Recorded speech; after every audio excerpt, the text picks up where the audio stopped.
From Mandino's The Greatest Success in the World, welcome to the University, Sixth Success, congratulations. If you have been wearily attending School of Hard Knocks, up to now, I have great news for you. You have just been transferred. Your life is about to change for the better. Forget yesterday and last month and last year, with their gloomy diary of failures and disappointments. All that is in the past. This is the day you were beginning to believe would never arrive, and yet it is here. This is the day you begin to turn your life around. This is the day you commence learning the greatest secrets of success from experts, and more important, how to use what you learn to make a better world for yourself and those you love. Henry David Thoreau once wrote, "It is time that we had uncommon schools, that we did not leave off our education when we begin to be men and women." Through the pages of this book, you are about to enter an uncommon school, one designed to provide you with valuable information that will fill a large gap in your life, and your instructors are, without question, the greatest faculty never assembled to teach the subject of success and how to achieve it. Dale Carnegie, J. Paul Getty, Dr. Maxwell Maltz, Napoleon Huey, P.G. Bamum, Norman Vincent Peale, Dr. Wayne W. Dyer, W.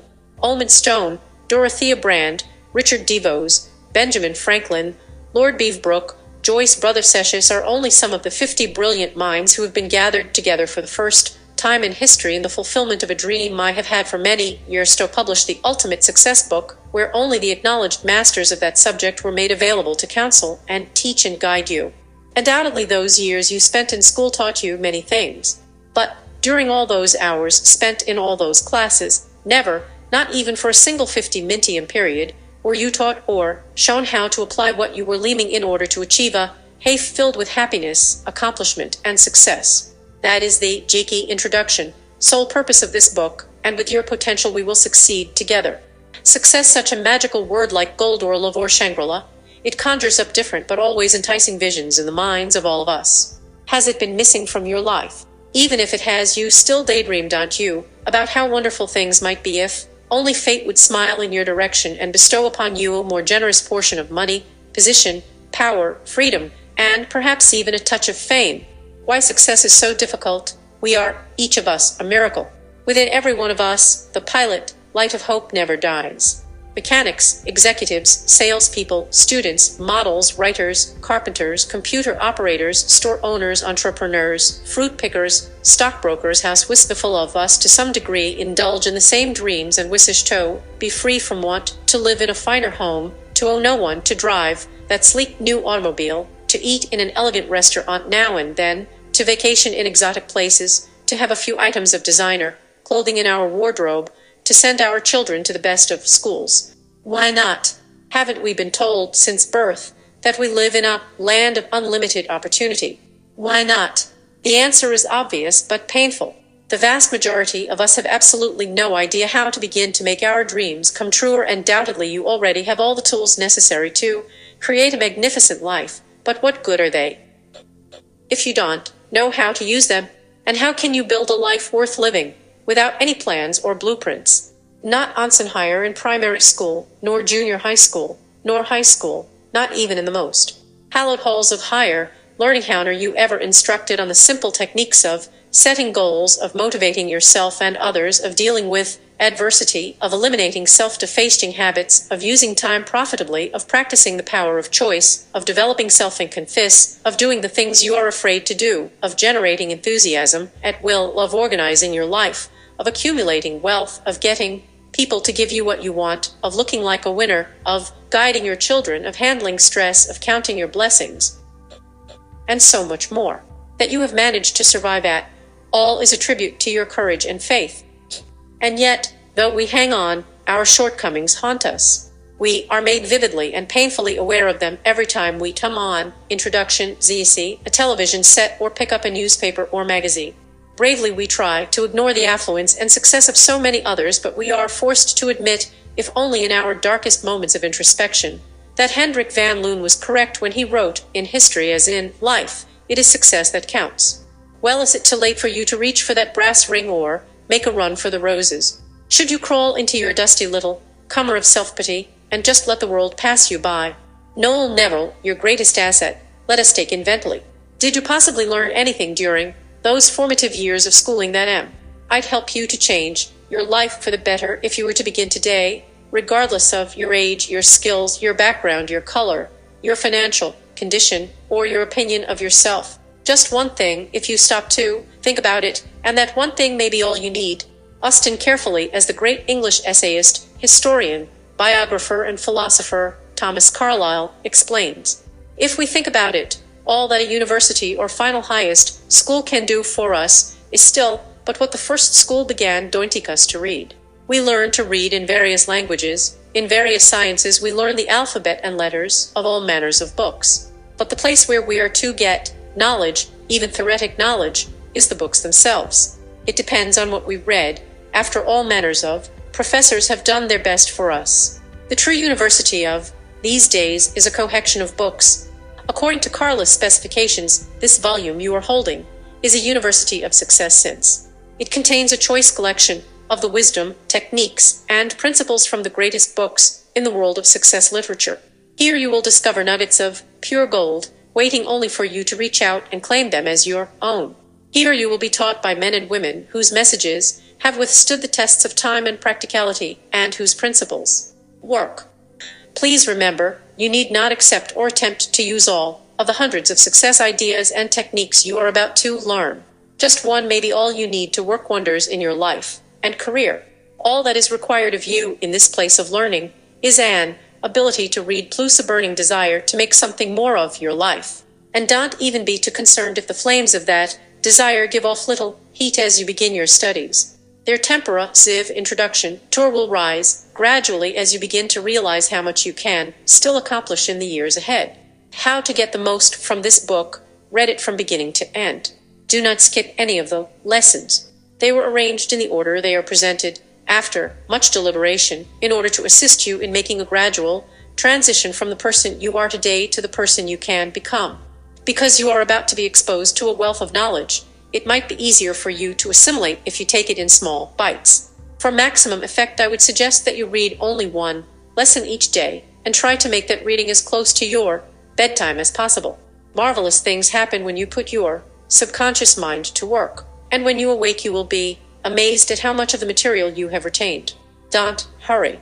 You will be guided patiently through 8 semesters, as in a normal university career, plus 2 additional semesters of graduate work, so that you will even be able to cope with success once you have it. If you are a woman, an overemphasis of the masculine tense in a few of the lessons may disturb you. Don't let that prevent you from extracting the good in each. Usually those particular segments were written long before the happy emancipation that has taken place in the second half of this century. Just remind yourself that the FBI, if it shows at all, was an innocent product of another age. Success is no longer restricted, thank God, to either gender. One more thing. Avoid, if at all possible, falling into the trap of reading this book in the same casual manner that you might read most volumes of fiction or even nonfiction. Your teachers are all highly motivated and dynamic individuals, and there is an ever-present danger that you may become fascinated by their personalities, delivery, and charm, enjoy their words as entertainment, and forget that your main purpose for being here, attending these lectures, is to acquire the tools necessary for success. How do you avoid this danger? Simple. Whenever you open this book, be certain that you have a pen or pencil in your hand. When you read a line or paragraph that is meaningful to you, this simple act alone will triple your retention of that thought or principle, and also make it easier for you to find it again later on. You might also wish to draw a star next to certain powerful suggestions or methods that catch your fancy, or an introduction, see, exclamation mark, or a question mark if you don't agree. After all, this is your own personal textbook for a brighter tomorrow. It's all up to you. Unlike most higher schools of learning, this university will have no graduation ceremonies, no diplomas signifying you have survived the system, nor will there be any final exams or degrees conferred. The only reward you will receive, because of your efforts here, will be how much you manage to change your life for the better in terms of peace and contentment and pride, as well as material gain. History is filled with stories of individuals who dated a new era in their lives from the reading of a single book. May your name eventually be added to that already impressive and glorious list, but it's all up to you. No one else can live your life for you. No one else can succeed for you. It's your move. Mandino, your university's curricula, semester 1, howtage, look back on where you have been.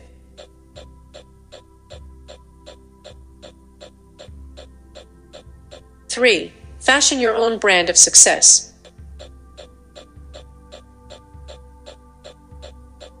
524, semester 1, beware of no one more than of yourself. We carry our worst enemies within us. Charles Spurgeon, in order to plan your future wisely, it is necessary that you understand and appreciate your past. Joe Coudert, Lesson 1, how to look back on where you have been. Are you ready to take that first step toward a better life? If you are, I sincerely hope that 2 sentences from the welcoming chapter arrest you ringing in your head. You nel scan. Live your life for you. No one else can succeed for you, as Joe Coudert wrote in her marvelous classic, Advice from a Failure, from which this opening lesson is taken. It is not an easy world to live in. It is not an easy world to be decent in. It is not an easy world to understand oneself in, nor to like oneself in. But it must be lived in, and in the lang there is one person you absolutely have to be with. That person, of course, is you. But who are you? What are you? How sad that most of us know more about how and why our automoffectionists than we know about ourselves. If someone asks you, for example, what business you are in, you might respond that you were a salesperson, a computer operator, a model, a stockbroker, a truck driver, a carpenter, or whatever your vocation may be. You would be wrong. The business you are in, the business we are all in, is the business of Lindman. The sooner you learn who you are and how you became the person you are, the sooner you will be able to deal with challenges that may have frustrated your success up to now. So, let us hasten to begin. 3. Vor. Semester 1, Yemenia. Call him X because when his story starts, X was a victim of total. He did not remember his name nor his previous life nor how he had gotten where he was. The best guess was that he had been a flyer and there had been an accident. When he came to, he seemed to be in a dark cave, and apparently there were no broken bones because he could move his limbs, but his brain was barely functioning, and he soon slipped back into unconsciousness. How long he remained in the cave he had no idea. Weak and helpless, he dozed, moved a little, dozed again. Since he was warm, not hungry, and perfectly comfortable, he made no effort to rouse himself. He was content to let things be as they were. But paradise is lost as well as gained, and one day he woke to find himself being hauled unceremoniously into the light. Anxiety flooded through him, and he screamed in terror. For the first time since the accident, he feared for his life. It was a primitive, consuming fear that washed through every cell, every capillary. Coming out of darkness, his brain was seared with glare and his eyes blinded. Sounds beat at his ears. Cold penetrated every pore. For all he knew, the natives who had yanked him from his hidge place had yanked him into hell. Apparently, though they did not intend to kill him. They covered him and laid him down, and exhausted, X fell asleep. He slept most of the next days and weeks. He was too weak even to lift. His head, all his energy was concentrated inward on the effort to stay alive. Unable to speak and at the mercy of the natives for his every need, he called out when he woke, cried helplessly when no one came. This may not seem very admirable behavior, but put yourself in his shoes. He was feeble and helpless. He was surrounded by strangers whose ways and intentions he did not know. His mind was barely working. His eyes scarcely saw. He knew little beyond that he was alive and totally dependent. But gradually his panic began to subside and his mind emerged fitfully from its haze. As he gained a little strength, his attention flickered outward for brief moments, and he tried to gather some clues as to where he was and whether the natives were friendly. He noticed that apparently one native in particular had been deputized to look after him, and that it was usually she who came when he needed something, although occasionally it was her assist. Lesson 1. 5. And a man. Since she was gentle enough in handling him, and even seemed to be rather fond of him, he began to feel somewhat reassured about his situation. His longing for the serenity and simplicity of the cave did not end, but it grew less intense. His new environment more and more engaged his attention, and he had one success which encouraged him to believe he might be able to learn to get along. He noticed the woman smiling at him, and he smiled back. This seemed to delight her, and she called other natives to come to see. He obligingly smiled at them, figuring that if this was what they wanted, this was what he would do. As the time went on, X gained strength, but it was a slow business and he still did little but sleep. In his waking moments, lying on his back and looking at the ceiling, he speculated about what kind of place he had landed in and what sort of people he would encounter when he was able to be up and around. He took it for granted that the woman who cared for him was typical of the natives, so he stored up every clue he could glean from her behavior.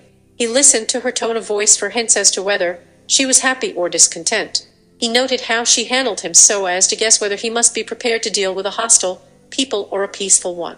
He counted how long it was after he signaled he was hungry before she came with food, so he would know whether later he would have to battle for sustenance or would obtain what he needed quite readily.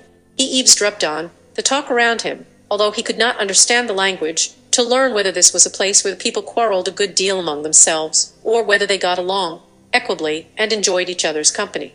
He watched the woman's expression as she tended to his needs to find out whether they were a puritanical or a natural people. Knowing that his life depended on whether or not the people would accept him once he was able to move about among them, he was most intensely interested in what the woman thought of him. He evaluated her behavior for clues as to whether he would be liked, whether he would be found personable and attractive, whether he would elicit sympathy and interest or be ignored. So preoccupied was he with this that he began to find acceptable in himself anything that she found acceptable and to dislike anything about himself that she disliked. Without realizing it, he came to use her as a mirror to reflect back what sort of person he was. Being so dependent on her, when she went away, he wondered desperately if she would ever return. Some of the early anxiety flooded back when he feared she had deserted him. He had so much of her attention that it took a long time for him to, semester 1, realize that she was a person with a life of her own, that her life did not center exclusively on his, that they were two different people. He had viewed her at first just as an extension of himself, the legs that could fetch for him, the arms that could bring things to his mouth. His weakness had made him terribly self-interred, as people who are ill are self-interred. Being together so much, a closeness grew between X and the woman. They developed a language of their own of signs and sounds. She had always been empathic to his needs, but now he began to understand her better, to know her moods and read her expressions. They laughed quite a bit sometimes, and sometimes they were just quiet together. They played small games, and they teased each other. Once, when they were playing, he nipped her to show his increasing strength. He was startled. What? Lane, she pulled back and frowned and spoke sharply. He had not meant to hurt her. He decided it meant that the natives did not like aggressive behavior, and that he had best keep any impulses in that direction under wraps. With a man whom he was also coming to like and trust as he saw more of him, he could play more roughly, and he enjoyed this because it gave him needed exercise. From them both, he learned how love was expressed in this culture, and he tried to imitate them, for he realized that it was their loving behavior that meant the difference between life and death for him. If he could not make these people who knew him most intimately care about him, he would have to expect little good will from the other inhabitants, and so he was alert to any clues, and he tried hard to please them. It was clear by now both that he would survive and that he would be spending a long time among these people, so X set about learning the language. This had both welcome and unwelcome consequences. The increased ease in communicating was satisfying, but he had a sense of loss that the direct, wordless communication between himself and the woman was gone. He was nostalgic for that, as he had been nostalgic for the cave and as he was to be for other warm closeness as he grew more competent and better able to look after himself, but he knew he could not remain helpless and dependent always.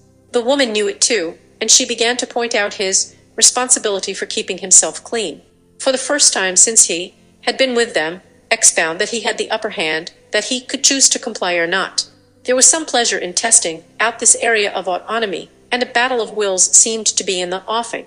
But the woman made an effort to remain good-humoured, and Lesson 1:7 relaxed, and X, valuing her affection and approval, decided to do his best to meet her wishes. It is not surprising that, with X becoming more of a person, one of his first acts as a person was to fall in love with the woman. He asked her to marry him, but she pointed out that not only did he still need a long period of care before he would be able to be on his own, but that she was already married to the man. He considered the first objection no more of a drawback than does the patient who decides to marry his nurse. As for the second, he settled on a straightforward approach. He told the man he planned to marry the woman, and that he would appreciate it if he did not come to the house any more. The man laughed and went right on, returning each evening. brooding on the problem and wondering if he would have to resort to violent means to get the man out of the way. X considered the possibilities. A most unexpected realization was that the man, being far more powerful and perhaps able to divine his intentions, would strike first and render X impotent to take his place. This threat of castration, although existing entirely in Kesk's mind, so frightened him that he abandoned any plan to take the man's place. Indeed, he went somewhat to the opposite extreme. On the theory that if you cannot beat them, join them, he set about identifying with the man and attempted to become more like him. This episode ended with their becoming good friends and joint admirers of the woman. X had been with them for about 4 years at the time of this contretemps, and he learned from it that he had best begin to widen his horizons. Accordingly, he began to venture farther from the woman's side. Initially, of course, he had not been able to walk at all, but as his muscles strengthened, he had tried short steps with the woman's help, and now he was walking fairly well without her aid. He sallied forth to see something of the village, but still stayed close enough to call for help if he needed it. He became acquainted with the natives in the surrounding houses, observed their mores, increased his vocabulary, and acquired some new skills. As far as he could see, he had been right to assume the woman was typical of the other inhabitants, and he confirmed many of the conclusions he had drawn when he had only her to go on. One of the most pleasing ones was that other people also found him attractive and likable, and this gave him a happy confidence in himself. He made friends easily with the natives. They liked his smile and his sturdiness. They approved of his efforts to learn and to master the world he found himself in. Each success gave him courage to try for a further success, and the man and woman had taught him well enough so that when, semester 1, he failed, he learned from it and went on. Lieutenant was satisfying to X2, be increasingly self-reliant after his long period of helplessness, and because his problems were few, it was a tranquil time. His keepers were proud that he was learning the ropes, and they did not try to hold him back. But they were there when he exceeded his strength or his capacities, and thus he had the best of both independence and dependence. The culture was not the simple one X had expected. He tended at first to make easy generalizations about the people and their life, but eventually he became able to accept complexity and contradiction. He stopped looking solely for answers and became interested in the questions. He realized that it was more useful to draw inferences than conclusions. He became an avid collector of facts. And so time passed, and X got along very well. He remembered the early time at all. It was only on the rare occasions when something threatened to go wrong and some of the anxiety came seeping back. Having learned so much in the 12 years he had been there, X began to feel that he had learned everything, and he was startled to discover that the woman and man who had once seemed to him to be omniscient really did not know so much after all. It was clear that he had grown beyond them, and they had outlived their usefulness to him. He found his strength and his enthusiasm not in them now, but in friends. His friends understood him, understood his moodiness, his rapidly changing interests, his concerns, his impatience. He felt guilty that he was turning his back on the man and woman who had saved his life, but he told himself that he had not asked them to bring him into their world. As tranquil as the previous time had been, this one was stormy. It was not until after it was over, and he looked back on it, that X knew it had had to be this way. The stirrings within him that had given rise to his rebelliousness were the promptings of knowledge that he must come outward, must leave this home, must wean himself from this woman and this man if he were ever to find who he really was and where he belonged.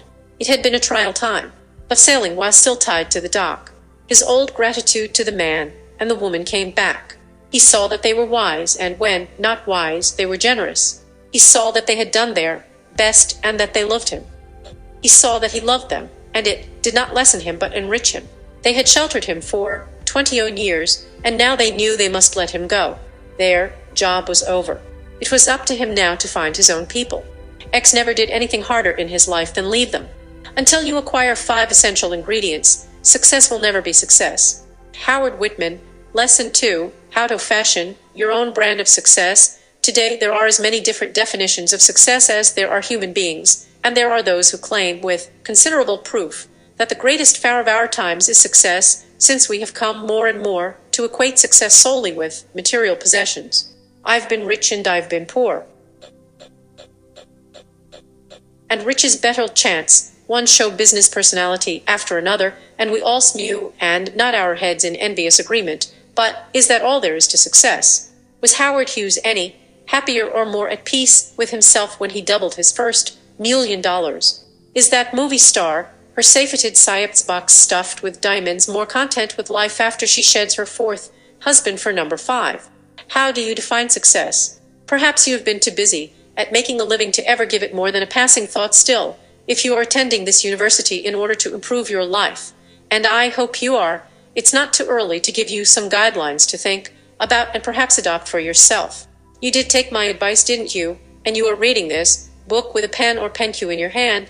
I hope so, for there is much of value to learn and remember from the brilliant Howard Whitman as he unveils the ingredients for true success from his book, Success is Within You. 9.1. Semester 1. There are 2 main criteria of success. 1. Do others think you are a success? 2. Do you think so? These two are related, as the straw is related to the ice cream soda. If you want fully to enjoy an ice cream soda, it is nice to have both. But if you are to have one only, it is certainly far better to have the ice cream soda than to have only the straw, for the straw is quite worthless alone. And it is quite worthless and futile too, to have the whole world thinking that you are a success if you do not think so yourself. The ice cream of success is your own inward knowledge of it, given that you do not necessarily need the acknowledgement of the outside world. The trouble comes when we try to fashion our success to the outside world's specifications, even though these are not the specifications drawn up in our own hearts. For whom are we succeeding? For ourselves or for somebody else? Success, if it is to be meaningful, must be a personal thing. It varies from individual to individual, as personality varies indeed. It springs from the very depths where personality itself arises, and often it takes insightful probing to find out for ourselves what our own ideas of success actually are.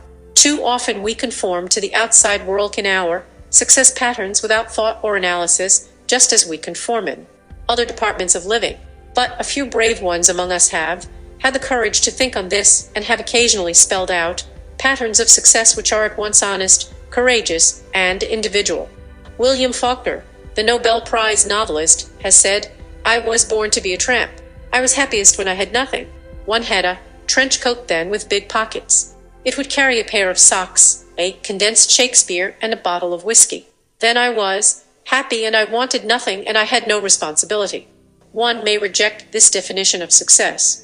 That is, one may reject it for himself, but he cannot reject it for Faulkner. It is a forthright statement, typical of the honest Mississippian. I personally get a little tired of seeing the name of Albert Schweitzer every time someone wants to raise the image of a deity on earth. And it is interesting to note that even Schweitzer tired of it. On his 80th birthday in 1955, celebrations were held all over the world by Schweitzer admirers. Funds were raised over Lesson 2, $20,000 in the United States and more elsewhere to send as birthday presents to the mild-mannered little doctor who gave up worldly fame for the seclusion of darkest Africa, where he could minister to the natives. At his hospital at Lombarine, in French Equatorial Africa, 500 singing, bell-ringing, flower-bing admirers gathered to greet him on his birthday, for fame shone on the good doctor more brightly in dark Africa than it ever had in the luminous cities of Europe. Schweitzer's birthday. Comment how I regret all this fuss. How tired I am. Here's a man with his own great idea of success, but the world just won't let him pursue it. In the turbulent Europe of the mid-19th century, the conventionally, incurably romantic George Sand wrote in one of her famous letters a quite remarkable definition of success. One is happy as a result of one's own efforts. Once one knows the necessary ingredients of insipid tastes, a certain degree of courage, self-denial to a point, love of work, and, above all, a clear conscience. Happiness is no vague dream, of that I now feel certain. By the proper use of experience and thought one can draw much from oneself. By determination and patience one can even restore one's health. So, let us live life as it is, and not be ungrateful. The most thoughtful among us conclude at last that personal success must exist inside, if it is to exist at all. It cannot be composed of outward signs or appearances, but only of intangible, personal values stemming from a mature philosophy. One of the things which impressed the world most about Mahatma Gandhi was the published photograph of all his earthly possessions at the time he died: a pair of spectacles, a pair of sandals, a few simple garments, a spinning wheel, and a book. Yet the world knew that here had passed one of the richest of men. Perhaps the world in the wells of its consciousness was so well aware of what Henry David Thoreau had put into this simple sentence, a man is rich in the proportions of things he can let alone. Gandhi himself often had spoken of the reduction of needs. Life to him seemed a process of gradual divestment of needs, so that from a squalling infant in the cradle who needs everything, the human being, if he lives successfully, gradually matures into an adult who needs virtually nothing. Gandhi was himself an example of such growth, so rare an example that his life dramatized for the rest of us how short we fall of the human growth potential. This is not to say that poverty should be the goal, or that an ascetic denial of material progress or possessions makes one a 12. Semester 1. Mahatma, a great soul. Many a great soul has been vastly surrounded by material possessions and formidably wealthy. Andrew Carnegie, Jacob Riis, Julius Rosenwald, Samuel Mather, the Guggenheims, and Russell Sage, to name it few. All these men achieved true personal success, in these cases, outward as well as inward. They managed to have the ice cream soda and the straw as well. There are certain constant factors to be found in true success, whether it be the success of an Andrew Carnegie or of a Mahatma Gandhi. These are the essential factors, independent of wealth or achievement, poverty or asceticism. These are the dynamic factors in success, the very bone and sinew of it. The first constant factor is purpose. One must know that in whatever he does, he is moving forward toward a goal. Aimlessness is the worst enemy of success. One can hardly feel successful in a ball, but as long as one has purpose, he feels that his energies and creative thought are taking him somewhere, and there is satisfaction in the journey just as there is despair whenever we feel, as we often insidiously put it, that we are getting nowhere. A recent news report from Biloxi, Mississippi, powerfully illustrates the role of purpose in making life worth living. A young woman, a dancer 24 years old, jumped from a wharf in the colorful little town in an attempt to commit suicide. As she later put it, she was tired of living. A young man saw her jump from the wharf and splash into the water. Forgetting that he himself didn't know how to swim, he stripped off his coat and leapt from the wharf after her in a blind attempt to save a fellow human being. He began to thresh about in the water and was in serious danger of drowning when the young dancer, her own despair momentarily forgotten, began to paddle her way toward him. As he was gulping water and gasping for breath, she grabbed hold of him and pulled him safely ashore. Instead of ending her own life, she had saved the life of another. In that crucial moment, when she saw the young man struggling for life, her own life suddenly gained something it had lacked before, purpose. And so what was drowned there in the waters, beneath the wharf, was merely her despair and not her spirit. She had known in a dramatic flash the difference between having nothing to live for and something to live for, and having pulled the young man to safety, she was herself taken to the hospital, treated for exposure, and released with a new lease on life. Not all of us have such stark encounters with purpose or the lack of it. But each of us has known occasions when life was, Lesson 2:13, suddenly vibrant and alive because we were going somewhere, and contrastingly bleak occasions when life seemed like the wooden horse at the end of the road which says dead end. Success to be true must have an abiding sense of purpose, otherwise, though one may vegetate successfully, one cannot live successfully. Secondly, success has the intrinsic character of a batting average. Is not all of a piece, not every hour nor every day is uniformly successful. Rather, there are upturns in success separated by valleys of failure. Recently, I met a successful television producer responsible for turning out an intensely complex and difficult program every day. He remarked, "I'd go crazy if I tried to judge every day's performance against an absolute standard of perfection. All I try for is a good batting average. I know very well that sometimes are we going to foul out, but so long as I get my share of singles and doubles, perhaps an occasional home run, I don't mind the inevitable errors and strikeouts." So, too, a successful life will have its days or even years of failure. It will certainly have its moments of utter washout. These are not blights upon such a life, but merely the futile failings which bear testimony to the fact that success isn't easy. Psychiatrists tell us of compulsive types of individuals who cannot bear a moment of failure. Actually, such people never taste real success. They rather have the constant flavor of mediocrity upon their tongues. They fear even the slightest failure lest it topple their trembling confidence in themselves. With more firmly anchored confidence, a person is able to absorb occasional failure. In fact, with close touch to reality, The mature individual knows that occasional failure is inevitable, and he wastes less energy in fretting over it so that he may have more energy with which to bid for the success he seeks. In growing up, each of us must learn sooner or later that every day isn't Christmas, and so in courting success we must learn, too, that every effort cannot be crowned with glory. A third constant ingredient of success is the price of it. There is no success for free. One of the wondrous aspects of these lives of ours, a somewhat mystical aspect, is our constitutional inability to enjoy what we have not earned. Psychiatrists' couches are deeply shaped by the contours of coddled middle-aged women who have been given just about everything they ever have asked for but find themselves strangely unable to discover any joy in life. Some psychiatrists someday should explore the human personality for a subtle little balance scale which I'm sure exists there, and if he, 14, Semester 1, finds it and closely examines it, I believe he will note that joy is written upon the poison effort upon the counterpoise. The joy of success, it seems, must be counterbalanced by the effort to achieve it, and that's a mystical little aspect of human character which exists in all of us. During a recent commencement week at Oberlin College, I especially noted, among the conferrals of honorary degrees, the citation appended to an LL.D. awarded to Theodore Steinway, president of Steinway Sons.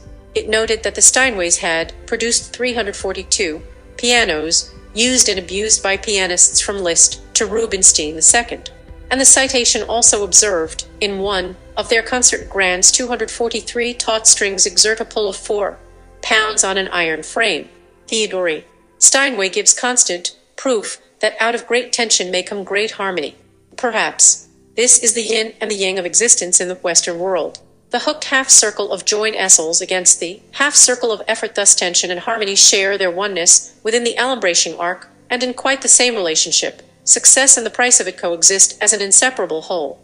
A fourth essential ingredient, without which success is not success, is satisfaction.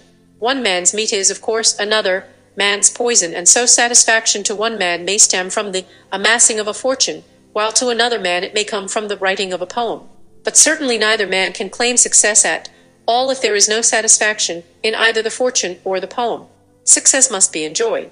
It may be one with tears, but it must be crowned with laughter. Otherwise the effort may be worthwhile, may be good or even great, but for the individual, without the inner laughter, which is known by another name as satisfaction, there can hardly be success. This has become one of the strange anomalies of our time, that so many have all the outward trappings of success without the essential inner trappings of it. They don't feel success. Instead of warmth inside there is barrenness. I've worked and slaved and knocked myself out for what has become the refrain. The satisfaction of success need not be identifiable by anyone else or to anyone else so long as the person himself knows it is there.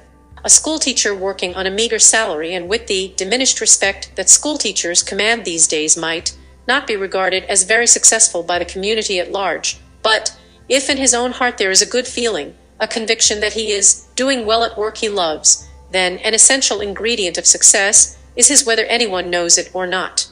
So much of this ingredient depends upon the individual's own attitude rather than upon overt. Lesson 2.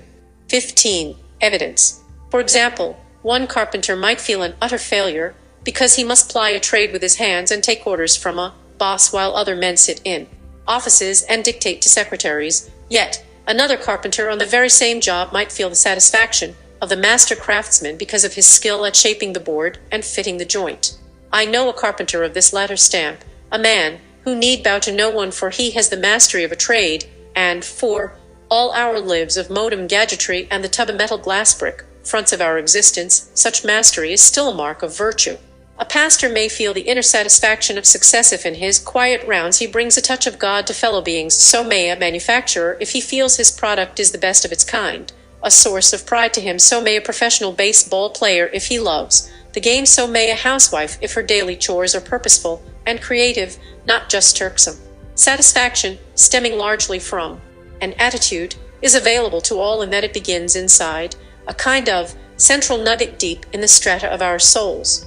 A final basic element of success is spirituality. It is hard to imagine anyone feeling successful without also feeling related somehow to the greater purposes of life and to the author of those purposes. Whether one is a successful hobo or a successful banker, He must, if he is to sense the full bouquet of success, have a conviction, however subtle, that he is in tune with God. He must sense somehow the pervasive currents of God's existence and recognize his own existence in those currents too. Again, this is personal. The spirituality of the successful hobo and the spirituality of the successful banker hardly could be sounded in the same octave, yet, though far apart in the scale, they form a harmony. It is not the disparity of outlook or vocation which counts, but rather the fact that both are in tune with life and its maker. Success is no straitjacket. It is no mold into which all must be poured. It is no rigid stamp. It is as individual as our fingerprints or the look in our eyes. All we need is the courage to be real as worse. Feeling sorry for yourself and your present condition is not only a waste of energy, but the worst habit you could possibly have. Dale Carnegie, Lesson 3. How to count your blessings. Any university's greatest asset, including this one, is the credentials of its faculty. In Lesson 1 you met Joe Coudert, who has edited many textbooks in the fields of psychiatry and medicine and has a special talent for presenting complex and personal material, as you have seen. Her book, Advice from a Failure, has been a constant bestseller ever since its publication in 1965. In Lesson 2 it was Howard Whitman, war correspondent, syndicated columnist, television commentator, producer, and author of hundreds of articles dealing with family life and human relations.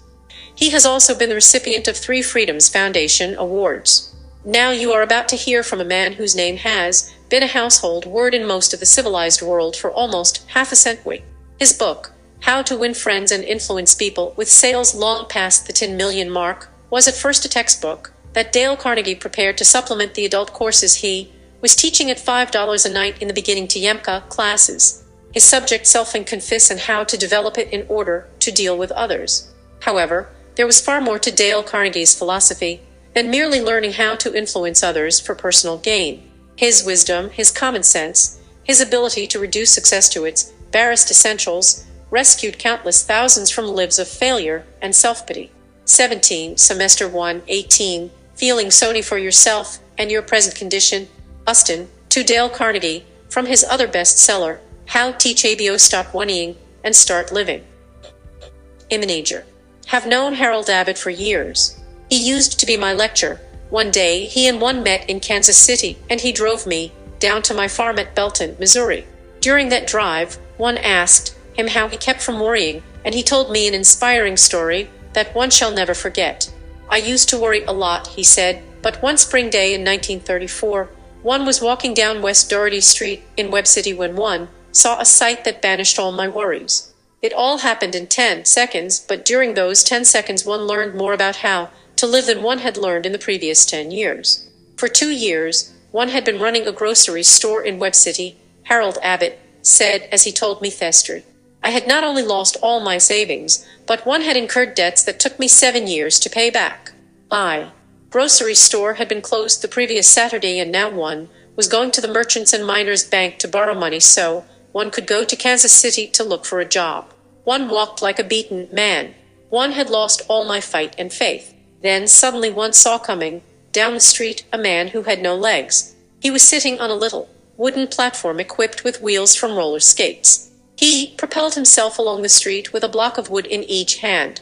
One met him just after he had crossed the street and was starting to lift himself up a few inches over the curb to the sidewalk. As he tilted his little wooden platform to an angle, his eyes met mine. He greeted me with a grand smile. "Good morning, sir." "It is a fine morning, isn't it?" he said with spirit. As one stood, looking at him, one realized how rich one was. One had 2 legs. One could walk. One felt ashamed of my self-pity. One said to myself, if he can be happy, cheerful, and confident without legs, one certainly can with legs. One could already feel my chest lifting. I had intended to ask the Merchants and Miners Bank for only $100. But now one had courage to ask for $200. One had intended to say that one wanted to go to Kansas City to try to get a job. But now one announced confidently that one wanted to go to Kansas City to get a job. One got the loan and one got the job. Lesson 3, 19. I now have the following words pasted on my bathroom mirror, and one read them every morning as one shaved. I had the blues because I had no shoes, until upon the street I met a man who had no feet. One once asked Eddie Rickenbacker what was the biggest lesson he had learned from drifting about with his companions in life, rafts for 20 days, hopelessly lost in the Pacific. The biggest lesson one learned from that experience, he said, was that if you have all the fresh water you want to drink and all the food you want to eat, you ought never to complain about anything. Time ran an article about a sergeant who had been wounded on Guadalcanal. Hit in the throat by a shell fragment, this sergeant had had 7 blood transfusions. Writing a note to his doctor, he asked, "Will he live?" The doctor replied, "Yes." He wrote another note, asking, "Will I be able to talk?" Again, the answer was yes. He then wrote another note, saying then, "What in the hell am I worrying about? Why don't you stop right now and ask yourself what in the hell am one worrying about?" You will probably find that it is comparatively unimportant and insignificant. About 9% of the things in our lives are right, and about 1% are wrong. We want to be happy. All we have to do is to concentrate on the 9% that are right and ignore the 1% that are wrong. We want to be worried and bitter and have stomach ulcers. All we have to do is to concentrate on the 1% that are wrong and ignore the 9% that are glorious. The words think and thank are inscribed in many of the Cromwellian churches of England. These words ought to be inscribed on our hearts, to think and thank. Think of all we have to be grateful for, and thank God for all our boons and bounties. Jonathan Swift, author of Gulliver's Travels, was the most devastating pessimist in English literature.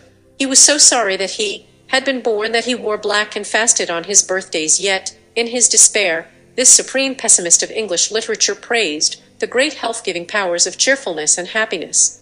The best doctors in the world, he declared, are Dr. Diet, Dr. Quiet, and Dr. Merriman. You and I may have the services of Dr. Merriman free every hour of the day by keeping our attention fixed on all the incredible riches we possess, exceeding by far the fabled treasures of Ali Baba. Would you sell both your eyes for $1 billion? What would you take for your 2 legs, your hands, your 2 semester 1 hearing, your children, your family? Add up your assets, you will find that you won't sell what you have for all the gold ever amassed by the Rockefellers, the Fords, and the Morgans combined. But do we appreciate all this? No. As Schopenhauer said, we seldom think of what we have but always of what we lack. Yes, the tendency to seldom think of what we have but always of what we lack is the greatest tragedy on earth. It has probably caused more misery than all the wars and diseases in history. It caused John Palmer to turn from a regular Guinto an old grouch and almost wrecked his home. One know because he told me so. Shortly after one returned from the army, he said, "I started in business for myself." One worked hard day and night. Things were going nicely. Then trouble started.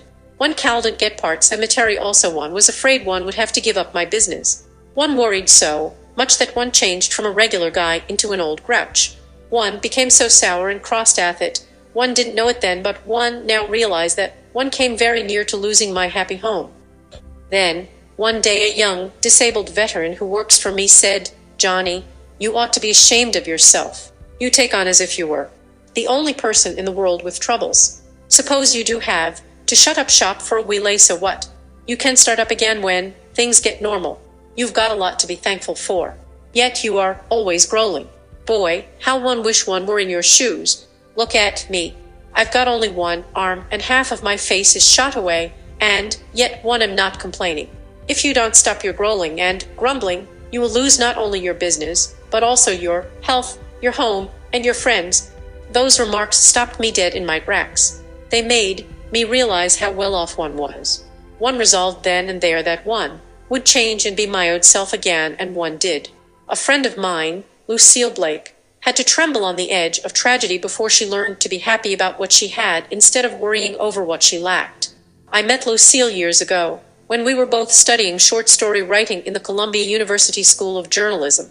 9 years ago, she got the shock of her life. She was living then in Tucson, Arizona. She had, well, here was the story as she told it to me. I had been living in a world studying the organ at the University of Arizona, conducting a speech clinic in town, and teaching a class in musical appreciation at Desert Willow Ranch, where one was staying. One was going in for parties, dances, lesson 3:21, horseback rides under the stars. One morning I collapsed. "My heart, you will have to lie in bed for a year of complete rest," the doctor said. He didn't encourage me to believe I would ever be strong again. In bed for a year. To be an invalidiparis to die. I was terror-stricken. Why did all this have to happen to me? What had I done to deserve it? I wept and wailed. I was bitter and rebellious. But I did go to bed as the doctor advised. A neighbor of mine, Mr. Rudolph, an artist, said to me, "You think now that spending a year in bed will be a tragedy. But it won't be. You will have time to think and get acquainted with yourself. You will make more spiritual growth in these next few months than you have made during all your previous life." I became Kepler and tried to develop a new sense of values. I read books of inspiration. One day I heard a radio commentator say you can express only what is in your own consciousness.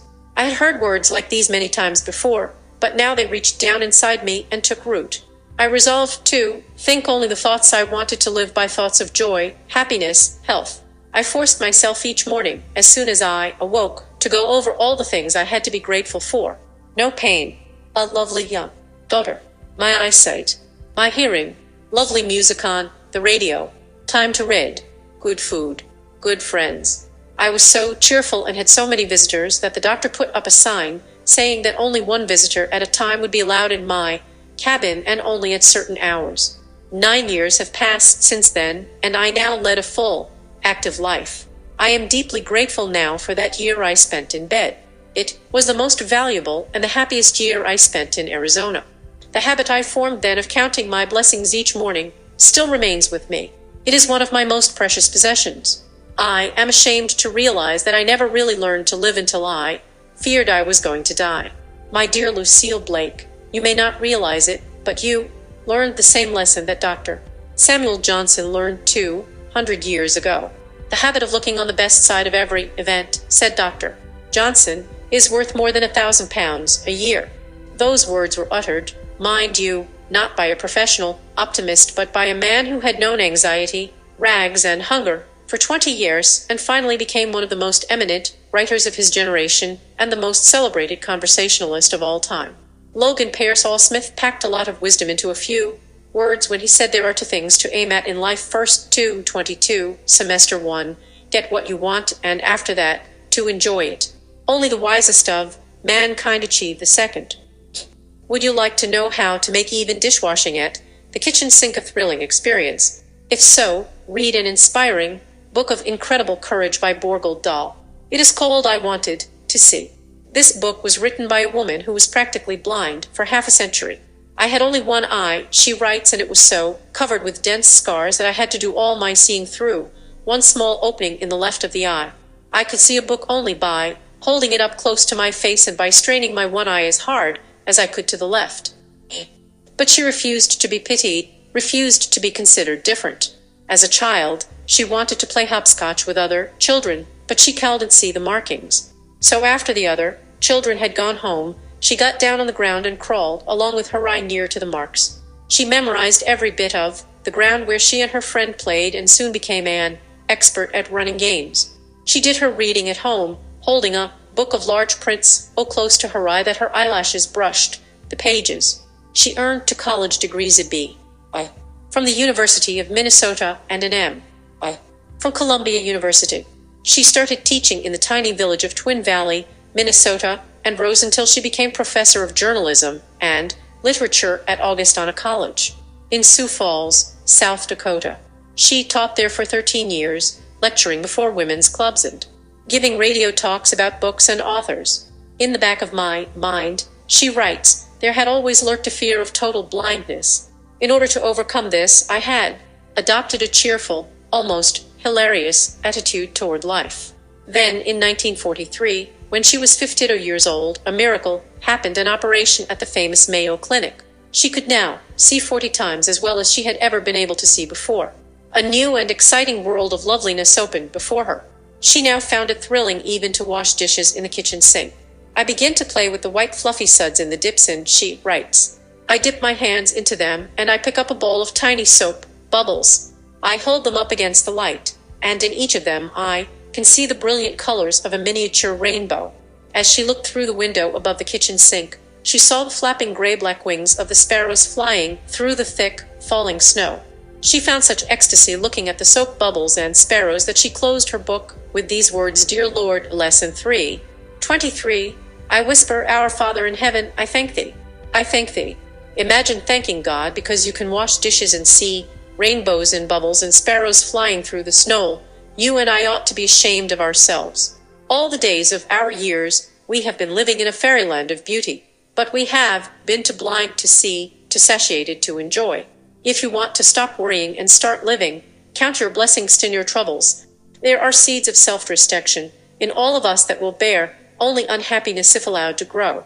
Dorothea Brand, Lesson 4, How to Recognize Your Failure Symptoms. This lesson may be painful to you. You might even find yourself squirming a little, especially if you recognize a few traits in your personality that you thought were quite harmless and suddenly are made to realize that they are destroying any opportunity you have to succeed to achieve your true potential. When your automobile malfunctions, it can only be repaired after a mechanic has determined the cause of the trouble. When you are ill, you can only be made healthy again after a physician has diagnosed your sickness through its signs and symptoms. However, you could be a failure all of your life and no one would be able to help you simply because you have managed to camouflage the reasons you are failing, often unconsciously, even from your Sue. Dorothea Brand's Wake Up and Level was published in 1936, during the very depths of the Depression. It was a life preserver to a nation drowning in its own despair, and its message is as meaningful today as it was during those dark years. Pay careful attention to this amazing woman who learned how to turn her own life around after she discovered some shocking truths about herself and about all of us. And if the truth hurts, be grateful. That's why you're here, aren't you? To learn about yourself, to cure yourself of failure. 25-26. Semester 1. From the disciples of Schopenhauer and Freud, of Nietzsche and Adler, we have all become conversant with such phrases as the will to live and the will to power. These phrases represent manifestations to the verge of overstatement of the organism toward fulfillment and growth, correspond to truths of experience with which each of us is familiar. We have seen children struggle to make themselves and their personalities felt as young people. We have contended for a chance to try our own emerging forces. After long illness, we have felt the tide of returning strength in our veins. We know that any average man caught in unfortunate circumstances will put up with poverty, distress, humiliation, with conditions which an onlooker will sometimes consider as much worse than death, and that only the presence of a will to continue living can account for the tenacity with which a man in such circumstances clings to the mere right to breathe and exist. Furthermore, we first experience, and then later come to, realize the process of growth in ourselves. The individual emerges from childhood into adolescence, from adolescence into maturity, and at each of these crises we find that the activities and interests of the old period are being replaced by those of the new, that nature is preparing the organism for its new role in the world, is actually reconcile us to the new demands on us by showing us pleasures and rewards in the oncoming state, which will replace those we must abandon. But the idea of another will, a counterbalancing will, the will to fail, the will to death, is not so readily accepted. While it was one of the tenets of psychoanalysis, for instance, that no individual could actually imaginatively encompass the idea that he might cease to be. Even the deathsratums and suicive terrors of deeply morbid patients were held to be grounded solely in ideas of revenge. The explanation was that the patient thought of himself as living on, invisible, but able to see the remorse and regret caused by his death in those by whom he thought himself filtrated. Freud, indeed, analyzing shell-shocked patients after World War I, issued a monograph in which he stated that he had occasionally found dreams that indicated sincere death wishes. This monograph is full of some of the best of Freud's speculations and, Lesson 4:27, suggestions, but as for the appearance in popular psychologies of the idea that there could logically be a deathward current running through our lives, it is as though the thesis had never been suggested. Yet death is as much a fact of experience as birth and growth, and if nature prepares us for each new phase of life by closing off old desires and opening new vistas, it does not seem too difficult to think that we are always being slowly, gently reconciled to our eventual relinquishment of all we hold dear as living creatures, and withdrawal from struggle, abandonment of effort, releasing of desire and ambition would be normal movements in an organism which was being gently wooed away from its preoccupation with life. It is for this reason that we are entitled to look upon the will to fail as a reality. Now, if inertia, Timmerhausen's substitute activity, effortless, effort, quiescence, and resignation were found only at the end of life, or when we were drained by sickness or fatigue. If they never handicapped us when we should be in the full flood of our vital powers, there would be no reason at all for attacking this will to fail as if it wearies. Indeed, it is the archenemy of all that is good and effective in us. But when it appears in youth or full maturity, it is as symptomatic of something wrong, deeply internally wrong with one's life, as untimely drowsiness is symptomatic of ordinary bodily ill health. And if it were easily seen for the black-hearted villain it is, when it arrives out of its due time, it would be easy to fight. But almost always we are well within its power before we do more than suspect, rarely and vaguely, that all is not as it should be with us. We are so accustomed to speak awful your frustration, timidity as negative things, that it is like being invited to fight windmills when we are urged to fight the symptoms of failure. In youth we seldom recognize the symptoms in ourselves. We explain our reluctance to getting started as the natural timidity of the tyro, but the reluctance stays, the years go, and we wake in dismay to find that what was once a charming youthful diffidence in us is now something quite different, sickly and repellent. Or we find a convenient domestic situation to bear the brunt of, excusing us for never having got to work in earnest.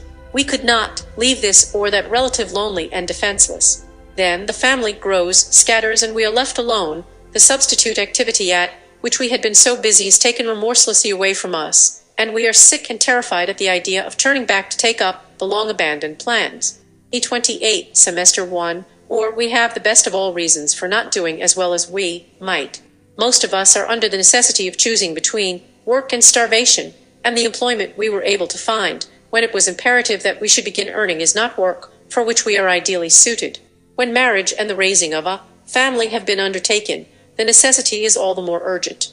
We might be willing to wait through a few thin years if no one but ourselves would suffer, but to ask others to do so takes more selfishness and more courage than most of us can muster. Especially in America, where marriages for love are the rule. Most young people start out on their married life with little more than their health, youth, and intelligence as capital. We are accustomed to think of the European idea of asking a dower from the bride's family as somehow ignoble and mercenary. Yet, insisting on that little reserve fund of money with which to meet the demands of establishing a new household has much to recommend it, and the fact that we have no such custom in this country may be one reason why America, the Meshuvten land of opportunity, can show so many men and women of middle age wasting themselves in drudgery, filling positions which bring them no joy, and looking forward to a future which at its happiest promises years of monotony, and at its worst the nightmare of poverty-ridden unemployment.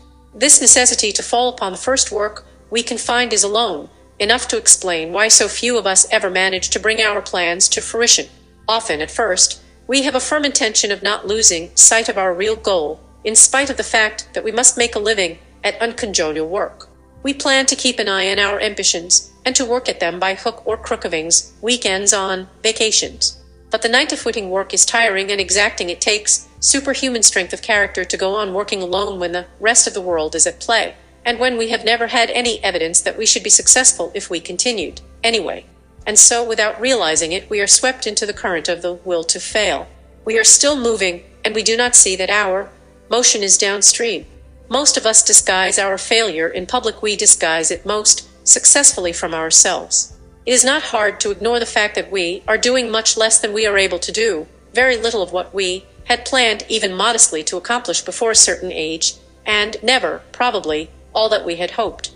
One reason it is so easy to deceive ourselves is that somewhere along the way we seem silently to enter into a sort of gentleman's agreement with our friends and acquaintances. Don't mention my failure to me, we tacitly plead. Lesson 4:29. And I will never let the hint that you are not doing quite all I should expect of you cross my lips. This tactful silence is seldom broken in youth or in the early middle years. Until then, the convention is that at any moment we may get into our stride. A little later and the silence is relaxed. There comes a time when it is safe to smile ruefully and admit that the hopes we went out to meet the world with were too high and much too rosy, particularly those hopes we had held for our own performance. In the fifth stage, sometimes earlier, 'tis usually safe enough to do a little disarming and semi-wemorous grumbling. After all, few of our contemporaries are in a position to say, why can't you start now? And yet some of the greatest work in the world, many of the world's irreplaceable masterpieces, were done by men and women well past what we too superficially consider their prime. So we slip through the world without making our contribution, without discovering all that there was in us to do, without using the most minute fraction of our abilities, either native or acquired. If we manage to be fairly comfortable, to get some respect and admiration, a taste of a little brief authority, and some love, we think we have made a good bargain. We acquiesce in the will to fail. We even pride ourselves on our shrewdness, not suspecting how badly we have been cheated, that we have settled for the compensations of death, not the rewards of life. If the elaborate game that we all play with ourselves and each other newer came to an endeavor and ran down for a moment, so that we suddenly saw that it was only a game after all, will to fail might turn just all gently downhill, till we came to rest at its foot, and no one would dream of protesting. But the game has such a way of breaking off sometimes, right at its most amusing spot, and we suddenly wonder why we are running about like this, how we happen to be playing away at high-dis-net-x as if our lives depended on it, what became of the real life we meant to lead, while we have been off doing nothing or busy at the work that provides us with no more than our bread and butter. Sometimes the moment passes and is forgotten until long after, if ever remembered at all. But some of us never forget it. If we go on with the game, it turns into a nightmare, and how to wake out of it and get back into reality becomes our whole preoccupation. Then sometimes the nightmare seems to deepen. We try one time after another, which looks as if it led to freedom, only to find ourselves back in the middle of Alice's looking-glass garden, beginning the hunt all over again. Yet we can escape, and again, rather like Alice, by seeming 3. Semester 1 at first to go backward by admitting that there may be a real will to fail, and next that we may be its victims. Victims of the will to fail. If the will to fail announced its presence with symptoms as uniform and unmistakable as those which indicate measles or a bad cold, it would probably have been eradicated, or a technique for combating it would have been worked out long ago. But unfortunately its symptoms are varied and legion. If you were to drag a dining, dancing, theater-going, middle-aged metropolitan playboy away from his merry-go-round and introduce him to an unshaven, ill-clad crackerbuck philosopher dreaming in the sun, saying, "I want you to know each other, you have so much in common," you would be thought mad, yet you would be right. The dreaming idler, the introvert, and the dancing extrovert, the antipodes from the point of view of worldly circumstance, are motivated by the same impulse unconsciously. They are both trying to fail. Their lives have a common denominator. Do not act as if you had 1,000 years to live, Marcus Aurelius warned himself in his Maxims. All those in the grip of the will to fail act as if they had 1,000 years before them. Whether they dream or dance, they spend their precious hours as though the store of them were inexhaustible. But since there are as many ways of failing as there are divisions and subdivisions of the psychological types, we often do not recognize the presence of the will to fail in others or in ourselves. Here are a few of the innumerable ways of acting as though you had 1,000 years to live. There are, for instance, those who sleep from 2 to 6 hours a day more than they need to sleep to keep in perfect physical health. In any individual case, unless the sleeping hours far exceed the normal quota, it is very hard to be sure one has not to do with merely an unusually long sleeper. But when the note of compulsion enters, one can be sure of having found a true victim of failure. Those who are bad tempered or only half alive if an early bedtime must be postponed, those who anxiously count each morning the exact number of hours spent in sleep the night before morning, and constantly any interruption, every hour of insomnia, every untimely doorbell, are looking to sleep for more than its normal restorative function. When an adult extends even this, making a nap or 2 a day a matter of routine, the diagnosis becomes simple. In Lesson 4:31, next, still among the inconspicuous failures, the introverts are the waking sleepers, persons who allow some activity to pass before them almost without participation, or indulge in Timok-like pursuits in which they take only the most minor and unconstructive parts, the solid apparellers, the pathological bookworms, the endless crossword puzzlers, the jigsaw puzzle contingent. The line between recreation and obsession is not hard to see once we know it is there. Easiest of all to recognize as lovers of failure are the heavy drinkers. A volume could be written on them, but too many volumes have. Where drinking is so constant as to bring on a waking sleep, or deeper, a kind of death in life, the presence of the will to fail is obvious to any observer. But there are thousands who show the symptoms in so faint a form that they pass almost unnoticed. All those who drink knowing that it means a bad morning the next day, a vague and woolly approach to every problem until the effects have passed off those to whom any drinking means physical discomfort, whether acute or trifling. Anyone who has learned to expect these consequences and yet continues to lay himself open to them stands convicted of the desire to handicap himself, at least to that extent. It makes very little difference what the drink in question may be. If coffee disturbs you, if you cannot digest milk, and you nevertheless continue to drink it, you may escape the disapproval which is meted out to the highball drinker, but you are in the same class. And, plainly, unwise eating comes under the same head. Turning to the active type, it may be said that the extroverts who pursue failure as their primary career find so many ways of doing it that the attempt to tabulate them all would be hopeless. But, as examples, there are the relentless movie and theater goers, the nightly dancers, all those who count the day lost which has not a tea or dinner or cocktail party in it. No, of course, there is nothing against relaxation and recreation when they are really called for after a period of contributory activity. But those who enter an objection to this classification too early and too angrily, crying that one must have recreation, give themselves dead away as setting an abnormal value on release. Then there are the half-end of failures, difficult to place, such as the embroiderers and knitters, although it is only fair to say here that sometimes a light task calling for only manual dexterity may go on while the mind is usefully engaged in solving a real problem. Complete honesty with oneself is all that is necessary to discover whether the rhythmical activity is being used in one way or the other, if a dull stupor sets in, or if, on the other hand, V32. Semester 1, work is just elaborate enough, calls for just enough conscious attention so that no automatic rhythm can be established, then it is rare indeed that this kind of motion can be put in the category of true creative activity or that of being accessory to creative action. As to aimless conversationalists, we can more easily see that others fall in that group than that we are included ourselves. Sometimes we are startled into realizing that we have repeated the same anecdote to the same friend, and for a few days go warily. That is a minor slip. No reminiscent tring, no forced smile on our auditor's lips will stop us when we are habitually marking time, with words when we have the same unevolving round of topics, the same opinions to repeat mechanically, the same half-lames, observations to make on the same recurring situations, the same automatic indignation at the same old abuses, the same illustrations to prove the same points, and a few lukewarm arguments too.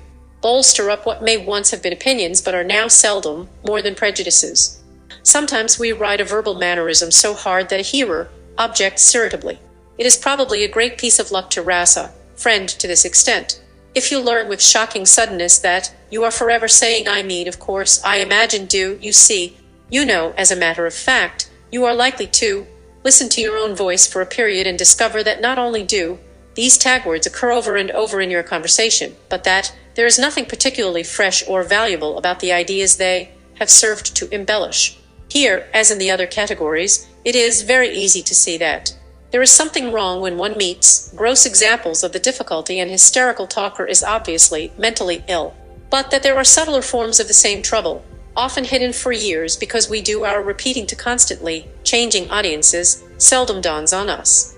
There are still more obscure and unattainable ways of falling victim to the will to fail, ways to which introverts and extroverts are almost equally susceptible.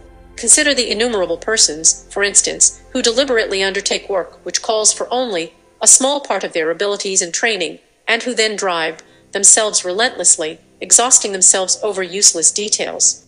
There are the takers of eternal postgraduate courses, turning up on the campus year after year like so many Flying Dutchmen. There are the devoted Dotzer and sons and mothers and wives. Fathers are seldom found here, for some reason, although there may be an occasional husband who pour out their lives into the lives of other adults, but whose offering, since they have never truly developed what was most valuable in themselves, adds no less in 4:33. Richness and only an important comfort to the objects of their self-suffacy. There are those who undertake a task known by them to be beyond their powers, or engage in a specious research problem. There is a man in New York, for example, who has been gathering biographical details about an obscure Italian statesman since his sophomore year in college. This pseudo-fabular is now in his late 40s, and not one word of that definitive life has been written. Perhaps the greatest class of all those whose goal is failure is that of the universal charmers. When you find yourself in the presence of more charm than the situation calls for, You are safe in saying to yourself, a failure.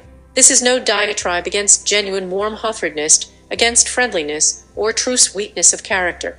We are talking now about the Harold Skimpoles of the world, about the cajoling when some adult, either man or woman, who insists on being accepted by his contemporaries as just a great, big, delightful child, irresponsible, perhaps not very thoughtful, but so exceedingly lovable, even to strangers. There are the whimsical teasers and the humorous complainers, and if they are good to look at, quick-witted or amusing, they are more likely than not to be successful in arousing a momentary indulgence, a tolerant tenderness. It is only in retrospect that one realizes there was no valid reason for the moment's emotion.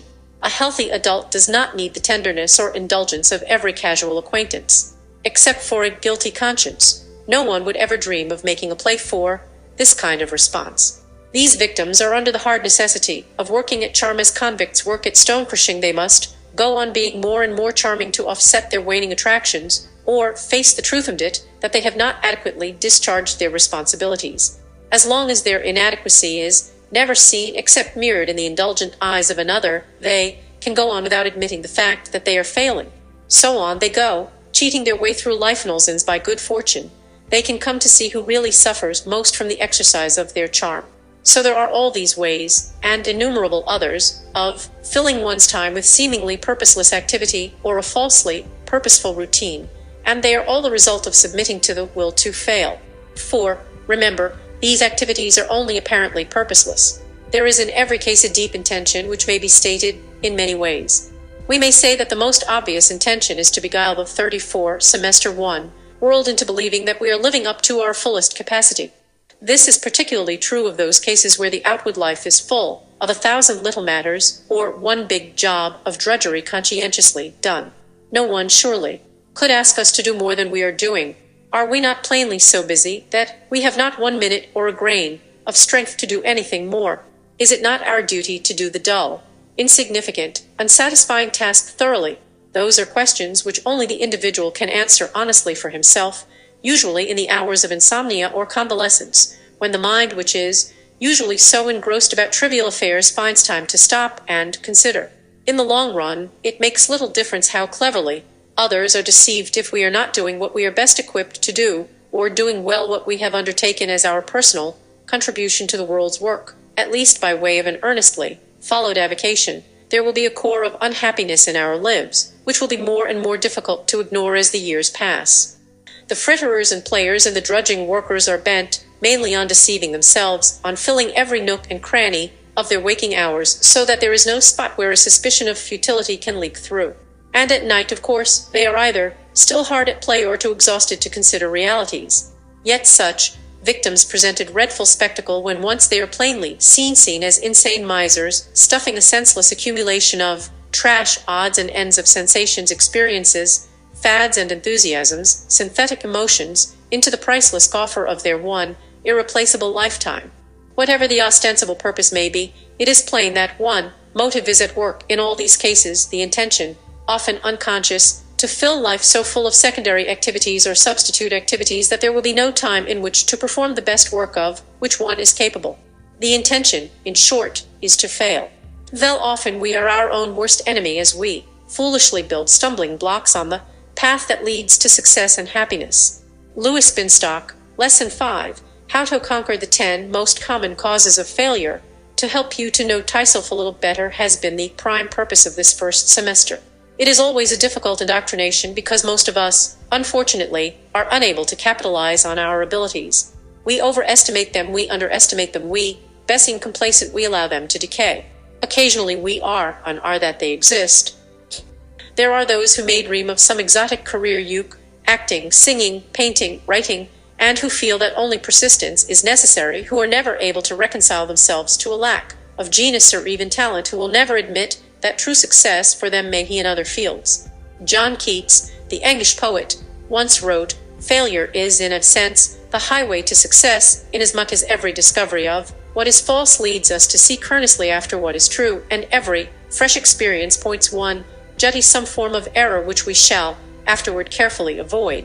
Regrettably, Keats was not describing how most of us deal with adversity.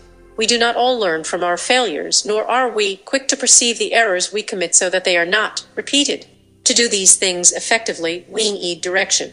From his widely acclaimed book, The Road to Successful, Lunovage, Louis Binstock, the late and beloved rabbi of famed Temple Shalom in Chicago, introduces you to the major stumbling blocks you may have unknowingly erected in your life, errors you may be making again and again, that are hurting you every day. Mayor, 35-36. Semester 1. You've taken this inventory of yourself. You'll be better prepared to advance into Semester 2. The causes of failure lie within a wide and confusing area, the culture we live in, our definitions of the two words, success and failure, our personal psychological makeup. But often failure and the approach of failure take more common and obvious forms. We are not all scholars, we are not all godly, we are not all psychoanalysts. We must deal with the world as it presents itself to us. There are, in terms of our everyday reactions, 10 common causes of failure. These 10 are basic. Know them, conquer them, gain a few of them, and you will have removed the most stubborn obstacles from the path of true success. No one else can handle them for you. You must clear your own path. Others may help, but the job is really yours alone. The first stumbling block is the Agile trick of blaming others. This is not the same as worrying ill about what others think or have or do. It is the actual fastening of responsibility onto another. The difference between witchcraft and medicine, we are informed by a man who has spent 25 years as a doctor in Africa, is that when a man falls sick, witchcraft makes him ask, "Who did this to me?" while medicine makes him ask, "What did this to me?" It is the primitive or juvenile mind that seeks the cause of fears and failures outside itself. And almost always the primitive mind seeks a who and it suspects a what. It believes it to be animate, to have a who inside it. We sometimes credit success and failure to good and bad luck, as though luck were a god or goddess intervening in the affairs of men. Rarely does the primitive mind look inside itself and ask, what in me is responsible for this? The more sophisticated mind, educated and civilized, learns to ask, what is there within me that caused me to think or not that thought, to feel or not that emotion, to do or not that deed? But even now very few of us are ready to admit immediately, maybe it's my fault. Most of us respond initially in a primitive or childish way to any situation involving fault or failure. It is almost instinctive for the child to blame a brother or sister. He made me do it, or even he did it, are common reactions when punishment is in the offing. A schoolboy may blame his teacher for Lesson 5:37, his own deficiencies in learning or conduct chess. Always picking on me, the motorist claims it was the other guy's fault. A husband shouts at a wife, "Why do you always pick quarrels?" The employee claims, "The company doesn't appreciate me." Mankind's great bewildered cry has always been, "Who did this to me?" The practice of blaming others accounts not only for perhaps half our failures, but also for our failure to cash in on failures. We do not recognize failure for what it is, and consequently we cannot deal with it. Instead, we set up straw men, knock them down several times, and waste days in a battle which we cannot win. The battle we ought to be fighting is within ourselves. That battle, if we bring valor to it, we cannot lose. A second stumbling block is the opposite of the first, the ready tendency to blame oneself, in private anyway. Why was I such a fool? What an easy mark I am. Why do I always put my foot in it? Why do I always say the wrong thing? What a dope I was. We do not believe, really, that we are fools or easy marks. This is a quick, easy way to brush off a failure that probably runs much deeper and requires more consideration than we are willing to admit to ourselves. Instead of wrestling with the problem behind the failure and struggling to resolve it or prevent its reach, blame ourselves as though we were congenital failures, and let it go at that. This is pernicious thinking and dangerous practice. It plants deep the feelings of inferiority and insecurity, which will later spring up like weeds to dominate the well-ordered garden of the mind. Abraham Lincoln, who failed in many things but was far from being a failure, once said, "My great concern is not whether you have failed, but whether you are content with your failure." This contentment is paralyzing. You may see yourself as happy in failure, and you will tend to fail everywhere. When Major General William F. Dean was released by his communist captors, a newsman, it is reported, asked what sustained him during his 3 years of misery. "I never felt sorry for myself," the general replied, "and that's what licked it." Self-pity whips more people than anything else, and I would say that self-bum is even worse, because it is one of the prime causes of self-pity. Or we may proceed from self-bum to self-deprecation to self-contempt, and then sieve into self-restriction.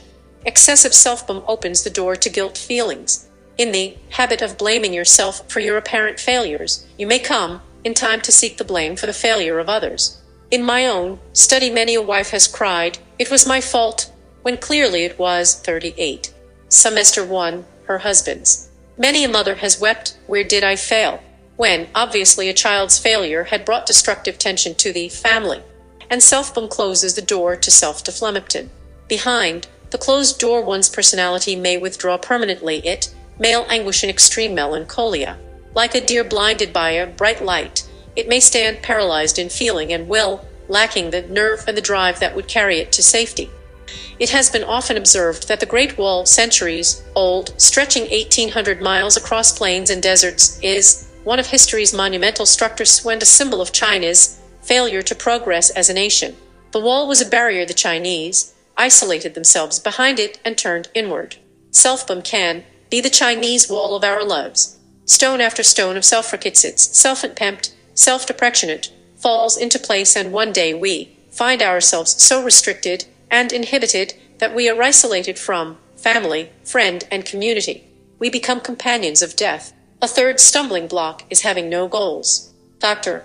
William Menninger opines, "A fellow must know where he wants to go if he is going to get anywhere.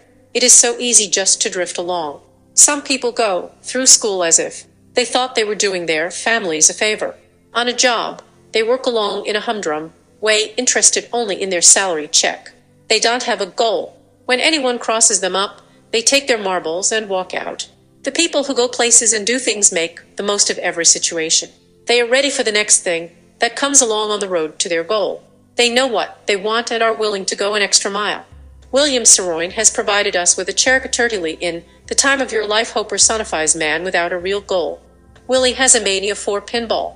Throughout the play, Willie fights the machine. In the last scene, he wins again finally. Red and green lights flash. A bell rings 6 times. An American flag leaps out of the machine. Willie salutes, collects kisses from the bartender, and says, "I knew I could do it." Success. No goal is bad enough, but low goals are worse. Probably. There is no such thing as no goal. Willie had a goal: to beat the machine. He succeeded, but at the cost of failure in everything else. His story is like the old one of the dog who bragged that he could outrun anything on 4 legs. He gave chase to a rabbit soon afterward, but fell behind. The other dogs laughed. Lesson 5. 39. Derisively.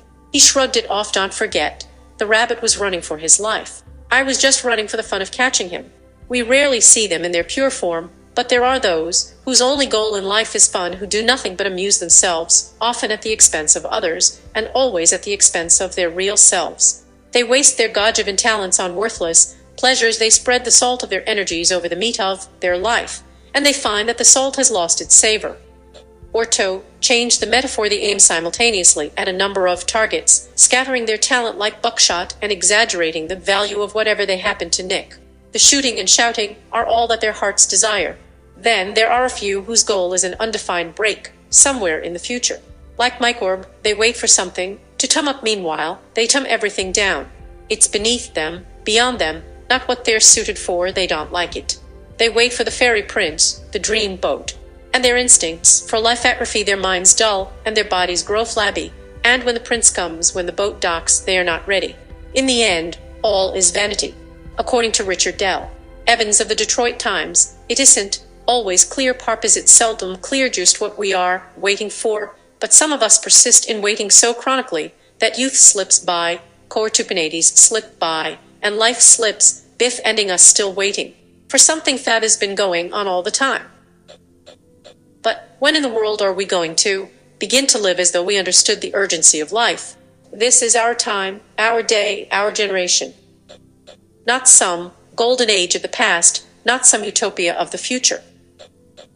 This is it. Whether we are thrilled or disappointed, busy or bored, this is life. And it is passing. What are we waiting for? But care is needed. A fourth stumbling block is choosing the wrong goals. The The Chinese tell of a man of Beijing who dreamed of gold, much gold, his heart's desire. He rose one day, and when the sun was high, he dressed IG his finest garments, and went to the crowded marketplace. He stepped directly to the booth of a gold dealer, snatched a bag full of gold coins, and walked calmly away. The officials who arrested him were puzzled. Why did you rob the gold dealer in broad daylight? They asked. And in the presence of so many people. I did not see any people, the man replied. I saw only gold. 4. Semester 1. When gold or glory, power or place become a fixed idea, we are usually blinded not only to the needs of others in the home as well as in the market palatable, also to our own needs, to the needs of our inner selves. I have met and talked with hundreds of men and women who were accounted great successes, but who, within the sanctity of my study, confessed to a devastating sense of failure. They had set their sights upon one goal, and allowed it to represent self-fulfillment. They had attained the goal, and found that it was not what their souls required. It was often one that destroyed their souls. This is a great sadness to discover after many years of struggle that attaining the object of your efforts will not bring happiness. Often, it is a question of professional displacement, the practice of medicine, or of the law, or of management, which once promised all success and all happiness, may leave the practitioner weary and disillusioned, empty of hope. And when he has reached his 5th or 6th decade, he knows that it is too late to come back to find contentment in another life. There are rare souls who have gathered their courage, faced the truth, and turned away from a lifetime of achievement to a calling that brought them peace. But most of us, I am afraid, would carry dissatisfaction with us. Even Tolstoy was not entirely happy when he had renounced the life-up account and gone back to the land. Most of us, dissatisfied or not, realize that we must go on to the end of the trail. We have begun badly and compounded the error through the years, but no further choice is possible. Here is a dangerous paradox. Most of our choices, vocational, domestic, are made when we are young, and yet the responsible man cannot easily take advice. He must find out for himself what life is all about. Often he is beyond the possibility of change when he comes to realize what happiness consists of. It takes great honesty and serious thought to be able to make a firm and confident choice before it is too late. Too many of us allow the choice to be made for us, be family or circumstance, regret it later. The great preacher, Phillips Brooks, once commented, "There is a young man droning and drowsing along at what he calls the practice of law. It amounts to nothing. The profession does not want him any more than he wants it. He is there because it is an honorable and respectable employment, because the tradition of his family or a little set of people put him there. Let him once get some moral courage, let him once briefly ask what he is really here for, what he can really do well and with love, what is his duty and such." Lesson 5. 41. Questions would carry him perhaps to the carpenter's bench, perhaps to the blacksmith's forge. Chuang Tzu, a disciple of Confucius, was fishing one day in the Po River. The Prince of Chu sent to high officials to ask him if he would take over the administration of the state of Chu. Chuang Tzu ignored them and went on fishing. Pressed for an answer, he said, "I have heard that in Chu there is a sacred tortoise, dead now these 3,000 years. The prince keeps this tortoise locked in a chest on the altar of his ancestral temple. One asks you, would this tortoise rather be dead and venerated, or alive, wagging its tail in the mud?" "Alive, wagging its tail in the mud," the official said quickly. "Begone," said Chuang Tzu. "I too will wag my tail in the mud." A 5th stumbling block is the shortcut. Out at Forest Hills, last week, reported the late sports columnist Arch Ward, sextingelave Maureen Connolly had just defeated Doris Hart in the semi-finals of the women's national singles. Her opponent, according to expert testimony, had never played better. But the Wimbledon champion and tournament favorite had been no match for the teenage Californian, and she went out in straight sets. Mary Hardwick Hare, former British champion and Whiteman Cup veteran, rushed to the dining room to congratulate Miss Connolly. "Mary," said Maureen, "if you can be ready in 30 minutes, Sid." Like to practice, they worked for more than an hour. The next day, Maureen won the national championship. "Most of us could profit," Ward commented, "by rereading the story of the San Diego Miss who, in the hour of her greatest triumph, said I'd like to practice. An electric current will follow the line of least resistance, but a bulb glows precisely because there is resistance." Many of us instinctively choose the shortest, easiest, quickest way to success, only to discover that the success was illusory, that the bulb did not glow. There have been too many platitudes about hard work. We shall try not to add to them. Hard work is only rarely pleasurable. But conquextud matter, mind, or solus pleasurable, it is conducive to well-being, to happiness. And no conquest can be achieved without hard work. No conquest can give true pleasure if it has not required hard work. Too often the shortcut, the line of least resistance, is responsible for evanescent and unsatisfactory success. Too often the shortcut is responsible for the choice of unsuitable goals we discussed a moment ago. One know of a man who is a magazine editor and a good 42. Semester 1, but he has known for 15 years that he was born to be a teacher. Teaching meant first the acquisition of a master's degree, then a slow start in a small school, a long period of hard work, and low salary. He had a flair for writing, and writing it paid off quickly and opened a good future to him in magazine work. He took his choice consciously, and he is not miserable. He is a competent and respected man. But he is not entirely happy. He cannot feel successful. He is good not sort about it, and views his failure quite sensibly, but it remains a failure. There are other shortcuts. One is the refusal to observe established rules of decency and honesty. A good many of our higher-bracked businessmen might have been just as rich, just as powerful, but more respected and infinitely happier if they had taken the slower and longer road of absolute ethical integrity and moral decency. The habit of sharp dealing, hard driving, seemed necessary to success. It was certainly quicker and more profitable. Some part of them is now forever cut off from happiness. Can this be called success? Sharp practices and immorality often success because the vast majority of mankind senses intuitively that decency and honor are necessary to happiness. They are therefore relatively innocent, and to some extent at the mercy of the liar and swindler. Barnum was right. In a way, there is a sucker born every minute. And thank God for the suckers of decency. They are the salt of the earth. They are those in whom the possibility of happiness has not been killed. A sixth stumbling block is the exact opposite of the fifth, taking the long road. There's an old saying that the longest way round is the shortest and sweetest way home. That may often be true in love, but not always in life. It is told that one Einstein, when asked to explain his theory of relativity, replied that perhaps the simplest example he could offer was the following: when a boy spends an hour with the girl he loves, it seems like a minute, but that same boy compelled to sit on a hot stove for a minute would feel that it was an hour. We're talking, however, about reality and not relativity. The ancient biblical commentators, in explaining why God did not lead the children of Israel to the promised land via the short straight route up through the land of the Philistines, requiring only an elevated jaunt, but instead led them over a long, circuitous route through the wilderness for 40 years, said that it was in order that the Slaveric nation people might gradually prepare themselves for the wise use and enjoyment of freedom.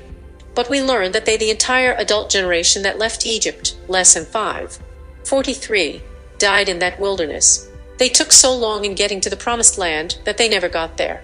From time to time, I officiate at the last rites of a man in his 50s or early 60s who has suddenly died, just as he was making plans to use his hard-earned wealth and his remaining years in the doing and enjoying of all the things of which he dreamed when he first started to carve out his career. With tears in their eyes, the family tell me of the long, difficult road of toil and trouble, of struggle and sacrifice he has traveled to achieve his great success, and how their hearts ache when they realize that at the very time when he could have taken it easy and lived it up, he was taken away. What a pity, they cry. And I think, what a pity he hadn't stopped on the road sooner, hadn't been satisfied with less material success and fulfilled himself earlier. The longest way round is not always the shortest way home. Too often, if you wait or travel too long, you never reach home. The seventh stumbling block is neglecting little things. An anecdote about President McKinley's story is possibly apocryphal, but perfectly relevant and silatost the point. He was in a dilemma. He had to choose one of two equally capable men for a high diplomatic post. Both were old friends. He reminisced and recollected an incident that helped him to make his decision. One stormy night, McKinley had boarded a streetcar and taken the last available seat toward the rear when an old washerwoman climbed aboard with a heavy basket of clothes. She stood in the aisle. Despite her age and forlorn appearance, no one offered her a seat. One of McKinley's two candidates, then much younger, was seated near her. He was immersed in a newspaper and took care to remain immersed in it so that he could ignore the old woman. McKinley went down the aisle, picked up the basket, and led the woman to his seat. The man never looked up, never knew what had happened, nor did he ever know that this act of minor selfishness later deprived him of an embassy, the crown of his ambition. There are hundreds of stories stressing the importance of little things. A door left open, a document unsigned, a few live coals left upon a hearth, Edison losing a patent because of a misplaced decimal point. Vital battles have been lost for the want of a nail. We grow sentimental over songs that tell us it's the little things that count, but we go right on disregarding the little things. At a prayer meeting in an old country church, a pious member was overheard imploring fervently, "Use me, Lord, use Mebit in an executive capacity. Big ideas, big money, big 44 semester 1 events, big shots we feel we want to be in and around them little things so-called are for little people so-called." The truth is that no man, no job is little. Men and jobs are different, easier to handle, or easier to approach, or with a less significant result. But everything that requires noticing or doing is big.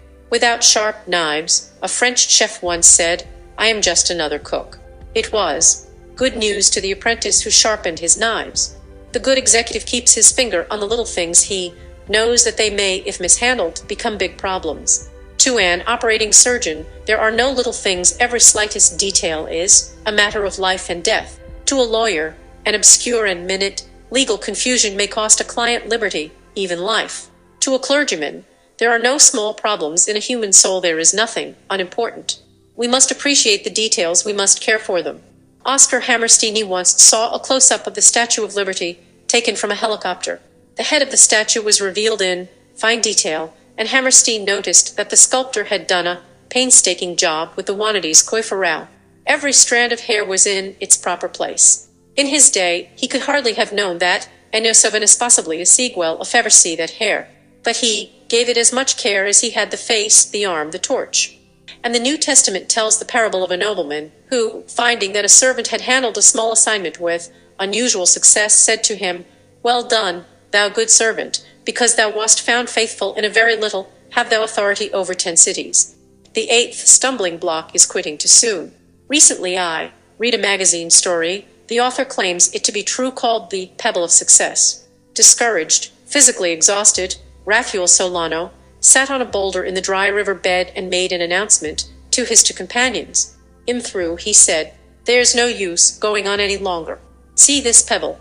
It makes about 999,999 I've picked up, and not a dime, and so far. If you pick up another, it will be a million a bit. What's the use? I'm quitting." It was 1942. The 3 men had spent months prospecting for diamonds in a Venezuelan watercourse. They had worked stooping, gathering pebbles, wishing and hoping for one sign of a diamond.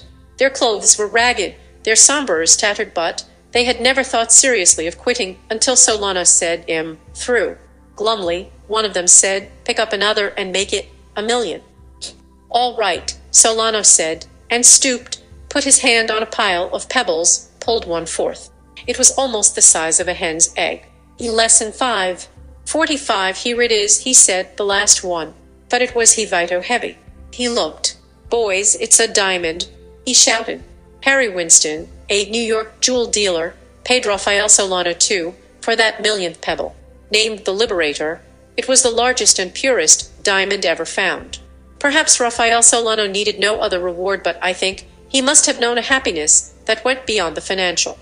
He had set his course. The odds were against him. He had persevered. He had won.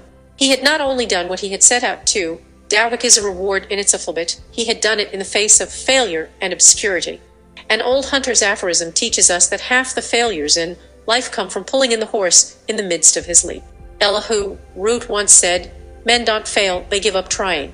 Often it is not the wrong start, but the wrong stop that makes the difference between success and failure.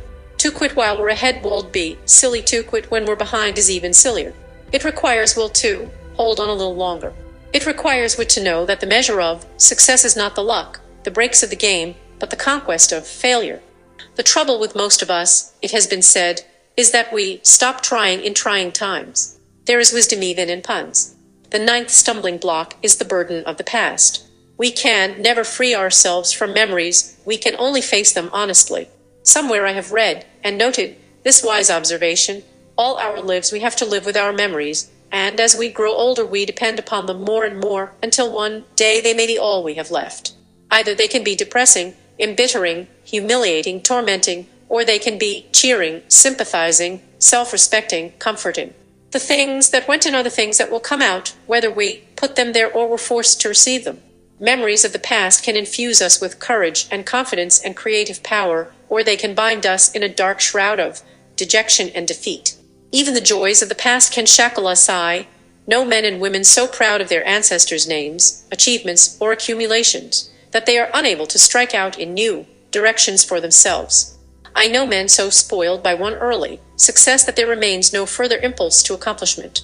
But discouraging memories are more common. The memory of pain, of loss, of previous failure, can make life seem not worth living. Often this is temporal. We see it among the bereaved, or among suddenly liberated prisoners, or among refugees who, 46, semester 1, have been through all the horrors of modern life and have never known its joys.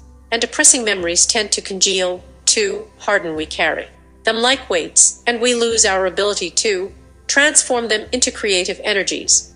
A distinguished psychiatrist reports that a disturbed patient conceded, after several sessions, it's easier to lie on a couch, digging into the past, than it is to sit on a chair facing the present.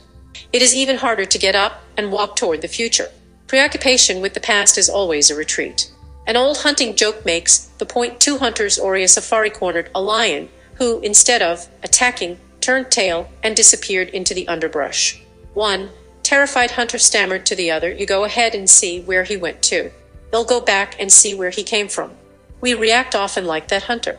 Tomorrow's problems are unknown. They may cause new pain. Yesterday's are over with. They are still painful, but the pain is familiar, almost comfortable. It is easier, less risky, to be static, to take what comfort we can out of our accustomed miseries. And sooner or later we find ourselves incapable of moving forward. We are trapped in the quicksand of our own regrets. David Livingstone, the great explorer, once explained one will go anywhere so long as it is forward. This is an ideal, not always possible in practice. There are times when we must take a step or two backward to orient ourselves. But our drives should be forward, our instincts should be for advancement. Remember that life is growth, and in ceasing to grow, in fearing the new, we deny life. The 10th stumbling block is the illusion of success. Success is a fickle goddess. We think we hate her, but she knows better. One of modern literature's favorite themes is the tragedy of the easy success, the quick success, the near success, the ersatz success. Many of us are deceived by an event, an accomplishment. It has all the marks of success, and others act as though it were a success, but it fails to satisfy us. We shrug off our doubts. We agree that we have arrived. We don a mask and accept the high popular opinion of ourselves. At that point, we have stopped trying to be ourselves. We have accepted praise or money, identified it with happiness, and assumed that success was ours. Further accomplishment seems unnecessary. We have abridged the right to go on to true success. Napoleon knew this. Little good it did him. He said once, "The most dangerous moment comes with victory." The achievement of success is most precarious when it appears to be permanent. Overconfidence sets in, and when a new problem rises, we are puzzled and bitter. How can one have troubles now when one have less than 47 already succeeded? The answer is that success, being fickle, must be continuously wooed. She can never be won forever and ever. Victory loses its value unless we use it as a means to even greater ends. Of itself, it is only a temporary and essentially useless triumph. Talleyrand once commented, "A man can do everything with a sword but sit on it."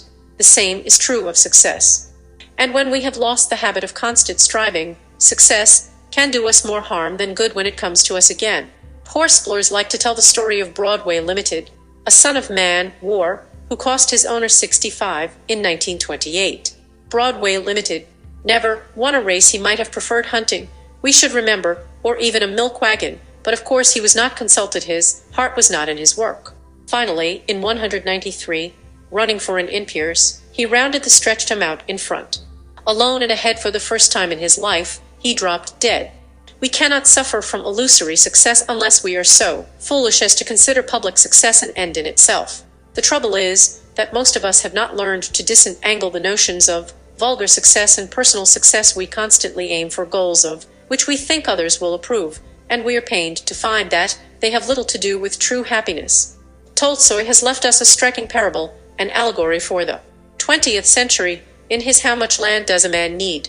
The Russian peasant Pakhom is convinced that he will be a success when he owns as much land as that contained in the vast estates possessed by Russian noblemen. The time comes when he is offered free as much land as he himself can encircle by running at top speed from sunrise to sunset. He sacrifices all he has in order to move to the far distant place where this generous offer has been nigh. After many hardships, he arrives and arranges for his great opportunity the next day. A starting point is fixed. Pakhom is off, like a shot with the breaking dawn.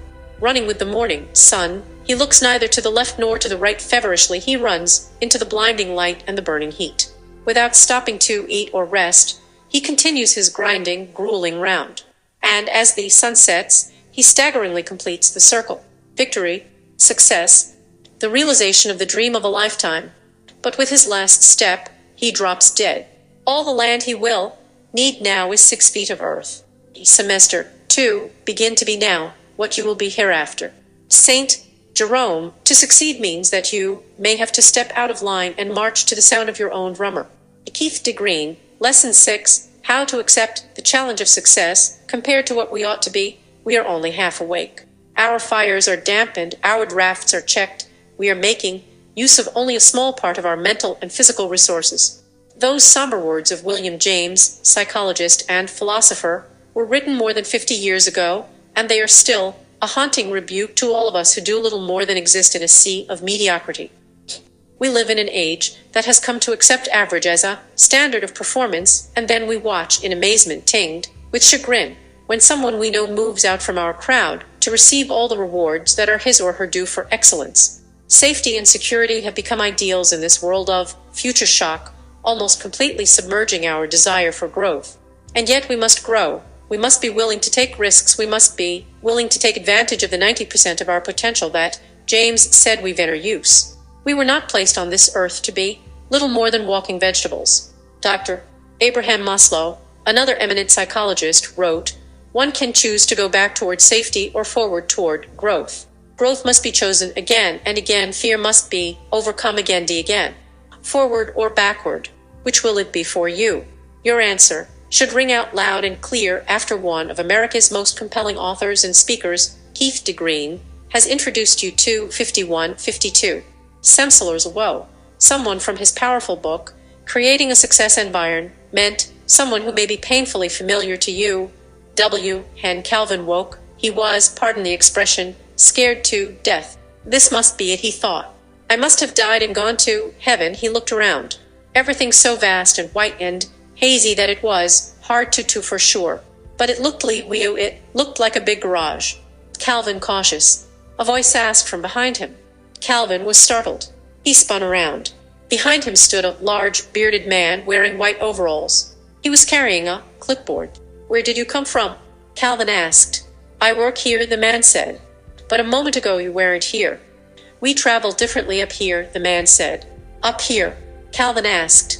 "Where is this place? Where am I? Am I dead? Is this heaven?" No, said the man. "You're not dead, and this isn't heaven. This is simply a way station, a checkpoint. You're here for warranty service and to answer some questions on a new survey we're conducting." "A survey?" Calvin asked. "Yes, it's a new policy. Ever since we sent the Ralph Nader model down, we have to keep closer track of consumer satisfaction. The manufacturer says we better clean up our act before we get sued. Are you? Calvin asked. "No, I'm not him. I missed one of the engineers.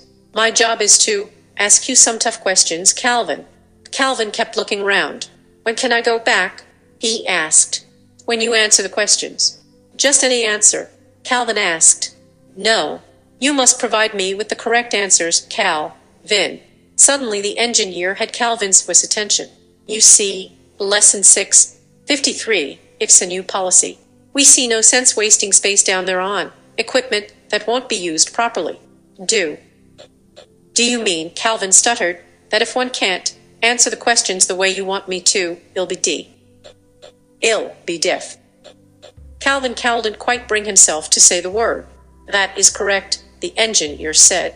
"Your warranty will be revoked and you will be permanently recalled. Are you ready for your questions, Calvin? One guess so, Calvin nervously answered. Very well, sit down and we'll begin. Do you really believe you were put here to fail? The engineer examined his clipboard. Tell me, Calvin, what is your purpose down there? Well, you know, Calvin mumbled, one want to work hard and not hurl anyone, and one want to get along with folks and stay out of trouble. But what about your talents, Calvin, your talents? Well, what talents one have and they're not muckle take good care of. One kind of pace myself, you know. No, the engineer shouted. Your answer is all wrong. Don't you remember the story of the talents? Yes, one thinks so, said Calvin. The manufacturer gave each of 3 men a different set of talents. To one man he gave 5 talents. To another man he gave 2 talents. And to the third he gave but 1 talent. That's right, the engineer said. And some years later, the manufacturer checked up on each of those 3 men. He checked with the man who had 5 talents and was pleased to find that he had multiplied his 5 talents many times by working hard and by applying each one. He checked with the man to whom he had given 2 talents and was equally pleased to see that he had labored hard, used his talents, and multiplied them. But when he checked with the man to whom he had only given 1 talent, he became very angry, for that man had buried his talent in the name of protecting it. And it was then that the manufacturer uttered some of the harshest words he was ever to utter. Thou, wicked and slothful servant, he shouted, how dare you not use the gifts that one gave you? Do you get the point of the story, Calvin? One thinks so, Calvin said. One thinks so. The 54, semester 2, don't know what we're going to do with you, Calvin. Just don't know. Is it wrong to be rich? The notion has been with us for thousands of years. Poverty either produces or proves purity. The notion may be correct, but there is nothing inherent in it that implies that poverty is the only road to salvation, however we personally define the term. I suspect that the belief that wealth is wrong is more social than scriptural. It is a rationalization imposed upon us by many of those who choose not to earn much wealth. It is a philosophy with which we have all had to live at some level during our lifetimes. Is it inherently wrong to be rich? Of course not. It is no more inherently wrong to acquire material wealth than it is wrong not to acquire wealth if we truly don't desire it. It's what we do with money that matters. It's how we get it that counts. To the extent that money is a measure of the services we perform for others, its accumulation is noble. To the extent that we press our own into the service of those we love to provide them with as warm and as comfortable and as secure an existence as possible, its disbursement is inspired and divine. Do you have to go through hell to get to heaven? Each Sunday he sits on a red velvet throne, on an old stage, in an ornate old theater in the heart of Harlem. As he expounds his message to the faithful, the hearts of his listeners are filled with hope. He is the Reverend Ike. He is immensely popular with his followers because he hits, time and again, upon a theme with which they all agree. Those who are genuinely poor know much better than the rest of us ever will the truth of the statement which, through repetition, the Reverend Ike has made famous: you don't have to go through hell to get to heaven. Incredibly, large portions of the human race still believe that, for an individual to experience an eternity of happiness, he must first experience a lifetime of unhappiness. We must suffer, they say, to earn our reward. Yet, how tremendously inconsistent it would be to accept such a philosophy. On the one hand, we find ourselves placed upon this planet, fully equipped to contribute significantly to our own individual success. Yet, the psychology of Lesson 655, suffering would require us not to use the very tools and talents we were given. Our being here proves anything, it is that we must accept the challenge of using the tools and talents that we possess. Our purpose is to make our lives as successful and as happy as we possibly can. Rather than being a mantle of suffering, we should view our existence here as a dress rehearsal for the eternity of happiness we deserve. Isn't being here all the permission you need? An old Jesuit saying provides, it is better to ask forgiveness than permission. Mediocrity, you will recall, is at all times expected without someone else's permission. But excellence, it frequently seems, requires another's expressed approval. This phenomenon seems to spring from our belief that somehow we are not individually worthy of success without someone else's expressed permission. The belief may stem from the conformity which is thrust upon us from childhood. Educators call it the socialization process. It is the time it takes for a child to learn to stand quietly in line, to answer his name when it is called alphabetically, to speak only when called upon, and to otherwise conform to the codes and expectations imposed upon him. But to succeed requires that we step out of line, away the pack, and march to the sound of our personal distant drummer. So we wait for the voice of some subconscious teacher to excuse us from the room before we begin. Yet that voice will never come as it comes from us. Although being here is all the permission we need to succeed, we still feel unworthy because we see others who seem inherently more deserving of success. Yet no one is inherently more deserving of success than another. Others may do more to earn it. They may work harder at it. But no one begins more entitled to it than another. Being here is all the permission we need. We find ourselves in a world filled with challenges just waiting to be taken on. We find ourselves equipped with the talents necessary to meet those challenges. Does not that combination of challenges and the abilities to meet them tell us something about why we're here? Doesn't it confirm, finally, once and for all, that no other voice will be forthcoming, and that our 56 semestral existence alone is all the permission we will ever need to succeed?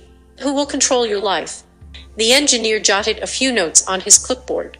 Then he looked at Calvin. Calvin, he asked, who is in charge of your life?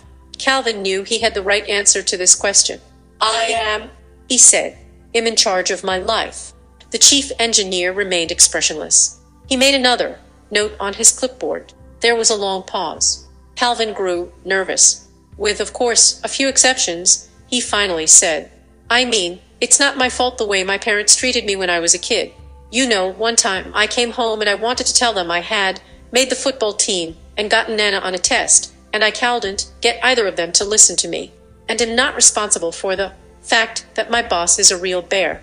He won't allow me to accept muff responsibility.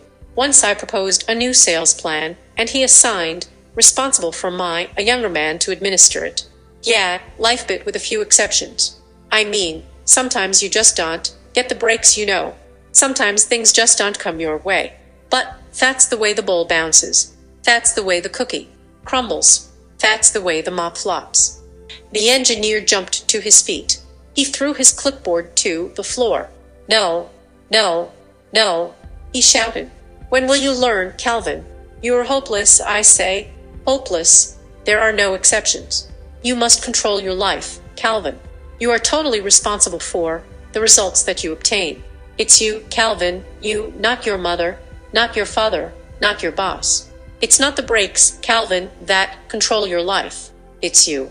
Don't ever say, that's the way the ball bounces. That's the way the cookie crumbles. That's the way the mop flops. Don't you understand, Calvin? You must bounce your own ball, crumble your own cookies, flop your own mop. It's totally up to you. I don't know what we're going to do with you, Calvin. I just don't know. Were you designed to be led?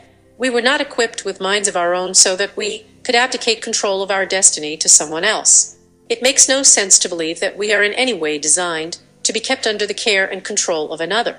We were not, Lesson 657, designed to be led. We were not designed to follow. We were designed to achieve, to strive, to build. We were never intended to act, for example, as does the pine caterpillar. Place a series of pine caterpillars in a circle until the circle is closed, and each will follow the caterpillar in front of it around the circle indefinitely. Place food in the center of the circle, and the caterpillars will continue to follow each other around that food until they die from starvation. The pine caterpillar is an insect without imagination. It lacks the ability to seek any form of independent success on its own. It blindly adheres to a herd instinct, often to its detriment and even to its demise. We must control our lives. To do otherwise is to, quite literally, waste them. Papillon, the French prisoner who was condemned to life imprisonment on Devil's Island, was disturbed by a recurring nightmare. Repeatedly, he would dream that he stood before a harsh tribunal. You are charged, they would shout with a Volstead life. How do you plead? Guilty, he would say. I plead guilty. Papillon, the prisoner, knew the meaning of waste. For him, waste was to permit his life to be spent under the control of someone else. Yet, we too, each in his own way, are prisoners. We, must break through the bars of conformity that we have constructed around ourselves. We must not permit our lives to be spent trudging in circles behind another, who follows another, who follows another, who might ultimately be following us. We are equipped with the ability to lead our own lives. To do otherwise is, as Papillon might have attested, quite simply a waste. Do you prefer mediocrity? Too many of us try to right the world's wrongs from the outside in. Rather than worrying about what is happening in our own backyard, we attempt to reform the entire world, or at least portions of it thousands of miles away. The outside-in approach lends itself to what might be called official mediocrity. In the name of alleviating poverty, for example, we do not work on specifically equipping the person who is poor with the tools necessary to compete. Rather, we simply redistribute wealth generally. It is an outside-in solution. Yet, most of us know at a gut level that the long-term solution to the type of poverty we most often encounter in our industrialized society cannot be found in the text of any book on macroeconomics 58. Semester 2, Ix. The solution is micro in stunner. It must begin inside the affected individual and work its way out. A Chinese proverb says, "Give a man a fish and you feed him for a day. Teach a man to fish and you feed him for life." Communism is the clearest example mankind has of official mediocrity. It presumes that if the system is made right, the individuals living within it will ultimately benefit. All things the system dictates will be evenly shared. But that type of system consistently neglects the institute approach so necessary for positively motivating individuals to produce the items that the system needs. Consequently, the only things that are, in fact, evenly distributed by the system are scarcity and misery. Man generally is not equipped for mediocrity. His imagination, for example, is merciful. Generally, we cannot imagine those things that we cannot accomplish. In the classic self-help volume, Think and Grow Rich, by Napoleon Hill, it is written, "Whatever the mind of man can conceive and believe, he can achieve." We would not be equipped with the ability to imagine future accomplishment and conditions if we were not correspondingly equipped with the ability to turn those imaginations into reality. But mediocrity may look comfortable. We all know those who have settled into a routine job at a routine salary, and who live in a routine home, in a routine neighborhood. They seem routinely comfortable and happy, at least from the outside. But the inside they must contend daily with the rationalizations they have accepted, and the non-use of the abilities that they possess. The tension thus created is anything but comfortable. As the great cartoon philosopher Iggy has said, security is knowing what tomorrow will bring. Boredom is knowing what the day after tomorrow will bring. Do you accept responsibility for you? A State Earhart seminar training has survived attempts by many to characterize it as irresponsible, faddish, and as a typically Californian self-help gimmick. The popularity of a state stems in part from the discipline it imposes upon the participants. Smoking is not permitted. Discussions between participants are not permitted. Restroom breaks are infrequent. Seating accommodations are Spartan. Yet, most of the participants agree that the discipline, or as it is called in a state, the agreements imposed upon them, is necessary, for it helps each participant avoid the tendency to escape from himself. When the dialogue becomes too real or too hard-fitting, Lesson 6:59, and when the participant feels that little man inside trying to sneak out, the tendency is natural to reach for a cigarette, to talk to another person, to get up and walk around, or to go to the restroom, waiting to divert attention from that little man inside. But a state, as well as many other responsible self-help philosophies, strips these diversions away from an individual and forces him to confront his innermost self directly and unabashedly. In short, a state forces participants to accept responsibility for themselves. We frequently use diversion in our lives as a tool to avoid direct confrontation with our innermost feelings, and to avoid accepting total responsibility for who we are and what we do. Our approach is somewhat as we described above Abustian. Instead of working on what is going on inside us, we try to rearrange things around us. A familiar phenomenon among couples seeking divorce, for example, is that they will often have recently worked together at remodeling their home. They might even have recently added a child to the family. This is not to intimate that individuals who remodel their homes and have children are candidates for divorce. It is simply to say that in many instances such activities are utilized as a diversion by unhappy couples to keep them from confronting the essence of their problems. It is always more convenient to assume the answer lies elsewhere with others. But of course, it does not. There is an old Fable about the wise river barge captain who operated a ferry between two towns. Occasionally an individual on one side would come to him and ask, "How are the people in the other town? I am thinking of moving there." The captain, in his wisdom, would always ask, "How do you find the people in the town where you live now?" If the person would respond by saying that they were warm and kind and friendly, then the captain, in turn, would say that the people in the other town were warm and kind and friendly. But if the person would respond by saying that they were cruel and cold and unfriendly, then the captain would describe the people of the other town as being the same.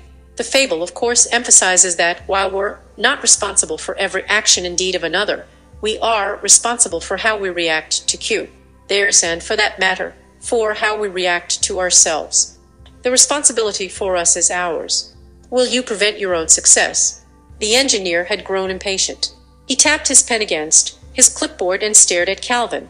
"A sixth semester, whoa, what are you now, Calvin?" he asked, "and what will you become?" Calvin shuddered at the question.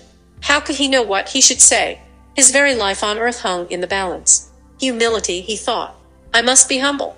I'm just a working stiff," Calvin said. "I'm just an average guy. One work hard, but of course one only have so much to work with.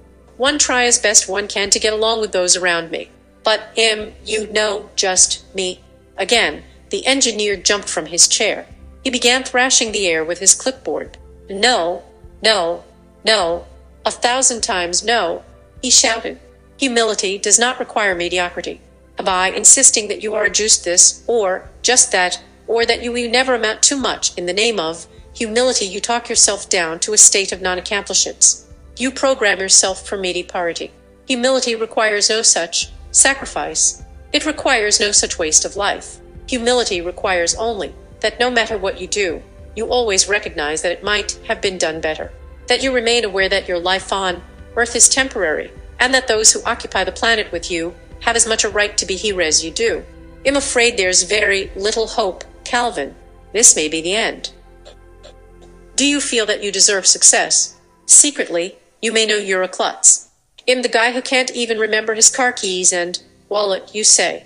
I'm a stumblebum, a schlock. My father said I was clumsy. My mother said I was a kissed opera. My wife just laughs and says I'm cute. How can I deserve success? But how can you not deserve success?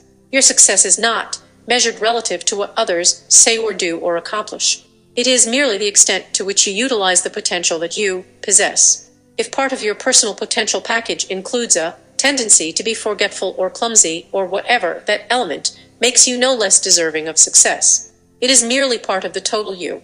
It is a characteristic that must in its own way be made to work for you when at all possible. But others, you think, are obviously smarter or younger or harder working or more educated or better looking. They deserve success more than I do, you think. But the characteristics of others remain irrelevant to your success. While the tendency to compare ourselves to others may be overwhelming, it is not against them we compete. Lesson 661. It is only our tendency not to utilize all the potential we possess against which we must constantly fight. Success is not something that must be deserved or earned. It is more an inherent right and inherent responsibility.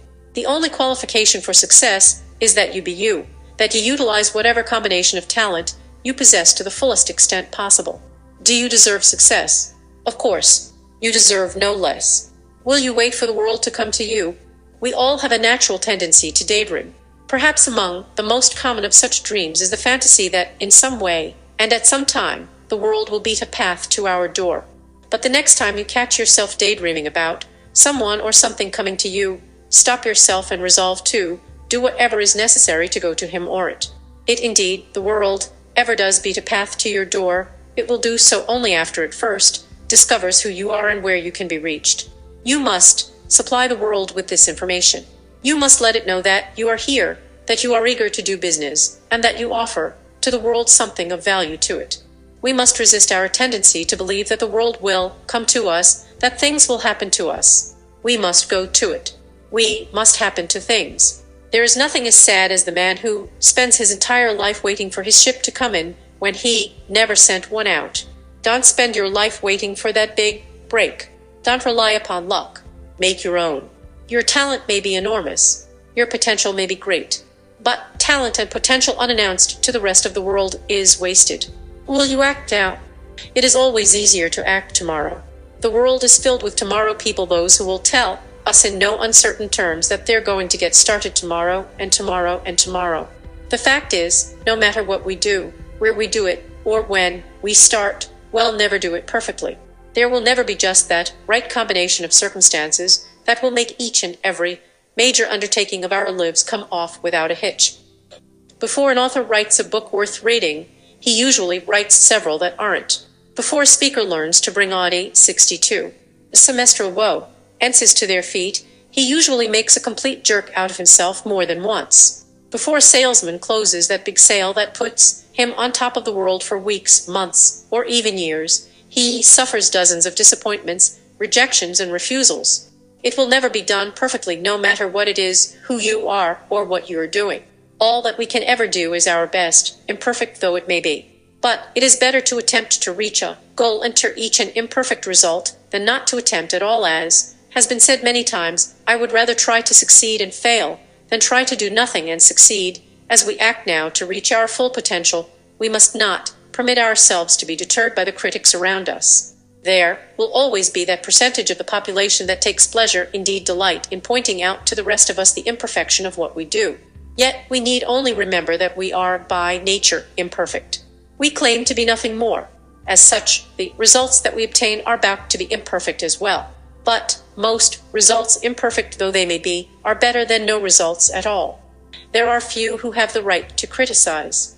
Only those who stand by our side on the firing line, and who suffer the same challenges as we do, possess the right. Only those who, as Theodore Roosevelt said, are with us in the arena with soiled hands and sweaty brows and a sense of purpose and daring and dedication, may critique us. For now is the only time that we have. It is our only negotiable currency.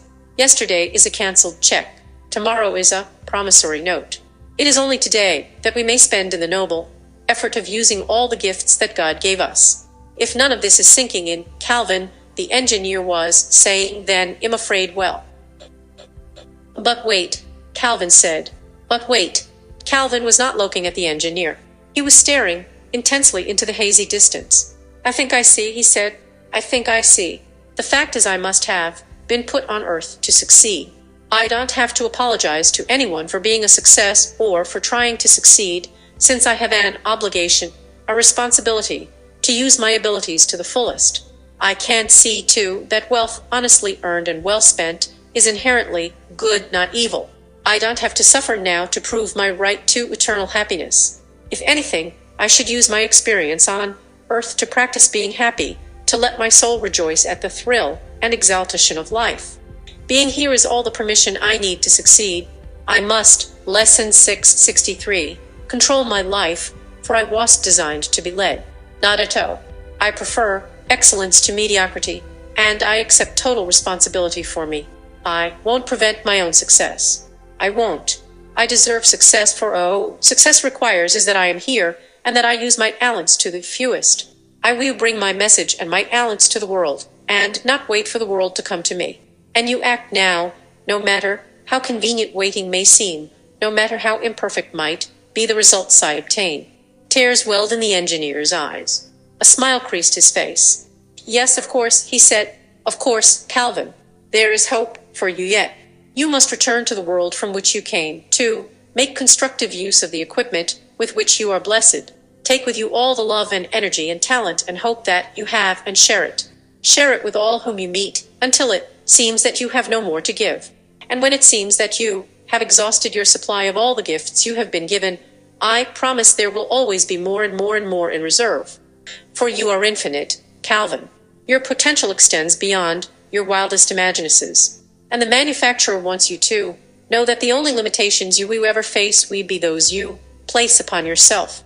The easiest thing to find on God's green earth is someone to tell you all the things you cannot do. Richard M. Devos, Lesson 7, How to Give Your Dreams a Chance to Come True. A simple two-word phrase, if you have uttered it very often, has probably wreaked more havoc in your life than all your enemies combined. One can't. Do you use it frequently? Did you learn, when you were very young, that by screaming, I can't tell at the top of your voice you could manage to avoid most things that appeared to be unpleasant, like heating spinach, or taking your cough medicine, or doing the chores. It still works, doesn't it?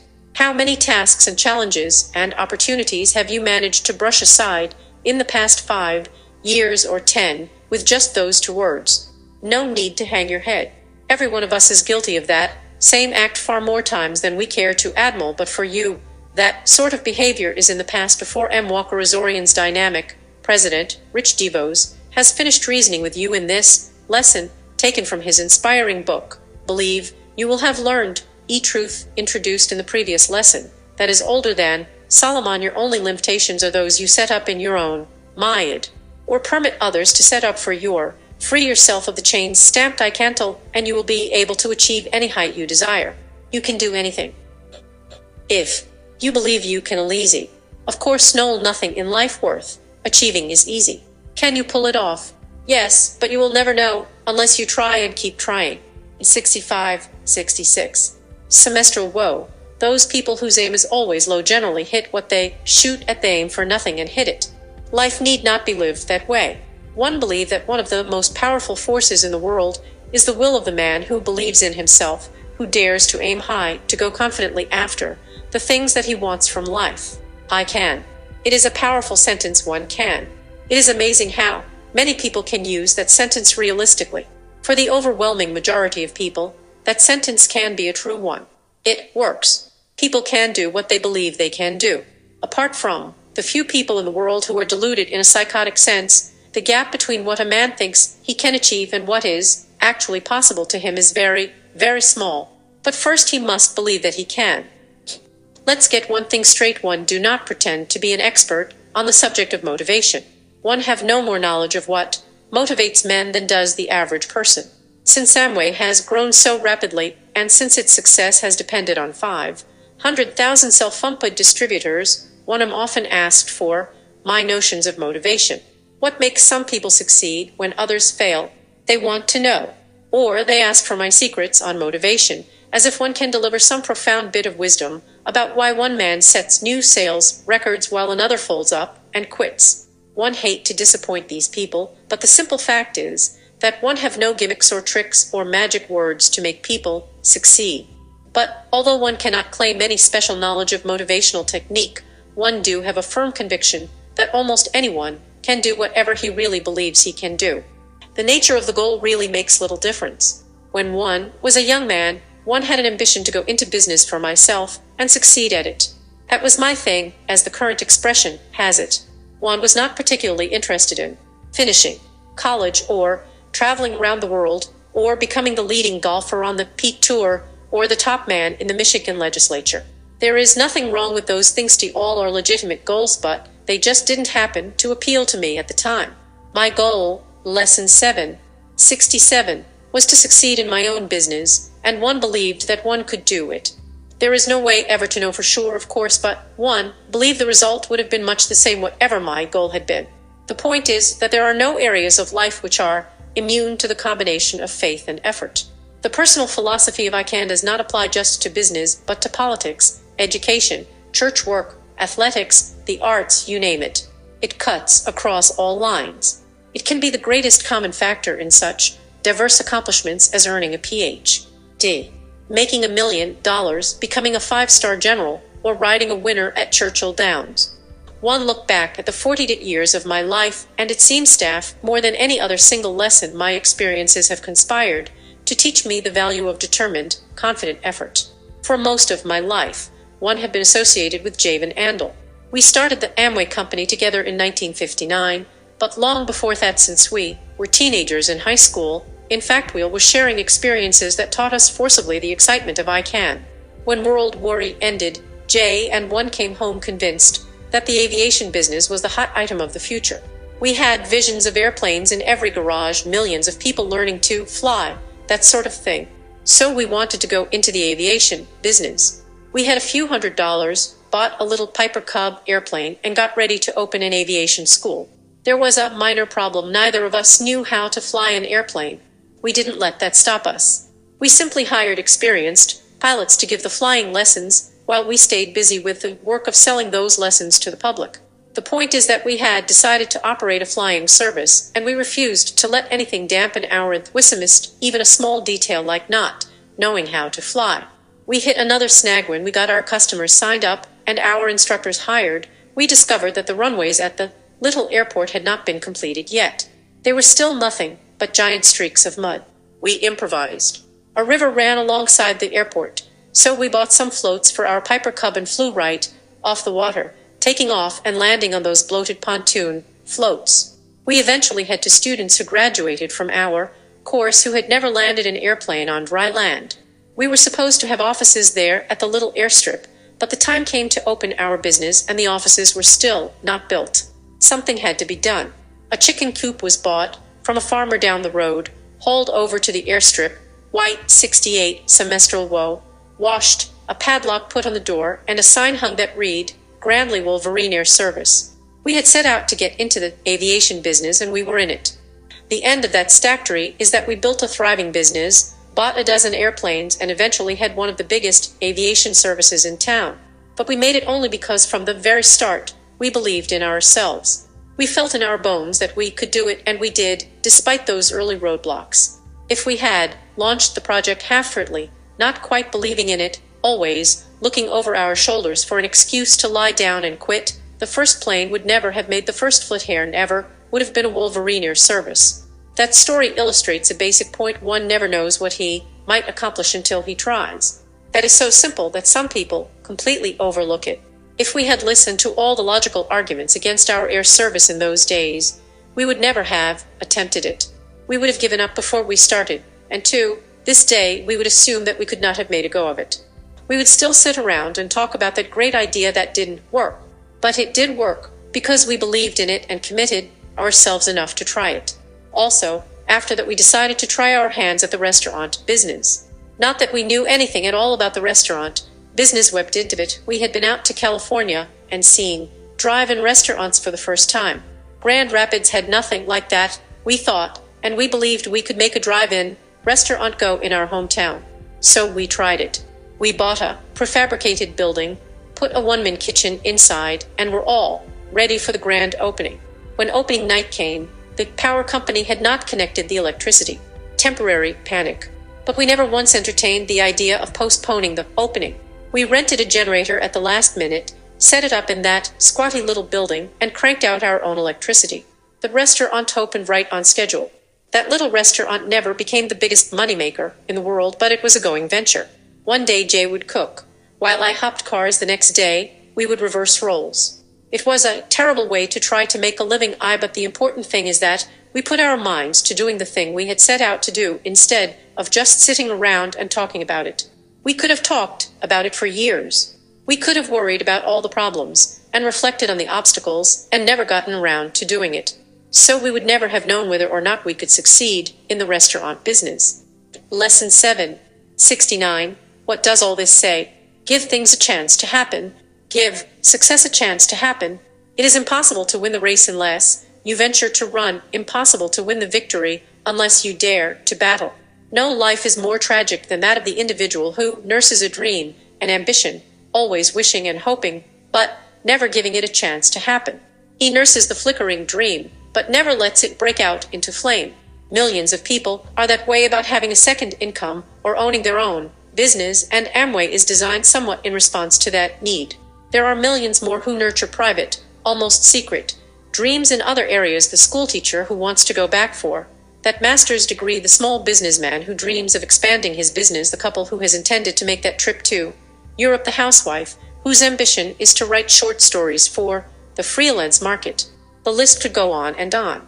People dreaming but never daring, never willing to say, I can, never trusting their dreams to the real world of action and effort, pull short, who are so afraid of failure that they fail. For the individual in that position, there is only one thing left after all the arguments are weighed and all the costs measured. Do it. Try it. Quit talking about it and do it. How will you ever know if you can paint that picture, run that business, sell that vacuum cleaner, earn that degree, hold that office, make that speech, win that game, marry that girl, write that book, bake that suffy, build that house? As you try it. My early experiences with Jay were so dominated with this kind of attitude that we did things which, looking back, seem almost foolhardy. But we were so eager to try our hand at new things and so confident that they would come out right that we just floated along on a cloud of I can. And usually we found that we could, but to know that first we had to try. We read a book before either of us was Marifite ad really turned us on to sailing. The book was written by a fellow who had sailed around the Caribbean, and it was filled with the adventures of the high seas. So we decided to sail to South America. We had worked hard and deserved a break, a vacation. We bought an old 30-foot schooner in Connecticut and got ready for a big trip. We planned to sail down the eastern coast of the United States to Florida and then over to Cuba, then down through the Caribbean to see all the exotic islands and eventually wind up in South America. We were going to have a wonderful time. The only problem was that neither of us had ever been on a sailboat in our lives. Never. One remember going to Holland, Michigan, one day and asking 7-semestral Woe, a fellow in a sailboat, to give us a ride. "Why should I give you a ride?" he asked. I said, "Well, we just bought a 30 what if and we've never sailed in our lives." "Where are you planning to go in it?" he asked. And when we told him South America, he almost passed out right on the dock. But we believed we could. We picked up our boat, got a few quick lessons and set sail, with the book in one hand and the tiller in the other. We got lost immediately. We got lost so badly in New Jersey that even the Coast Guard couldn't find us. We missed two turns at night and got way back up in the inland marshes someplace. When the Coast Guard finally found us after an audacion, they couldn't believe where we were. "Nobody has ever been this far inland in a boat this size before," they declared, and hauled us unceremoniously back out to the ocean with a rope. That was a wonderful old boat, except for a habit it developed of leaking, which might be considered a rather bad habit for a boat. We finally got to Florida, pumping water out of the bottom of that boat all the way. We would set the alarm for 3 o'clock every morning to get up and put the pump on, or by 5 o'clock we would practically be bailing water out by hand. By the time we got to Havana, the situation improved and we hoped our troubles were over. We turned down the northern coast of Cuba, and one dark night the old schooner just gave up and began to sink in 1,500 feet of water, 10 miles off the coast. The first ship that came in sight was a big Dutch ship, which would have made a beautiful ending to the story, since Jay and I are both of Dutch ancestry, except that this Dutch ship wouldn't pick us up. The men on board just radioed and reported that they had spotted a crummy old Cuban boat in distress and went on their way. An hour later an American ship from New Orleans picked us up and deposited us in Puerto Rico. Did we give up then and go home? We didn't even consider it. We had arrived in Puerto Rico in a fashion different from our plans, to be sure, but we were there, nevertheless. Back home in Michigan our folks thought, "Oh well, now those two young boys will be coming home." The thought never occurred to us. We notified our insurance company, told them where to send the money, and kept right on traveling. We went on through the Caribbean, through the major countries of South America, and eventually returned to Michigan right on schedule. Lesson 771. That trip was not a matter of life or aid or importance. It wasn't as significant as a career or a family. It was just a trip, a lark, a time for two young guys to get out and see a little piece of the world. But it came at a meaningful time for me, because it reinforced this growing conviction that the only thing that stands between a man and what he wants from life is often merely the will to try it and the faith to believe that it is possible. After 30 years in business, nothing I have learned has weakened that conviction. Why do so many people let their dreams die unlived? The biggest reason, I suppose, is the negative, cynical attitudes of other people. Those other people are not enemies, they are friends, even family members. Our enemies never bother us greatly. We can usually handle them with little trouble. But our friends, they are naysayers, constantly punching holes in our dreams with a cynical smile here, a put down there, a constant stream of negative vibration. Was friends can kill us.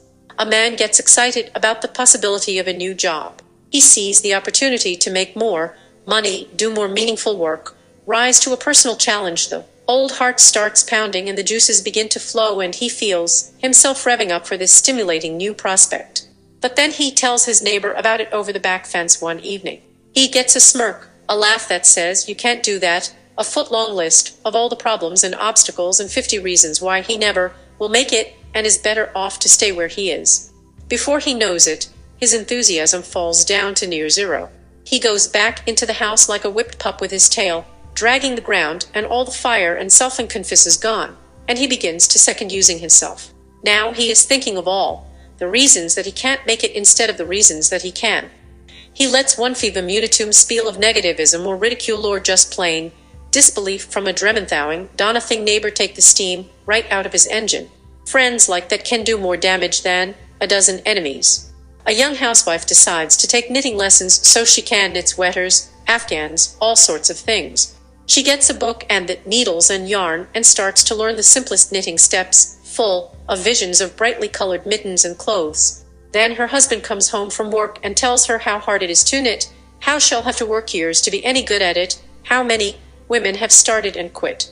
He gives her one of those patented, patronizing smiles that says, "You'll never learn to knit very well, you poor thing." And before he has left the room she is believing more in his cynicism than in her faith. 72 Semestral Woe. Remember that the easiest thing to find on God's green earth is someone to tell you all the things you cannot do.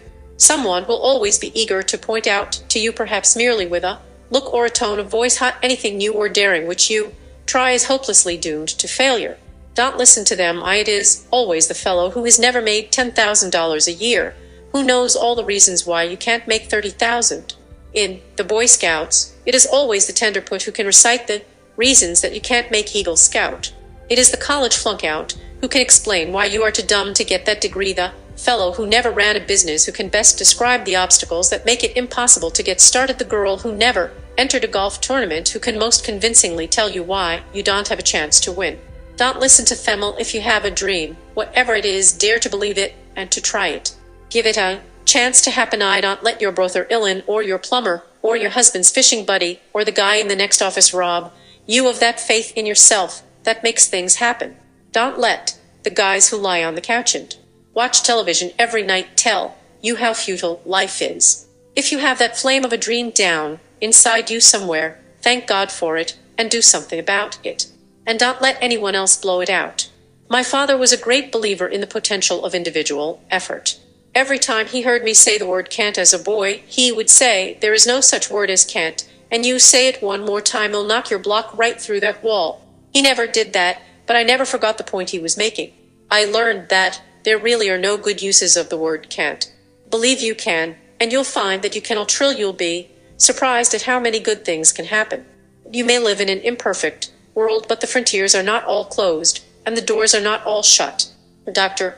Maxwell Maltz, Lesson 8, How to Develop Your Strength to Seize Opportunities. Who among us, with our marvelous 22 vision called hindsight, cannot compile a lengthy list of missed opportunities? Did you miss them because they were unrecognizable to you at the time? Or did you know they were there but felt that you had neither the ability nor the strength to deal with them? In retrospect, it makes little difference, doesn't it? The truth of the matter is that your plane lifted off the runway and you were still standing at the boarding gate. As George Eliot wrote, the golden moments in the stream of life rush past us and we see nothing but sand. The angels come to visit us, and we only know them when they are gone. Actually, if you stop to think about it, you are working your way through these semesters, not only to learn how to succeed, but to learn to be prepared to capitalize on the next opportunity that presents itself, or better still, to make your own opportunity a confident, positive mental attitude that will almost certainly guarantee your success.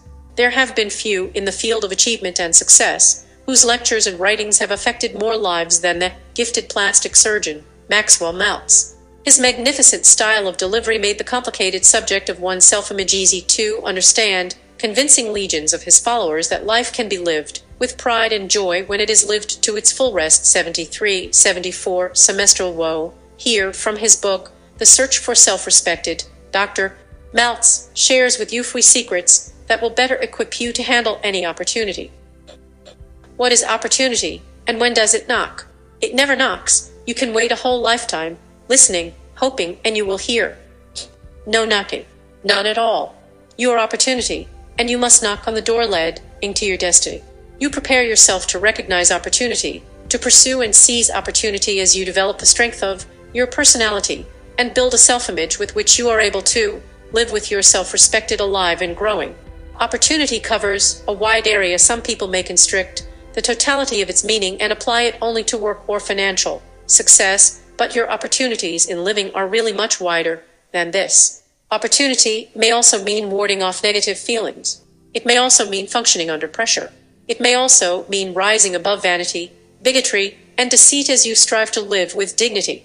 It is your opportunity to be an archaeologist digging under the debris of tension and conflict to uncover for yourself a sense of self-respect that will give you inner peace and comfort in our swiftly paced, always troubled world. Accessible to you may be the exciting opportunity of steering yourself to a productive goal through your growing awareness of who you are and what you can be and how you can channel your assets in practical terms toward achieving your ends. Developing your strength as you build your self-respected, you mobilize yourself for action and place yourself practical in an external sense, and emotionally in an internal sense in a position to seize opportunities at the proper times. You build the caliber of your thinking, propelling your thoughts into and through your imagination. Then, with internal strength, you move toward your goals of fulfillment and happiness. You create opportunity. You develop the capacities for moving toward opportunity. You turn crises into creative opportunities, and defeats into successes, and frustration into fulfillment. With what? With your great invisible weapons, your good feelings about yourself, your determination to live the best life you, Lesson 875, can, and your feel and get only you can give yourself to you, are a worthwhile, deserving person. You must fight for your ribe, to fulfill the opportunity that God gave you to use your life well. You do this when, in your mind, you support yourself instead of undermining yourself. You do this when, in your mind, you develop your creative and imaginative powers instead of worrying about what other people think or foreseeing endless disasters. What are explorers? Men alive to opportunity and adventure. Men unafraid to challenge uncertainty and seek new horizons. Men alive to possibilities of expansion and innovation. A Popes in 1492, Columbus had said to himself, "But the weather may be stormy or it better not go. I might get scurvy." What are inventors? Men who see opportunity in things where others see none. Men whose senses are alive to creative possibilities. Where would the world be today if Thomas Edison had been unable to see opportunity where others saw nothing and then to seize it? You must stop complaining about your unfortunate past or your bad luck and open your eyes to the opportunities that exist for you.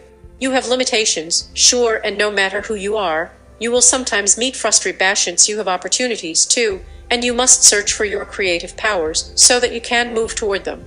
In a sense, you become Columbus, you become Edison, you explore and invent and originate and adapt. Who gives you this right? You give it to yourself because you respect yourself. Opportunity is not just for the other guy. From New York to California, I have gone back and forth, lecturing for quite a few years now, and I have talked to thousands of people about things that worry them, so let me anticipate a few thoughts of many people reading this. The other guy gets opportunities. I know that. But I'm just unlucky. Or, I have this handicap, so you can see that I'm licked before I start. Or, I have no right to try something like that. Who am I, just a nobody? 76. Semestral woe. This is self-defacing. You must fight to overcome this type of negative thinking, or you block yourself off from opportunity as an eclipse blocks off the sun. You must understand that opportunity is not just for the other guy. Opportunity is a possibility for you, if you can accept it and make it welcome. A plant may wither and die if you don't water it and give it enough sunshine. So will opportunity. Don't let opportunity die for you. Don't kill it with negative feelings. There is much concern in education today about disadvantaged children in our schools and in many communities. University teams are helping public school teachers to improve communicated tie-in between school, students, and parents, and thereby to give the disadvantaged children more of a chance to climb up the educational and vocational ladder. Well, as adults, we all have disadvantages and limitations. We get help as these children are getting tutty-wandrel. We don't. We must nevertheless move toward whatever opportunities are realistic for us anyway. Many people sit around moping, envying others, complaining, resentful. If they hear about people like Helen Keller, who overcame drastic handicaps to seize her opportunities for achievement, they say that this is an isolated case. Indeed, in the case of Helen Keller, her handicaps were so severe that perhaps she is an isolated case. Still, in general, many people who have pursued and seized their opportunities and risen to prominent positions in our world have had no easy road. A study was made of 400 eminent men and women of this century, and the researchers concluded that 3/4 of these celebrated people had been handicapped in their youth by tragedies, disabilities, or great frustrations, and had overcome these problems to achieve their position of renown and make their contributions to others. 3/4 of these 400 people fought through their handicaps, an important statistic. Thomas Edison and Eleanor Roosevelt were included among those who had risen above handicaps to achievement and opportunity. Opportunity is not just for others, but you must make opportunity for you. Don't close the door on opportunity. Opportunity won't knock on your door, nevertheless you must not close the door on opportunity. Lesson 877. To close the door on opportunity is, unfortunately, common. You must guard against this type of tendency in yourself. Let me tell you an illustrative story.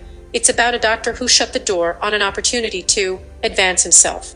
He was already a doctor, and he wanted to become a plastic surgeon. "Can I watch you operate?" he asked me. "Tomorrow," I said. 8 a.m.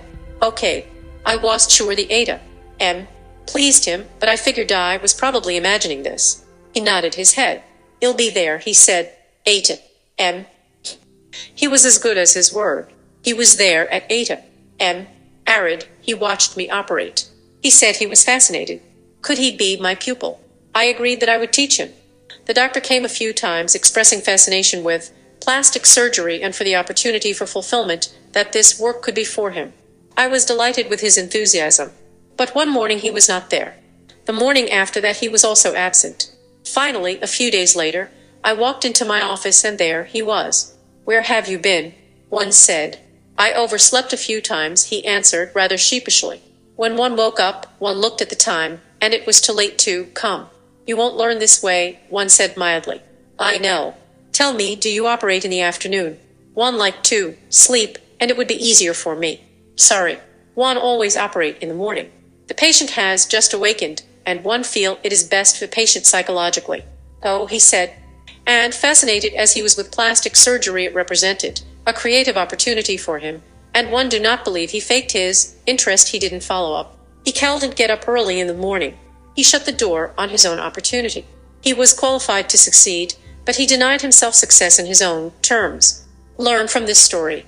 Are you, without knowing it, blocking yourself from opportunity? You have this great gift of life, and you must make the most of it. When you fail, and sometimes you will, it be after you have done your best, not as a result of your own inertia. Now let me tell you a story about a scrubwoman who found opportunity. 78. Semester Woe. A Song of Happiness. I met her, this scrubwoman, in the elevator one evening. I had enjoyed my dinner in a nearby restaurant, returned home about 8 o'clock, and stepped into the elevator to go up to the 18th floor where I live. She was armed with mop and pail. A small woman, in her late 40s, she had worked about 10 years in the building, but we didn't know each other any better than to nod our heads and say hello. That's what we did this night. We nodded our heads and murmured hello. She came up with me to my place with mop and pail, ready to empty the waste paper basket and mop the floors. While she started on a front room, I walked to the living room. I made myself comfortable. I was smoking my pipe, my feet were up, I was reading a play. I had forgotten about the scrubwoman's presence. She might have been on another planet. Then I heard singing from another room, no humming. Someone was humming a lullaby. It was soft and sweet and happy-scenized, a song of happiness. I got out of my chair. In another room the woman was mopping the floor, humming her lullaby. She looked up as I entered the room and we exchanged greetings again. "Did you have a busy day?" she asked me. "Yes. And you?" "About the same as usual. But today is different, isn't it?" "How?" "You're smiling and you're humming a song." "I often do. It makes my work more pleasant. I'm cleaning up and am singing while I work, so am happy." "I never heard you before," I said.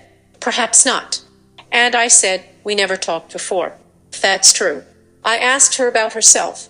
Her life had been a difficult one, in what to crush many an individual who could not endure grief and rise above it to regain herself. Her husband, a truck driver for the government, had been killed in a car accident 12 years earlier. She had one child, a daughter 9 at the time of the accident, 20, unmarried, a college student.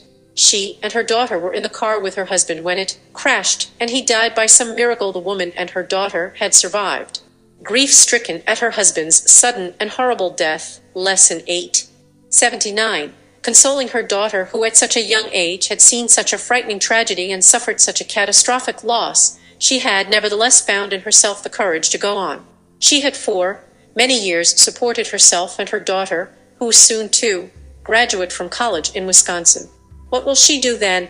I asked her. She majored in psychology. She'll go for her master's degree, and then she's going to get a job teaching underprivileged children. May I congratulate you? Do you want to? I do. I think you deserve it. I think you should be very proud of yourself. I am proud. You should be. And am happy. Good. About my daughter. That's fine, I said. But I feel also that you should be proud of your great achievement the way you came through for your daughter when she was a little girl, and you didn't let her down. Thanks, doctor. You know, we've never talked before all these years a bit. I've seen you now and then, and you look different somehow. What is it? My wig? Oh. I looked at her hair. Oh, that's it. Yes. Do you like it? She was suddenly shy, almost a little sensitive. In a flash, she seemed waiting, depending on my opinion, hoping for my approval. I like it. Does it make me look like a lady? You always were. I hate to flatter people, but I felt an honest respect for her that made me enjoy complimenting her. She stood there with mop and pail, her eyes gleaming with pleasure. No princess or countess on the French Riviera ever gleamed with more inner pride. I wanted to look better for my daughter. I'm so proud of what she's learning and what she's planning to do with her life. She wants to contribute to the children of the world. She's sincere and thrice, and then she wants to have children of her own and teach them to lead useful lives and to assume responsibilities human beings. I went back into the other room to continue my reading. Strange, all these years, coming and going, nodding hello as people ate. Semestral woe, whose lives meet on no level at all, and suddenly I knew so much about the woman who scrubbed my floors and cleaned up. Some people might look down on her because they thought her work demeaning. I could only respect her for her courage in rising above misfortune and maintaining herself respected in the face of a tragedy that would have crushed many people. Humming again, soft and sweet. Happy. A song of happiness from a scrub woman. She wore a wig to cover her hair, but she needed no artificial aid to cover her sense of purpose. It was there. Husband alive, husband dead, just like that, but she had overcome her grief and terror to find opportunity once more. Still, she had reached out to find opportunity in helping her daughter toward a life hopefully easier than her own had been. Even while working tinger, painstaking, ill-rewarded work, she found opportunity to sing a song of happiness. How to move toward opportunity. This world is far from perfect. You don't have to be brilliant to perceive that, but it nevertheless contains many opportunities for fulfillment and achievement. Some people spend all their time criticizing the American culture, and, while some of their criticism may be quite valid, still, we must be pragmatists. We must ask, where have men grouped together in civilizations and behaved like angels with absolute justice and absolute constructive effort and absolute brotherhood and peace of mind? Even ancient Athens, home of so many great philosophers whose thoughts have lived through the ages, even ancient Athens had serious defects as a culture, the worst of which was its lack of an adequate sanitary system. The lack of a sanitary system helped spread a terrible plague, which was largely instrumental in destroying ancient Athens. All right, we live in an imperfect world, in an imperfect culture, and as you settle in your easy chair after a hard day's work to read your newspaper, all the frightening headlines upset you further, and finally, thoroughly irritated, you throw the newspaper at your cat. But the cat slinks away. Even the cat doesn't want to read about all the world's troubles. Yet ours is a world of opportunity, too. The frontiers are not all closed, and the doors are not all shut. We can still look forward and move forward toward exciting new opportunities. How? Lesson 8. 81. 1. Keep an eye on the red light. I mean the red light on your mental dashboard, with which you stop yourself from moving toward your opportunities. Red lights on our streets are necessary, for safety of course. But when you stop yourself, you must ask yourself this: am I stopping myself for realistic reasons because I am moving into a danger area, or am I just stopping myself because my opinion of myself is too low, and I do not believe I deserve success? Stop wasting fuel worrying about yesterday. Just as you would take care of your car, oil it, and check it out, take care of your emotional car so that it moves you toward your objectives. Stop when the red light on your mental dashboard signals a necessary slowdown, and change it to green when, for no real reason except negative feelings, you would keep yourself from moving forward down the main highway toward opportunity. Stop and start. This is the way to move toward your goals. As you formulate them and move toward them, remember your past successes, and even more important, see them in your mind as if they were happening now. Thus, your success lives again in your imagination, so that you live and breathe the success of the past and project it into the present. Stop, but then start again. 2. Live in the present. The past is gone, the future is unbounded, the present is real, and your opportunities are now. You must see these opportunities, they must be real for you. The catch is that they can't seem real if your mind is buried in past failures, if you keep reliving old mistakes, old guilts, old tragedies. Fight your way above the many inevitable traumatizations of your ego, escape damnation by the past, and look to the opportunities of TP present. I don't mean some vague moment in the present, its week or next month, perhaps. I mean today, this minute. The past may not be your only obstacle to Moratop. Thinking can also block you from your goals. Yearning for a new tomorrow may often be unrealistic and negativity if you foresee some angel coming to your rescue and pressing a magic button for you. There is no magic button, just your own resources, your own determination, your own feeling that you have the right to succeed. 3. Stop belittling yourself. Too many people do this. Maybe you're not a celebrity or a millionaire or a football hero or an 82 semester 2 astronaut hero. You can be great if you're a sales clerk or a housewife or a car washer or a dishwasher or a garbage collector or a bill collector. Learn from my story about the scrub woman with pride and courage. A scrub woman can be a great human being. Stop belittling yourself. If we were all movie stars, there would be no food on our tables, no production in our factory, maybe no one to watch movies. Accept yourself as you are. Otherwise, you will never see opportunity. You will not feel free to move toward it. You will feel you are not deserving. 4. Try to set constructive goals. We have enough negativism these days, enough violence, enough cynicism. Experiments in Australia have indicated that kangaroos do not like loud noises. Well, I'm with the kangaroos. I'm in favor of quiet, purposeful, constructive people who move toward their goals without unnecessarily loud fanfare. I know of some people who have adopted a child. The youngster's parents died and he was needy. He needed affection. He needed a home. This couple wanted to help him, and so they adopted him. But they did it quietly. They did not boast loudly about how great they were. They just did it. I admire them as much for the way they handled themselves as I do for what they did. I feel proud of my nephew Joe. Also, his goals are quietly, modestly constructive. He seeks support and shoot opportunity to help other people lead longer, more secure lives. I went with my wife Anne to Cambridge, Massachusetts, to see the commencement exercises. Our nephew was graduating from Harvard. Thousands of people had come to attend. We sat with Joe's parents in the rear, under a tree near a dirt roadway.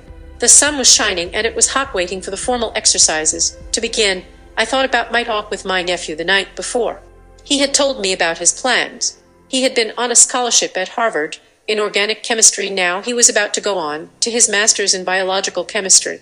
He told me that some research on wound healing that I published many years ago had excited him very deeply and had influenced his thinking to the point that he was determined to pursue research in chemistry on the life of the cell. He told me of his determination to do research, to find a clue to the cure of cancer, to make a serum that would prevent it. Lesson 8. 83. This was no wild-eyed boasting, no loud conceit. We discussed some technical points, we exchanged opinions. His feet were on the ground, his goal was straight ahead. I was most pleased with his quiet purposefulness. That night, I cowled in sleep. I was excited by his determination, by the wonder of his youthful belief in himself, by the thrill of the commencement exercises next day. The commencement exercises were stormy. A student was allowed to criticize the learning process in a 10-minute lecture to the audience, and following his talk 100 students, dobies, and girls walked out. Still, the commencement exercises proceeded, and our nephew Joe, along with many others, received his degree. An important step toward the implementation of his constructive goals. A move toward opportunity. 5. Stand up to crises. Don't let them throw you. You'll fight to stay calm. As I've written in other books, even surmount the crisis completely and turn a crisis into a creative opportunity. Refuse to renounce your self-image. No matter what happens, you must keep your good opinion of yourself. No matter what happens, you must hold your past successes in your imagination, ready for showing in the motion picture screen of your mind. No matter what happens, no matter what you lose, no matter what failures you must endure, you must keep faith in yourself. Then, you can stand up to crises with calm and courage, refusing to buckle. Then you will not fall through the floor. You will be able to support yourself. Look in the mirror. That's you. You must like yourself. You must accept yourself. You must be your own friend. In crises, especially, you must give yourself support. That is, you in the mirror. Don't look at yourself narcissistically, telling yourself you're the most perfect, wonderful, godlike individual on earth, but give yourself appreciation. Remember other crises you've lived through. See in your mind the ones you handled successfully, the ones you turned into opportunities for growth. Don't let yourself down. Opportunity and self-respected. 5 suggestions for moving toward exciting new opportunities. I hope they help you. I think they will. In a physical sense, the American frontier and many other frontiers throughout the world are closed, but opportunities remain. 84 semestral woe, very much alive, and not just in outer space. Some of the greatest opportunities gain momentum in the inner space of our minds before they are ready to be propelled out into action. In the field of education, we find people using talking typewriters to help children learn skills such as reading. One group of children, helped by the typewriter procedure at the end of the first grade, read at the 6th grade level occurred to a prominent test.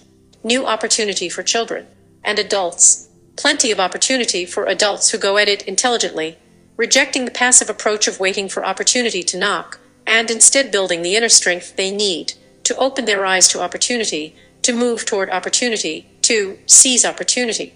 I mean constructive opportunity, of course, not the kind of opportunism which would enrich you while you trample all over other people en route.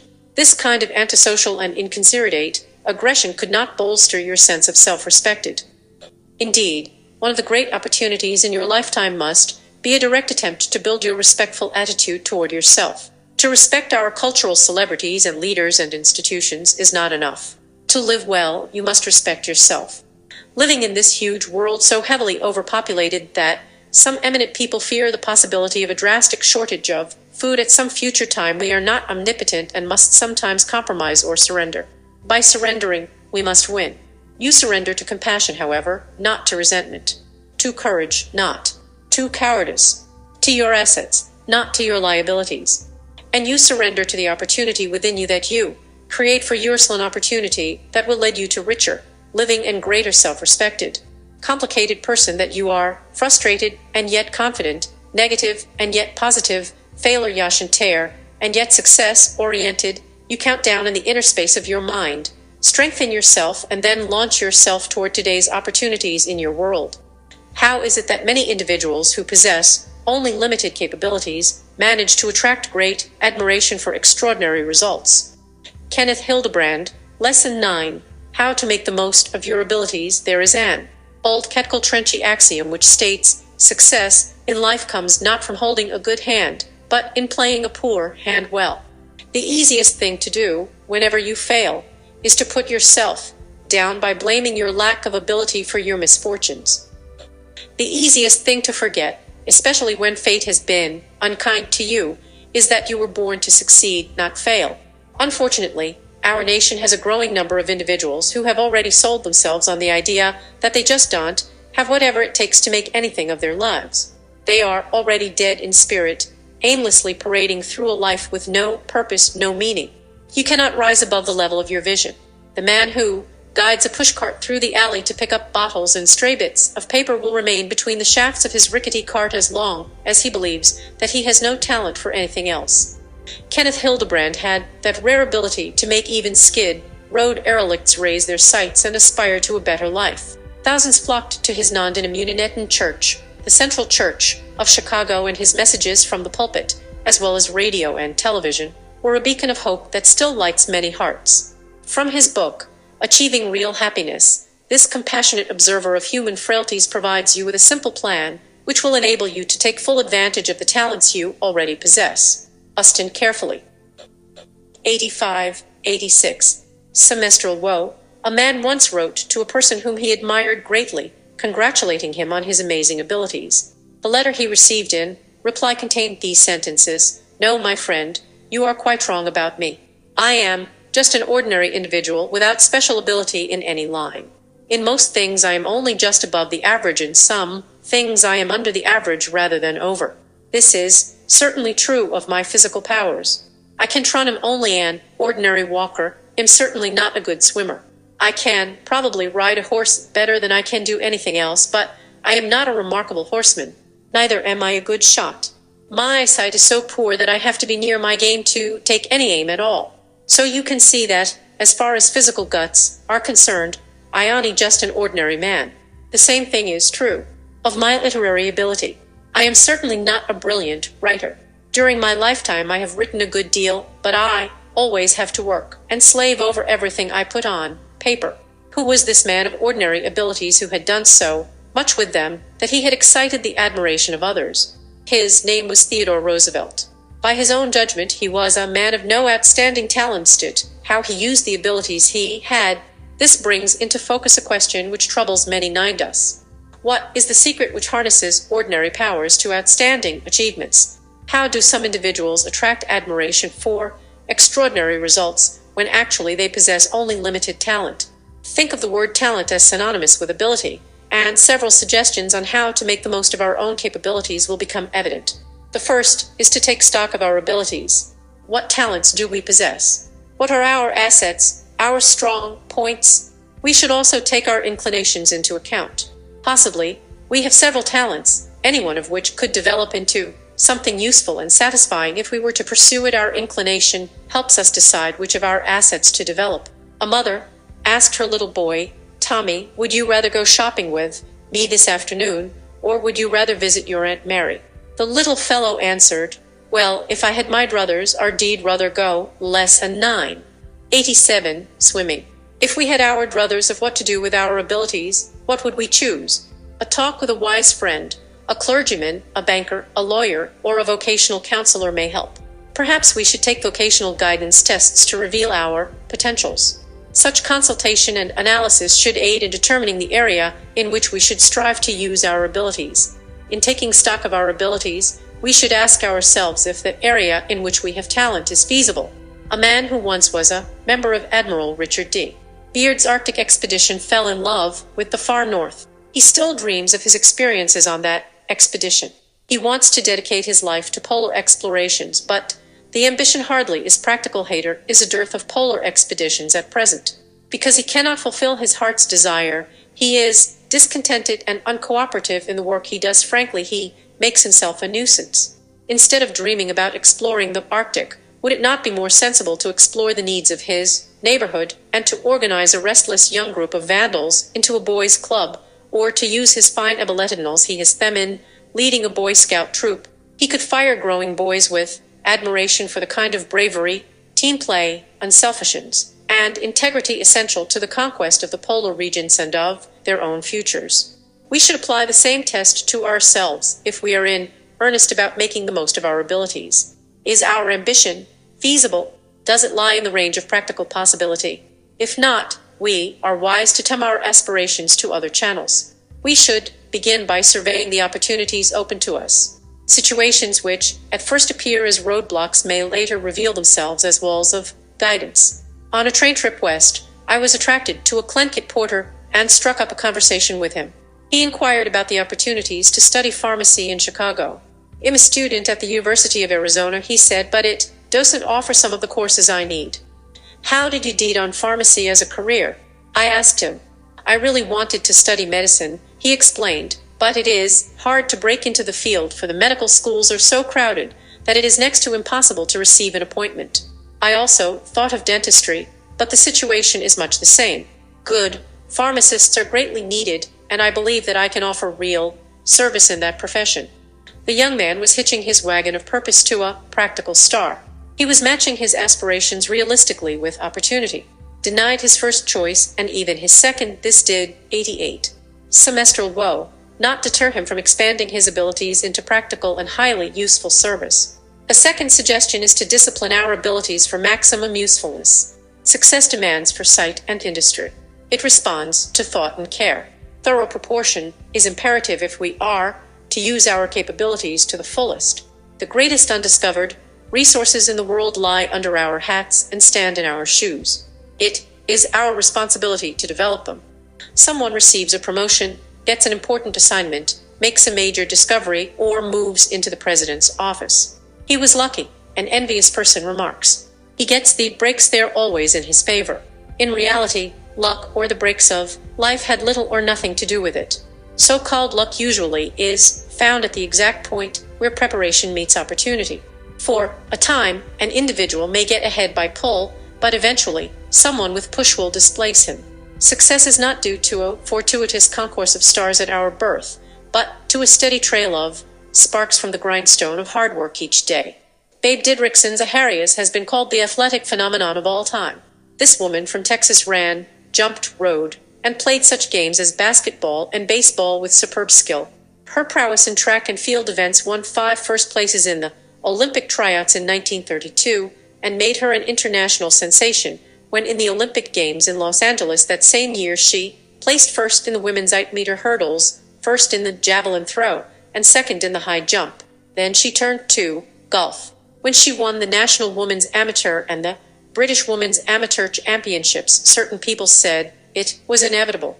She is just a natural athlete. She is an automatic champion. The facts, however, tell a different story about the automatic champion. When the babe took up golf, she sought an exceptionally fine instructor to teach her. She studied the game. She analyzed the golf swing, dissected it, and tested each component part until she felt that she understood it thoroughly. When she went on a practice tee, she would practice as much as 12 hours a day, hitting as many as 1,000 balls in an afternoon.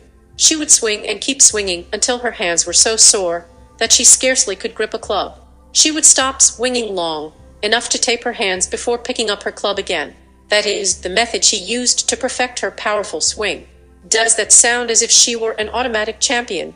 It takes preparation, training, and hard work to become a champion in any field of athletics. Later, her courageous battle against Can, Lesson 989, Sayre, exhibiting the same high qualities of courage, perseverance, and faith, won the admiration of a nation. Ms. Zaharias subscribed to the theory that, in order to make the most of one's abilities, one must prepare diligently to use them. A definite sense of purpose also adds a strong motivation toward making the most of our abilities. It is doubtful that Ms. Zaharias would have worked seriously to perfect her golf game if she had not had a flaming desire to play championship golf. Nor will we cultivate and develop our capacities to their fullest until a compelling purpose inspires us to do so. We all know that purpose makes a difference. A clear picture of what we wish to accomplish and the determination to reach our goal strengthens our power to achieve it. It can make the difference between success and failure, frustration and zest for living, happiness and unhappiness. Strong lives are motivated by dynamic purposes. Lesser ones exist on wishes and inclinations. The most glowing successes are but the reflections of an inner fire. The biography of Madame Curie, written by her daughter, depicts her long struggle to discover radium. After her husband, Pierre, and she had become convinced that radium existed, they struggled for long, grueling years in their shed laboratories, filled with perplexity and bitter disappointment in an effort to isolate radium. With a terrible patience, they treated tons of pitchblende residue kilogram by kilogram, certain that it contained radium. Experiment after experiment failed. In the film version, after the 40th experiment was unsuccessful, her husband gave way to despair. "It can't be done," he cried. "It can't be, Donald. Maybe in 100 years it can be done, but never in our lifetime." Madame Curie was made of sterner stuff. "If it takes 100 years, it will be a pity," she answered, "but I dare not do less than work for it so long as I have life." Confronted by such a sense of purpose, the mysteries surrounding radium finally gave way on a night which she was to remember always as a night of magic. She had spent the earlier part of the evening with an ill child. When at last the little one slept, she said to her husband, "Suppose we go down there for a moment." A note of supplication was in her voice, superfluous note, for Pierre was as eager as she. Arm in arm they went through the streets to the shed. "Don't light the lamps," she said to Pierre as he unlocked the door.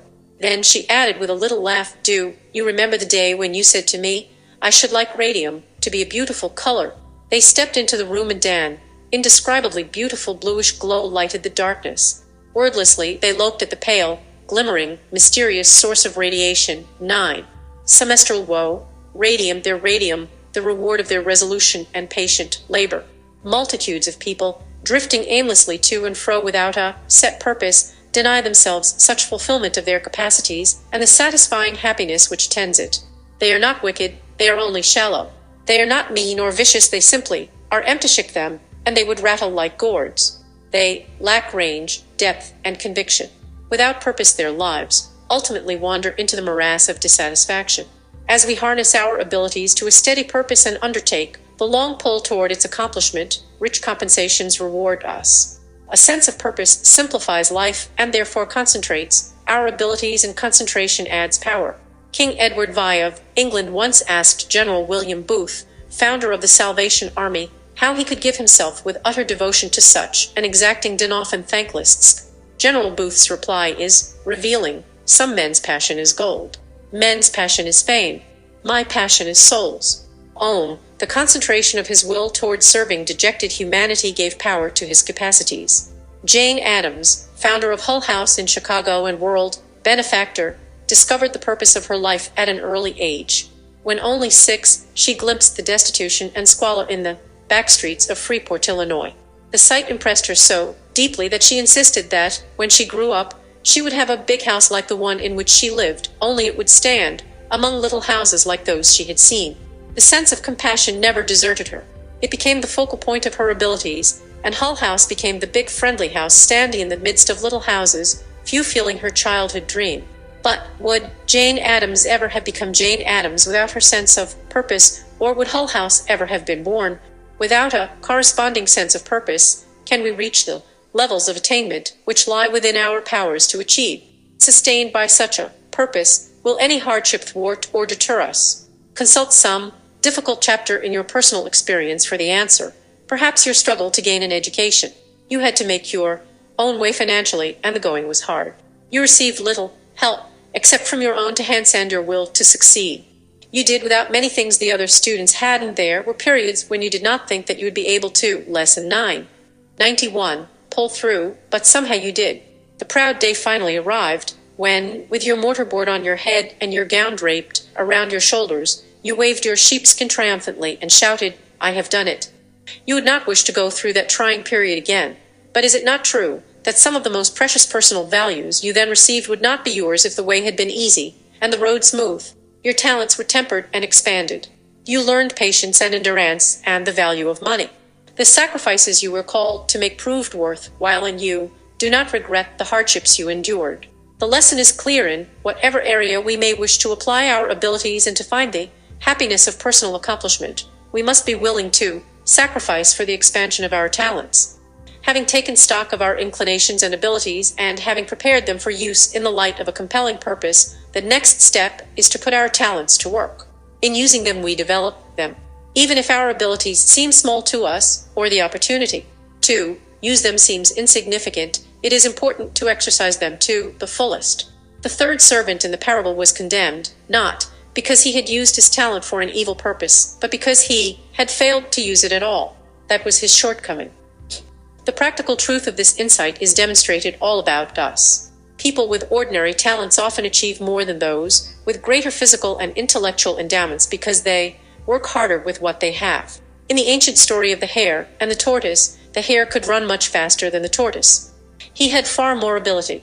Yet the tortoise won the race because he used his ability to the utmost. He kept plodding toward the goal, while the hare dallied along the way. The race is not always to the swift, nor do achievement and success always accrue to those with the nimblest wits and the highest sticks.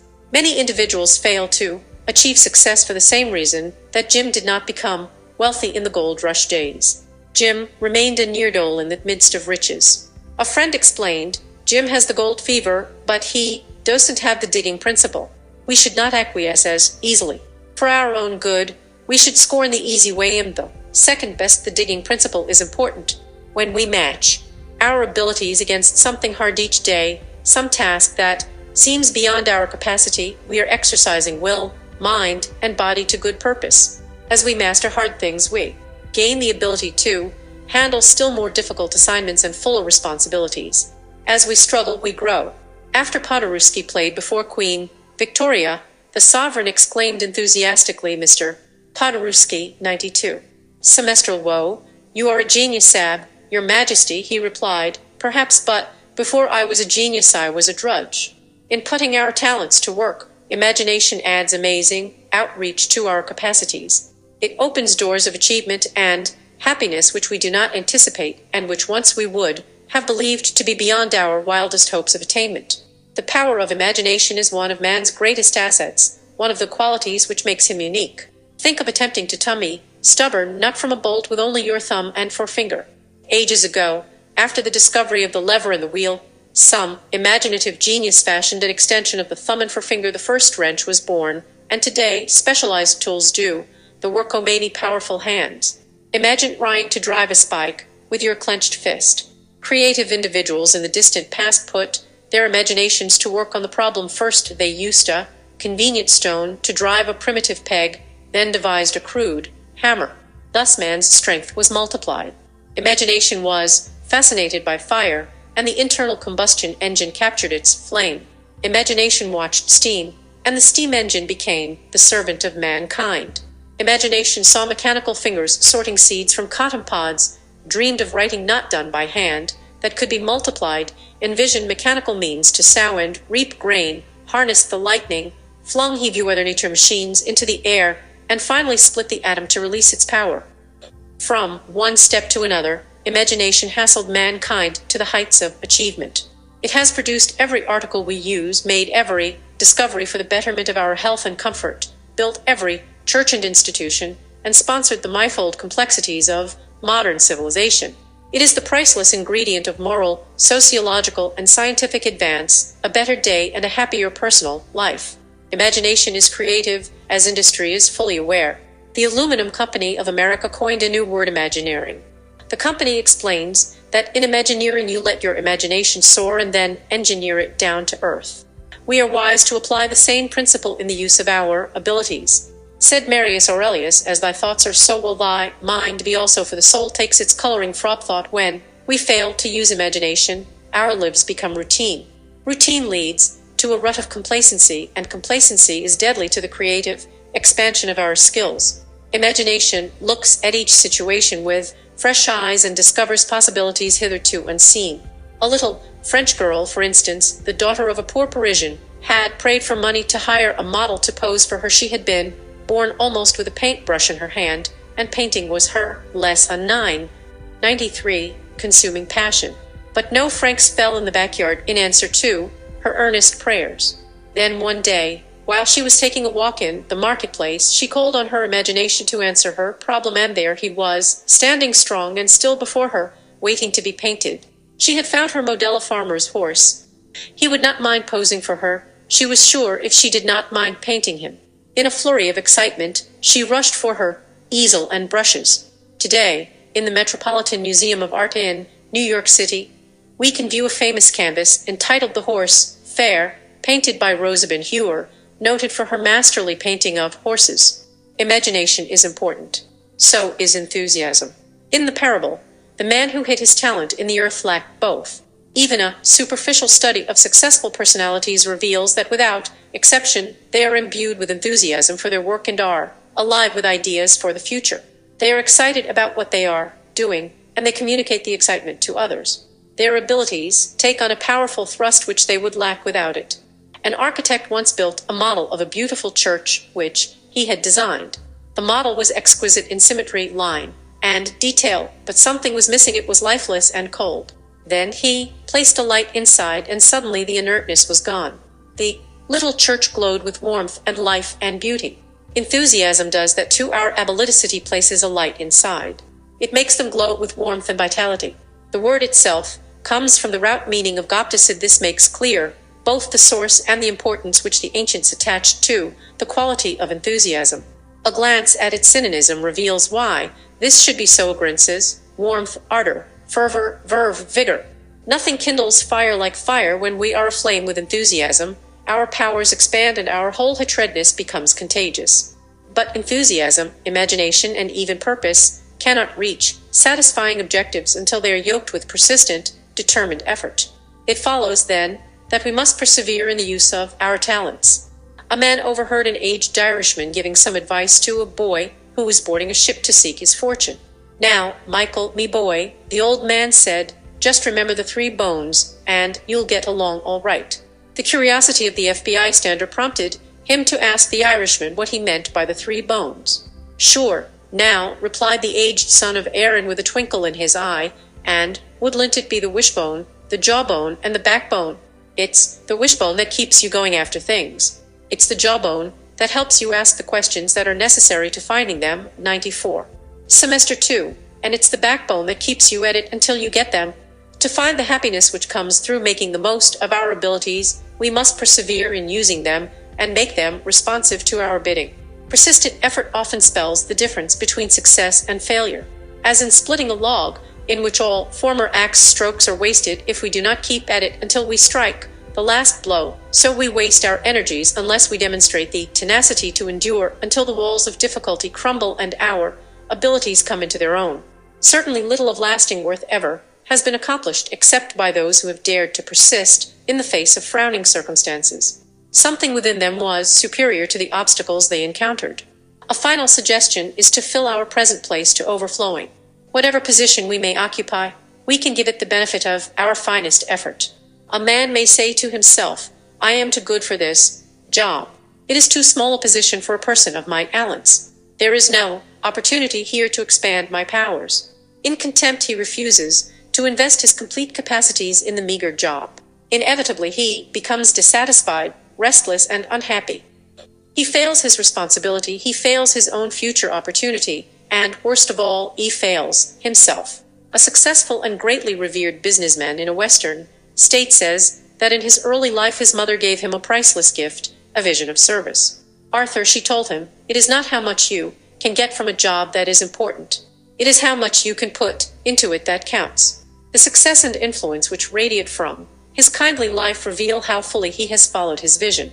In recounting the incident, he said, "Through all the years, I have never forgotten what my mother said that day. I have tried to live by the principle of not how much, but how well. Talent, like muscle, grows through exercise. If we fail to extend ourselves and merely go through the motions while we wait for something more fitted to our abilities to come along, we are headed for continual frustration. We may think that we have ability enough to warrant starting at the top, but almost the only chance to start at the top is in digging a hole." Consider this fine sentence: God has never put anyone in a place too small to grow. Wherever our place may be, in the farm, in the office, behind a counter, at a teacher's desk, in a kitchen, wearing a uniform, or caring for a child, when we fill that place to the best of our abilities, personal growth is inevitable. 3 things at least begin to happen. We do a better job of what we're doing. We expand our talents through vigorous use. And we fit ourselves for larger responsibility and wider opportunity. Many of us spend our lives searching for success when it is usually so close that we can reach out and touch it. Russell H. Conwell, Lesson 1, How to Grow and Prosper in Your Own Acre of Diamonds. The lecture you are about to hear is one of the autumn classic pieces of success material, first delivered at a reunion of his old Civil War comrades. Russell H. Conway went on to give the speech Acres of Diamonds more than 5,000 times to enthralled audiences across the nation, earning for his efforts several $1 million with which he founded Temple University. No one is better qualified to introduce what is to come than the man himself. This lecture has been delivered under these circumstances. I visit a town or city and try to arrive there early enough to see the postmaster, the barber, the keeper of the hotel, the principal of the schools, and the ministers of some of the churches, and then go into some of the factories and stores and talk with the people and get into sympathy with the local conditions of that town or city and see what has been their history, what opportunities they had, and what they had failed to. Don't every town fails to do something to then go to the lecture and talk to those people about the subjects which applied to their locality. The idea of Diamond has continuously been precisely the same. The idea is that in this country of ours, everyone has the opportunity to make more of himself in his own environment, with his own skill, with his own energy, and with his own free soul. 95-96 semestral woe. As you can see, our faculty at the University of Success has no mandatory retirement age. Success, you are about to learn from an immortal, is probably right under your nose. When going down the Tigris and Euphrates rivers many years ago with a party of English travelers, I found myself under the direction of an old Arab guide whom we hired up at Baghdad, and I have often thought how that guide resembled our barbers in certain mental characteristics. He thought that it was not only his duty to guide us down those rivers and do what he was paid for doing, but also to entertain us with stories curious and weird, ancient and modern, strange and familiar. Many of them I have forgotten, and I am glad I have, but there is one I shall never forget. The old guide was leading my camel by its halter along the banks of those ancient rivers, and he told me story after story until I grew weary of his storytelling and ceased to listen. I have never been irritated with that guide. When he lost his temper, I ceased listening. But I remember that he took off his Turkish cap and swung it in a circle to get my attention. I could see it through the corner of my eye, but I was determined not to look straight at him, for fear he would tell another story. I did finally look, and as soon as I did he went right into another story. Said he, "I will tell you a story now which I reserve for my particular friends." When he emphasized the words particular friends, I listened, and I have ever been glad I did. I really feel devoutly thankful that there are 1674 young men who've been carried through college by this lecture who were also glad that I did listen. The old guide told me that there once lived not far from the river Indus an ancient Persian by the name of Ali Haift. He said that Ali Haift owned a very large farm, that he had orchards, grain fields, and gardens, that he had money at interest, and was a wealthy and contented man. He was contented because he was wealthy, and wealthy because he was contented. One day there visited that old Persian farmer one of those ancient Buddhist priests, one of the wise men of the East. He sat down by the fire and told the old farmer how this world of ours was made. He said that this world was once a mere bank of fog, and that the Almighty thrust his finger into this bank of fog and began slowly to move Lesson 197, his finger around, increasing the speed until at last he whirled this bank of fog into a solid ball of fire. Then it went rolling through the universe, burning its way through other banks of fog, and condensed the moisture without, until it fell in floods of rain upon its hot surface and cooled the outward crust. Then the internal fires bursting outward through the crust threw up the mountains and hills, the valleys, the plains and prairies of this wonderful world of ours. If this internal molten mass came bursting out and cooled very quickly, it became granite less quickly, copper less quickly, silver less quickly, gold, and after gold, diamonds were made. Said the old priest, a diamond is a congealed drop of sunlight. Now, that is literally scientifically true, that a diamond is an actual deposit of carbon from the sun. The old priest told Ali Haift that if he had one dime and the size of his thumb he could purchase the county, and if he had a mine of diamonds he could place his children upon thrones through the influence of their great wealth. Ali Haift heard all about diamonds, how much they were worth, and went to his bed that night a poor man. He had not lost anything, but he was poor because he was discontented, and discontented because he feared he was poor. He said, "I want a mine of diamonds," and he lay awake all night. Early in the morning, he sought out the priest. One know by experience that a priest is very cross when awakened early in the morning, and when he shook that old priest out of his dreams, Ali Haift said to him, "Will you tell me where one can find diamonds?" "Diamonds? What do you want with diamonds?" "Why, one wish to be immensely rich." "Well, then, go along and find them. That is all you have to do, go and find them, and then you have them. But one don't know where to go." "Well, if you will find a river that runs through white sands, between high mountains, then those white sands you will always find diamonds." "I don't believe there is any such river." "Oh yes, there are plenty of them. All you have to do is to go and find them, and then you have them." Said Ali Haift, "I will go." So he sold his farm, collected his money, left his family in charge of a neighbor, and away he went in search of diamonds. He began his search, very properly to my mind, at the mountains of the moon. Afterward he came around into Palestine, then wandered on into Europe, and at last, when his money was all spent, and he was in rags, wretchedness, and perdied, he stood on the shore of that bay at Barcelona, in Spain, when a great tidal wave, 98 semestral woe, came rolling in between the pillars of Hercules, and the poor, afflicted, suffering, dying man could not resist the awful temptation to cast himself into that incoming tide, and he sank beneath its foaming crest, never to rise in this life again.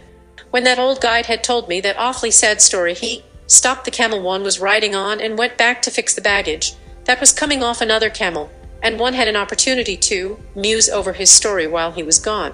One remembers saying to myself, why did he reserve that story for his particular friends? There seemed to be no beginning, no middle, no end, nothing to it. That was the first story one had ever heard told in my life, and would be the first one ever read, in which the hero was killed in the first chapter. One had but one chapter of that story, and the hero was dead.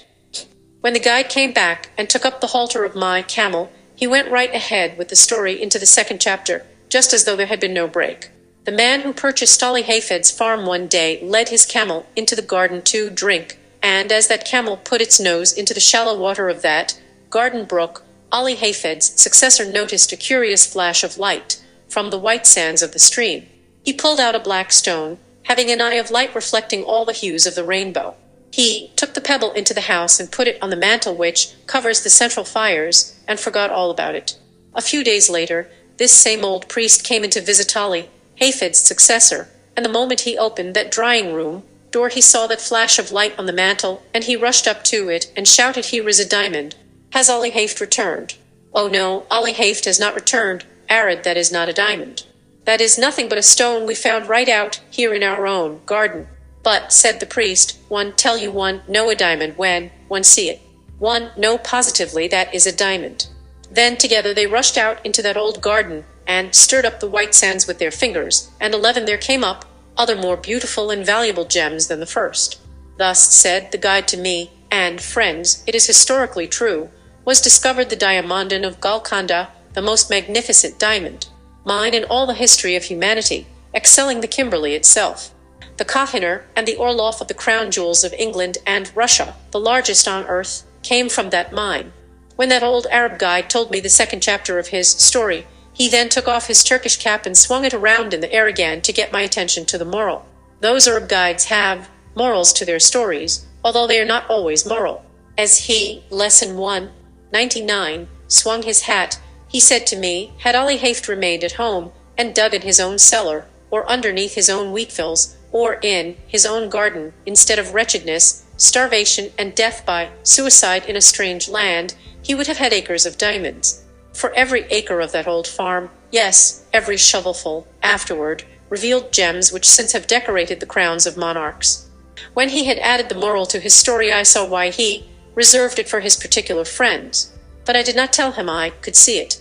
It was that mean old Arab's way of going around a thing like a lawyer, to say indirectly what he did not dare say directly, that in his private opinion, there was a certain young man, then traveling down the Tigris River, who might better be at home, in America. I did not tell him I could see that, but I told him his story reminded me of one, and I told it to him quick, and I think I will tell it to you.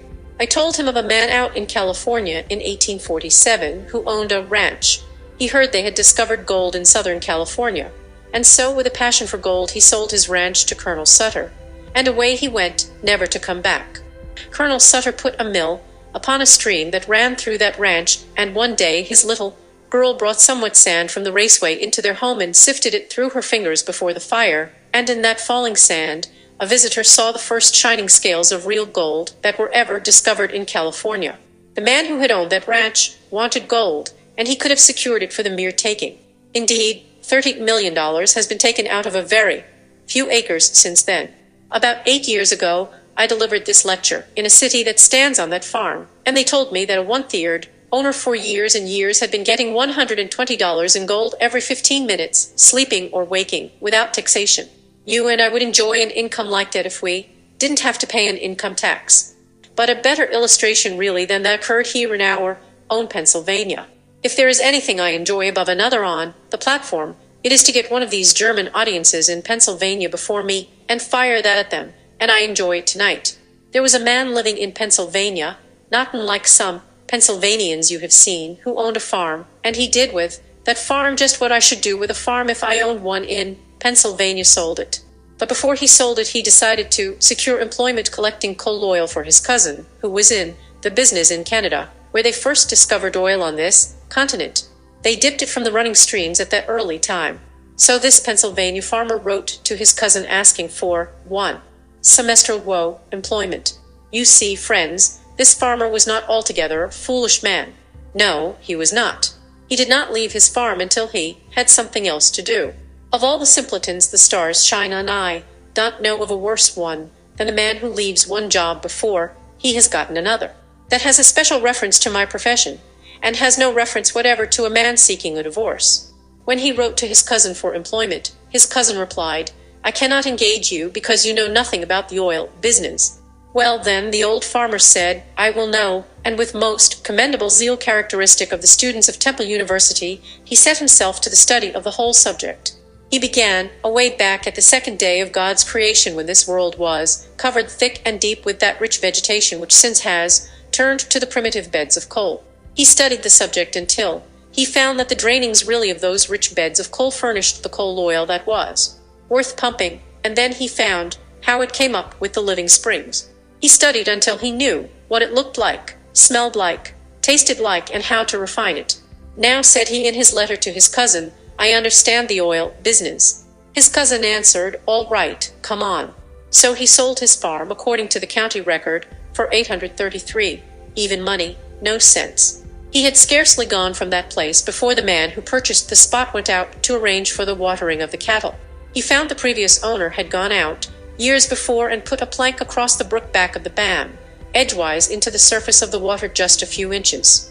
The purpose of that plank at that sharp angle across the brook was to throw over to the other bank a dreadful cooing scum through which the cattle would not put their noses. But with that plank there to throw it a louver to one side, the cattle would drink below, and thus that man who had gone to Canada had been himself damming back for 23 years a flood of coal oil which the state geologists of Pennsylvania declared to us 10 years later was, even then, worth $100 millions to our state, and 4 years ago our geologists declared the discovery to be worth to our state $1,000 millions. The man who owned that territory on which the city of Titusville now stands and those Pleasantville valleys had studied the subject from the second day of God's creation clear down to the present time.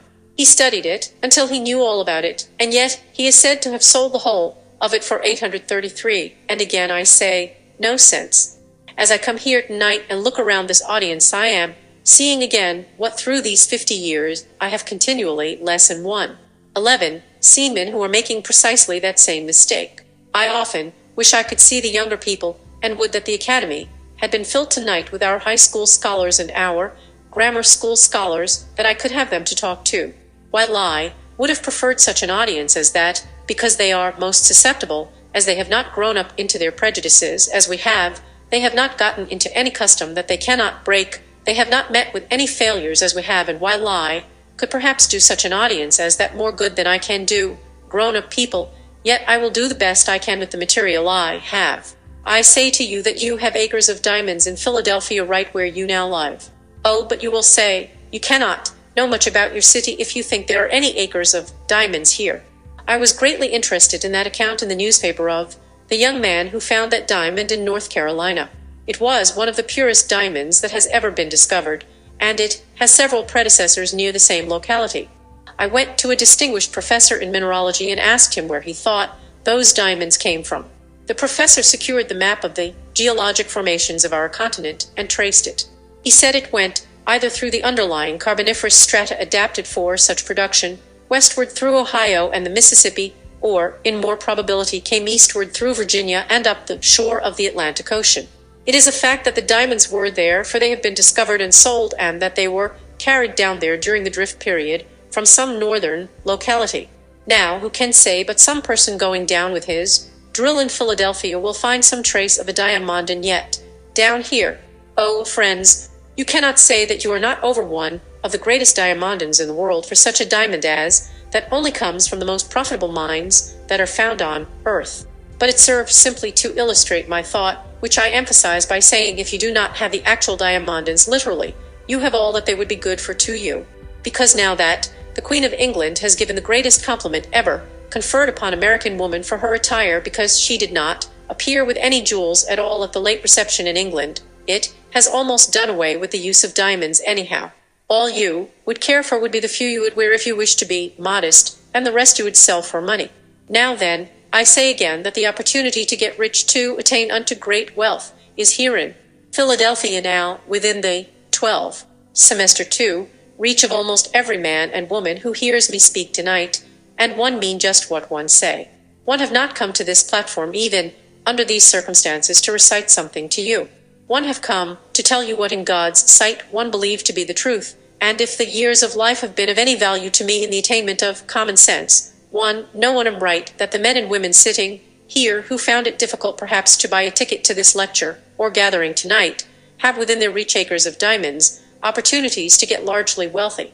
There never was a place on earth more adapted than the city of Philadelphia today, and never, in the history of the world, did a poor man without capital have such an opportunity to get rich quickly and honestly as he has now in our city. One say it is the truth, and one want you to accept it as such, for if you think one have come to simply recite something, then one would better not be here. But you will say, you cannot do anything of the kind. You cannot start without capital. Young man, let me illustrate for a moment. One must do it. It is my duty to every young man and woman, because we are all going into business very soon on the same plan. Young man, remember, if you know what people need, you have gotten more knowledge of a fortune than any amount of capital can give you. There was a poor man out of work living in Hingham, Massachusetts. He lounged around the house until one day his wife told him to get out and work, and as he lived in Massachusetts, he obeyed his wife. He went out and sat down on the shore of the bay and whittled a soaked shingle into a wooden chain. His children that evening quarreled over it, and he whittled a second one to keep peace. While he was whittling the second one, a neighbor came in and said, "Why don't you whittle toys and sell them? You could make money at that." "Oh," he said, "I would not know what to make." "Why don't you ask your own children, right here in your own house, what to make?" "What is the use of trying that?" said the carpenter. "My children are different from other people's children. I used to see people like that when one taught school." But he acted upon the hint, and the next morning, when Mary came down the stairway, he asked, "What do you want for a toy?" She began to tell him she would like a doll's bed, a doll's washstand, a doll's carriage, a little doll's umbrella, and went on with a list of things that would take him a lifetime to supply. So, consulting his own children in his own house, he took the firewood, for he had no money to buy lumber, and whittled those strong, unpainted Hingham toys that were for so many years known all over the world. That man began to make those toys for lesson 1:13, his own children, and then made copies and sold them through the Butancho store next door. He began to make a little money, and then a little more, and Mr. Lawson, in his frenzied finance, says that that man is the richest man in old Massachusetts, and one think it is the truth, and that man is worth $100 million today, and has been only 34 years making it on that one principle that one must judge that what his own children like at home other people's children would like in their homes, to judge the human heart by oneself, by one's wife, or by one's children. It is the royal road to success in manufacturing. Oh, but you say, didn't he have any capital? Yes, a penknife, but one don't know that he had paid for that. One spoke thus to an audience in New Britain, Connecticut, and a woman for seats back went home and tried to take off her collar, and the collar button stuck in the buttonhole. She threw it out and said, "I am going to get something better than that to put on collars." Her husband said, after what Cornwall said tonight, "You see, there is a need of an improved collars fanters that is easier to handle. There is a human need, there is a great fortune. Now, then, get up a collar button and get rich." He made fun of her, and constantly made fun of me, and that is one of the saddest things which comes over me like a deep cloud of midnight. Sumit sympathal, one have worked so hard for more than half a century, yet how little one have ever really done. Notwithstanding the greatness and the handsomeness of your compliment tonight, one do not believe there is 1 in 10 of you who is going to make $1 million, because you are here tonight, but it is not my fault, it is yours. One say that sincerely. What is the use of my talking if people never do what one advised them to do? When her husband ridiculed her, she made up her mind she would make a better collar button, and when a person makes up her mind she will, and does not say anything about it, she does it. It was that New England woman who invented the snap button which you can find anywhere now. It was first a collar button with a spring cap attached to the outer side. Any of you who wear modem waterproofs know the button that simply pushes together, and when you unbutton it you simply pull it apart. That is the button to which one refer, and which she invented. She afterward invented several other buttons, and then invested in more, and then was taken into partnership with great factories. Now, that woman goes overseas every summer in her private steamship seas, and takes her husband with her.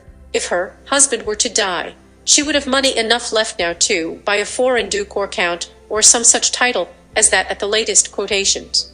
14. Semestral woe. Now what is my lesson in that incident? It is this: one told her then, though one did not know her, what one now say to you: your wealth is too near to you. You are looking right over it, and she had to look over it because it was right under her chin. Who are the great inventors of the world? Again, this lesson comes before us. The great inventor sits next to you, or you are the person yourself. Oh, but you will say, I have never invented anything in my life. Neither did the great inventors until they discovered one great secret. Do you think it is a man with a head like a bushel measure, or a man like a stroke of lightning? It is neither. The really great man is a plain, straightforward, everyday, common-sense man. You would not dream that he was a great inventor if you did not see something he had actually done. His neighbors do not regard him so great. You never see anything great over your back fence. You say there is no greatness among your neighbors. It is all away off somewhere else. Their greatness is ever so simple, so plain, so earnest, so practical, that the neighbors and friends never recognize it. Greatness consists not in the holding of some future office, but really consists in doing great deeds with little means and the accomplishment of vast purposes from the private ranks of life. To be great at all, one must be great here, now, in Philadelphia. He who can give to this city better streets and better sidewalks, better schools and more colleges, more happiness and more civilization, more of God, he will be great anywhere. Let every man or woman hear, if you never hear me again, remember this, that if you wish to be great at all, you must begin where you are and what you are in Philadelphia now. He who can give to his city any blessing, he who can be a good citizen while he lives here, he who can make better homes, he who can be a blessing whether he works in the shop or sits behind the counter or keeps house, whatever be his life, he who would be great anywhere must first be great in his own Philadelphia. Semester 3. It is the mind that maketh good or rewy, that maketh wretch or happy, rich or poor. Edmund Spencer. All that you accomplish or fail to accomplish with your life is the direct results of your thoughts. James Allen. Lesson 11. How to transform your thoughts into reality. Already, with 2 important semesters under your belt, you have a much greater understanding of why you are the way you are, and more important, you are beginning to realize that you need not be a Superman or Wonder Woman in order to accomplish great things with your life. Now, with your groundwork in place and the awareness of your potential so multiplied, are you ready to take that first step forward? Not quite. Not until you digest one of the oldest principles of success. You are literally what you think, and your character is the complete sum of all your thoughts. So what you are thinking now, and tomorrow, and next month, is what you will eventually become.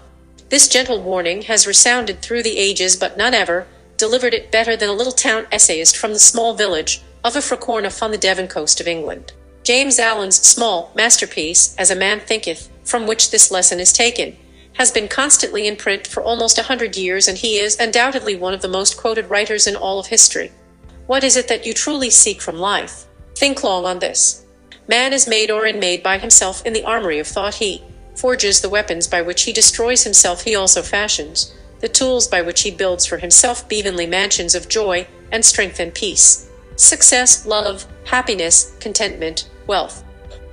If these are the things you want, you are about to discover how their roots. 17-18. Semester 3. All grow from seeds of thought, seeds that only you can plant now that you understand this great truth and the control you have over your own destiny. And that a man achieves, and all that he fails to achieve is the direct result of his own thoughts. In a justly ordered universe, where loss of equipoise would mean total destruction, individual responsibility must be absolute. A man's weakness and strength, purity and impurity are his own, and not another man's. They are brought about by himself, and not by another, and they can only be altered by himself, never by another. His condition is also his own, and not another man's. His suffering and his happiness are evolved from within. As he thinks, so he is. As he continues to think, so he remains. A strong man cannot help a weaker, unless that weaker is willing to be helped. And even then, the weak man must become strong of himself. He must, by his own efforts, develop the strength which he admires in another. None but himself can alter his condition. It has been usual for men to think and to say, many men are slaves because one is an oppressor. Let us hate the oppressor. Now, however, there is among an increasing few a tendency to reverse this judgment, and to say, one man is an oppressor because many are slaves. Let us despise the slaves. The truth is that oppressor and slave are cooperators in ignorance and, while seeming to afflicate each other, are in reality afflicting themselves. A perfect knowledge perceives the action of law in the weakness of the oppressed and the misapplied power of the oppressor. A perfect love, seeing the suffering which both states entail, condemns neither. A perfect compassion embraces both oppressor and oppressed. He who has conquered weakness and has put away all selfish thoughts belongs neither to oppressor nor oppressed. He is free. A man can only rise, conquer, and achieve by lifting up his thoughts. He can only remain weak and abject and miserable by refusing to lift up his thoughts. Before a man can achieve anything, even in worldly things, he must lift his thoughts above slavish animal indulgence. He may, Lesson 11:19, not, in order to succeed, give up all animality and selfishness by any means, but a portion of it must, at least, be sacrificed. A man whose first thought is bestial indulgence could neither think clearly nor plan methodically. He could not find and develop his latent resources and would fail in any undertaking. Not having commenced only to control his thoughts, he is not in a position to control affairs and to adopt serious responsibilities. He is not fit to act independently and stand alone. But he is limited only by the thoughts which he chooses. There can be no progress, no achievement without sacrifice, and a man's worldly success will be in the measure that he sacrifices his confused animal thoughts and fixes his mind on the development of his plans and the strengthening of his resolution and self-fruition. And the higher he lifts his thoughts, the more upright and righteous he becomes, the greater will be his success, the more blessed and enduring will be his achievements. The universe does not favor the greedy, the dishonest, the vicious, although on the mere surface it may sometimes appear to do so. It helps the honest, the magnanimous, the virtuous. All the great teachers of the ages have declared this in varying forms, and to prove and know it a man has but to persist in making himself more and more virtuous by lifting up his thoughts.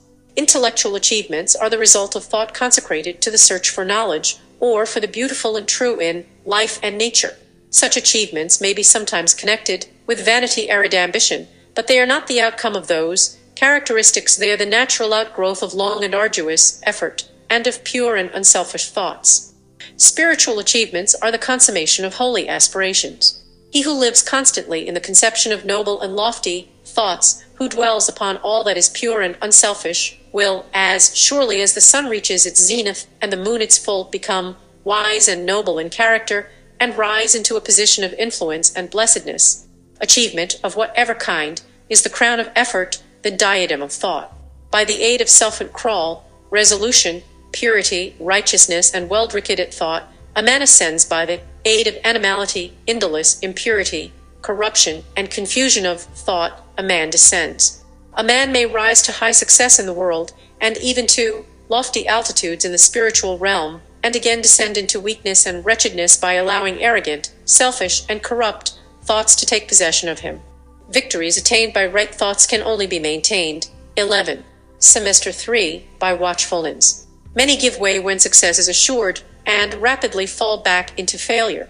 All achievements, whether in the business, intellectual, or spiritual world, are the result of definitely directed thought, are governed by the same law, and are of the same method. The only difference lies in the object of attainment.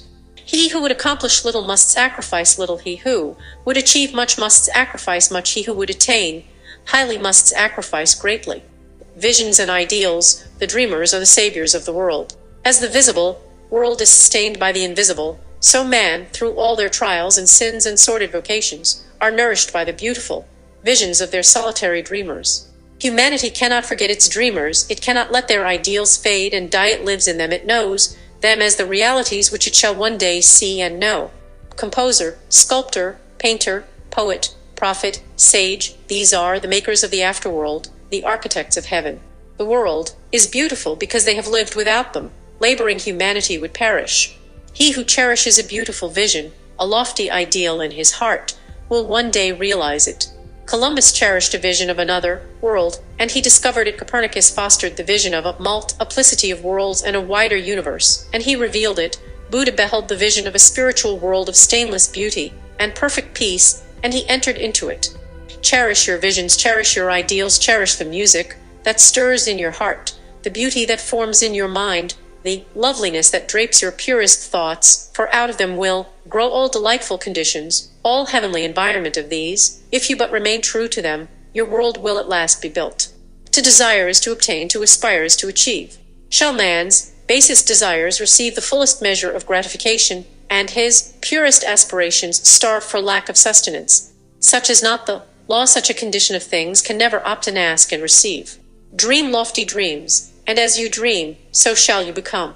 Your vision is the promise of what you shall one day be. Your ideal is the prophecy of what you shall at last unveil. The greatest achievement was at first, and for a time, a dream. The oak sleeps in the acorn, the bird waits in the egg, and in the highest vision of the soul waking angel stirs. Dreams are the seedlings of realities. Lesson 11. 111. Your circumstances may be uncongenial, but they shall not long remain so if you but perceive an ideal and strive to reach it. You cannot travel within and stand still without. Here is a youth, hard pressed by poverty and labor, confined long hours in an unhealthy workshop and shoaled, and lacking all the arts of refinement. But he dreams of better things. He thinks of intelligence, of refinement, of grace and beauty. He conceives of, mentally builds up, an ideal condition of life. The vision of a wider liberty and a larger scope takes possession of him. Unrest urges him to action, and he utilizes all his spare time and means, small though they are, to the development of his latent powers and resources. Very soon so altered has his mind become that the workshop can no longer hold him. It has become so out of harmony with his mentality that it falls out of his life as a garment is cast aside, and with the growth of opportunities which fit the scope of his expanding powers, he passes out of it forever. Years later, we see this youth as a full-grown man. We find him a master of certain forces of the mind which he wields with worldwide influence and almost unequaled power. In his hands he holds the cords of gigantic responsibilities. He speaks, and 11 lives. Our changed men and women hang upon his words and remold their characters, and, sun-like, he becomes the fixed and luminous center around which innumerable destinies resolve. He has realized the vision of his youth. He has become one with his ideal. And you too, youthful reader, will realize the vision, not the idle wish of your heart, be it base or beautiful, or a mixture of both, for you will always gravitate toward that which you secretly most love. Into your hands will be placed the exact results of your own thoughts. You will receive that which you earn, no more, no less. Whatever your present environment may be, you will fall, remain, or rise with your thoughts, your vision, your ideal. You will become as small as your controlling desire, as great as your dominant aspiration. In the beautiful words of Stanton Kirkham Davis, you may be keeping accounts, and presently you shall walk out of the door that for so long has seemed to you the barrier of your ideals, and shall find yourself before an odding cheap pen still behind your ear, the ink stains on your fingers, and then and there shall pour out the torrent of your inspiration. You may be driving sheep, and you shall wander to the Sitabucakill, and open Dumitude shall wander under the intrepid guidance of the Spirit into the studio of the Master, and after a time he shall say, I have nothing more to teach you. And now you have become the Master who did 112. Semester 3. So recently dream of great things while driving sheep. You shall lay down the saw and the plane to take upon yourself the regeneration of the world. The thoughtless, the ignorant, and the indolent, seeing only the apparent effects of things and not the things themselves, talk of luck, of fortune, and chance. Seeing a man grow rich, they say, how lucky he is. Observing another become intellectual, they exclaim, how highly favored he is. And noting the saintly character and wide influence of another, they remark, how chance aids him at every turn. They do not see the trials and failures and struggles which these men have voluntarily encountered in order to gain their experience, have no knowledge of the sacrifices they have made, of the undaunted efforts they have put forth, of the faith they have exercised, that they might overcome the apparently insurmountable and realize the vision of their heart. They do not know the darkness and the heartaches, they only see the light and joy, and call it luck. Do not see the long and arduous journey, but only behold the pleasant goal, and call it good fortune. Do not understand the process, but only perceive the result, and call it chance. In all human affairs there are efforts, and there are results, and the strength of the effort is the measure of the result. Chance is not. Gifts, powers, material, intellectual, and spiritual possessions are the fruits of effort. They are thoughts completed, objects accomplished, visions realized. The vision that you glorify in your mind, the ideal that you enthrone in your heart, this you will build your life by, this you will become. You possess a potent force that you either use or misuse hundreds of times every day. J. Martin Coe. Lesson 12. how to use your greatest power to change your life. Now you know that every action you take has its origin as a thought, and that the sum of all your actions produces the person that you are. Do you accept James Allen's concept, which was also that of Buddha, Socrates, Mohammed, and scores of other wise men? If you do, can you explain the great mystery of why we are not all happy, healthy, and wealthy?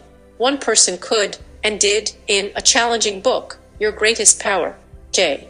Martin Coe was a publisher and distributor of inspirational self-help books during the first half of this century, and among his publications were Napoleon Hill's two classics, The Laws of Success and Think and Grow Rich, both of which you will enjoy in later lessons. Those who fail, those who wallow in self-pity, those who always complain and aren't to Mr. Coe do so because they fail to use the greatest power they possess, or they misuse it with disastrous results that brings grief to themselves and to those whose lives they touch. Since you, and only you, are in charge of your mind, you also have full reign over this great power, and by using it wisely you can help but become a better person in your business and your personal life. The odds are great that you will find yourself returning to this lesson again and again in the months to come, just to be reminded of a simple law of life that we all should know, but many unfortunately do not. 113, 114. Semester 3. You are the possessor of a great and wonderful power. This power, when properly applied, will bring confidence instead of timidity, calmness instead of confusion, poise instead of restlessness, and peace of mind in place of heartache. Millions of people are complaining about their lot, disgusted with life and the way things are going, not realizing that there is a power which they possess which will permit them to take a new lease on life. Once you recognize this power and begin to use it, you can change your entire life and make it the way you would like to have it. A life that was filled with sorrow can be a life filled with joy. Failure can be turned into success. Where poverty once gripped an individual's life, it can be changed to prosperity. Timidity can be turned into confidence. A life of disappointment can become a life of interesting experiences and pleasant associations. Fear can be changed to freedom. Too many times, as life goes on, a person may have had a number of reverses. He may have run into a series of difficulties. He may even have had a number of various troubles to contend with. Before long, he adopts the attitude that life is difficult, that life is a battle, that the cards are stacked against him. So what's the use? You can't win. Then this same individual settles back and is convinced that no matter what you do is no good. Beaten in his own desire to win in life, he finally turns to his children, hoping that with them it will be different. Sometimes this is a way out, and sometimes the children fall into the same way of life as the parent. Many times the individual comes to the conclusion that there is only one way out, and he finally comes to the end of life through his own hand. Suicide. Yet, all this time, the individual fails to discover this great power that will change his life. He doesn't recognize it. He doesn't even know it exists. He sees millions of others struggling the way he is and decides that this is life. Raimundo Eves tells a story that when the great library of Alexandria was burned, one book was saved. But it was not a valuable book, and so a poor man who could read a little bought it for a few coppers. It was not very interesting, yet there was a most interesting thing in it. It was a thin strip of vellum on which was written the secret of the touchstone. Lesson 12, 115. The touchstone was a small pebble that could turn any common metal into pure gold. The writing explained that it was on the shores of the Black Sea, lying among thousands and thousands of other pebbles which looked exactly like it. But the secret was this: the real stone would feel warm, while ordinary pebbles are cold. So the man sold his few belongings, bought some simple supplies, camped on the seashore, and began testing pebbles. This was his plan. He knew that if he picked up ordinary pebbles and threw them down again because they were cold, he might pick up the same pebble hundreds of times. So, when he felt one that was cold, he threw it into the sea. He spent a whole day doing this, and there were none of them the touchstone. Then he spent a week, a month, a year, 3 years, but he did not find the touchstone. Yet, he went on and on this way. Pick up a pebble, it's gold, throw it into the sea, and so on and on. But one morning he picked up a pebble and it was warm. He threw it into the sea. He had formed the habit of throwing them into the sea. He had gotten so into the habit of throwing them into the sea that when the one he wanted came along, he still threw it away. Oh, how many times have we contacted this great power and did not recognize it? How many times have we had this great power right in our hands and we threw it away because we did not recognize it? How often have we seen it before our very eyes? How many times have we seen this great power demonstrated right before us? Yet, we did not see it with all its possibilities, with all its wonder-working effects. That is the reason we have devoted this entire treatise to this great power. The greatest power that man possesses. Before we tell you what this great power is, we want you to know about an incident that took place in Africa. There was an explorer who went into the wilds of Africa. He took a number of trinkets along with him for the natives. Among some of the things that he took with him were 2 full-size mirrors. He placed these 2 mirrors against 2 different trees, and then sat down to talk to some of his men about the exploration.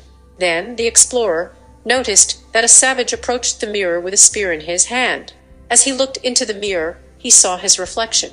He began to jab his opponent in the mirror as though it were a real savage going through all the motions of killing him.